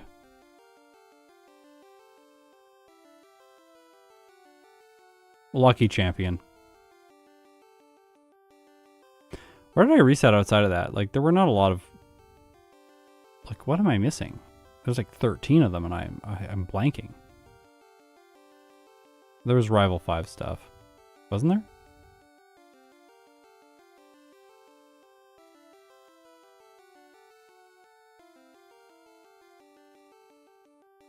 Oh yeah, we got Rhyhorned a lot. Like...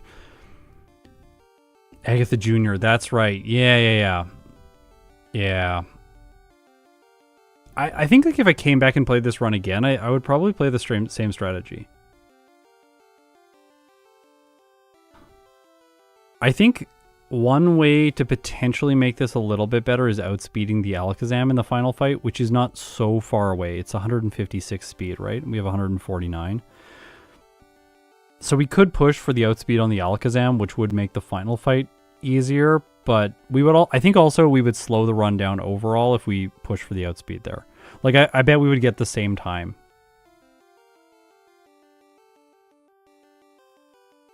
maybe we'd be like a little bit like, we'd have fewer resets. Maybe like Rival 6 or something, we'd save those resets. So maybe it would be faster. I'm not sure. That's hard to know. But like we didn't have a reset to the final Alakazam. So maybe that's not the thing to optimize for. In the end, like if you are using Blizzard for better damage ranges, there is a chance you just miss and you have resets. So can't do anything about that. And Goldeen doesn't really have better moves.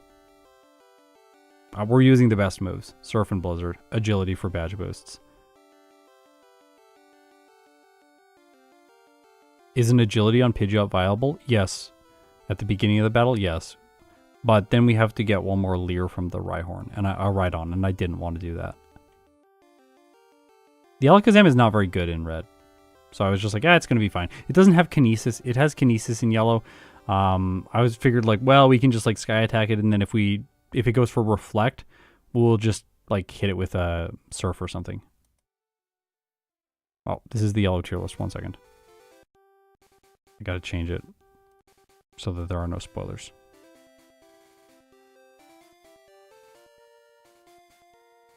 Okay. I have saved you all from the spoilers. Okay. Red version tier list. You know, Goldeen is going to be placed similarly to where it was in yellow.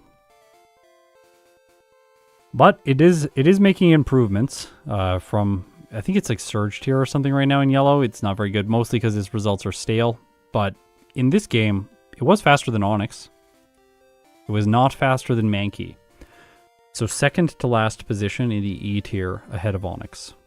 Not great. I think like Goldeen has a slow Brock. 10 to 11 minutes for the early game is not great. It lacks a lot of power throughout the mid game, and it can't solve a lot of problems with agilities because agility is at level 54. I do think this route synergizes a lot of things though. We go into the champion at a low level, we're trying to save time, we cut a bunch of trainers, we use rare candies really intelligently, we figured out all the badge boosts we need, which are not that many. A lot of the trainers are not difficult to fight. I think the key threshold that I didn't understand in the first playthrough is Koga. Once understanding Koga, this run is a lot smoother. And I ended up being 12 minutes and 57 seconds faster than the first run.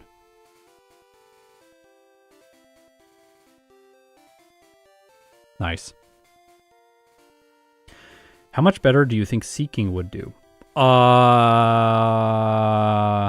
lot better. Seeking will be a lot better.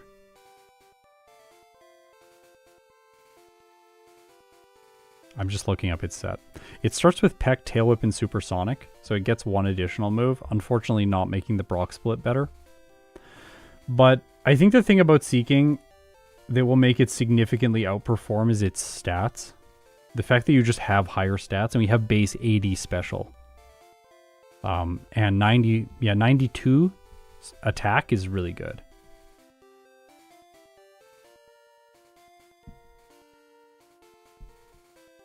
Do people want to see Seeking tomorrow, or do we want to see something else?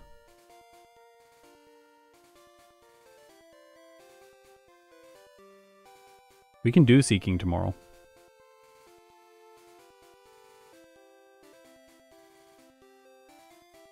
Alright, people are saying yes. Okay, I'll do Seeking tomorrow. We'll see how it compares. It's also helpful for me too, because this is like kind of in my brain how we played Goldeen. Then we can come back and just check Seeking.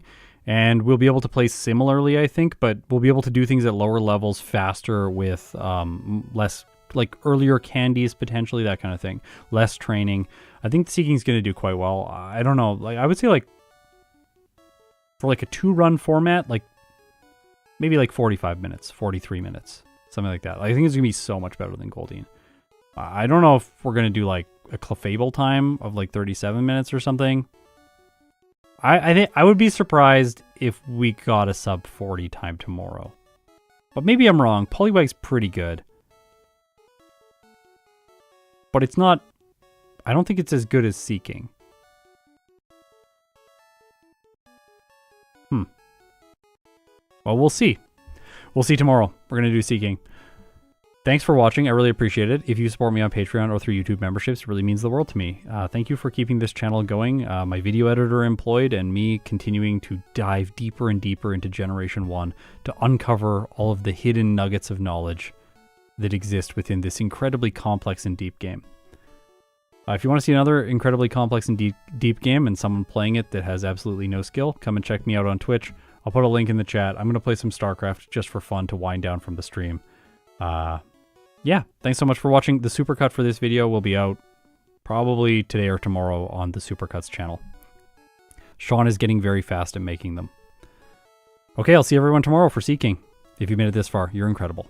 See you then.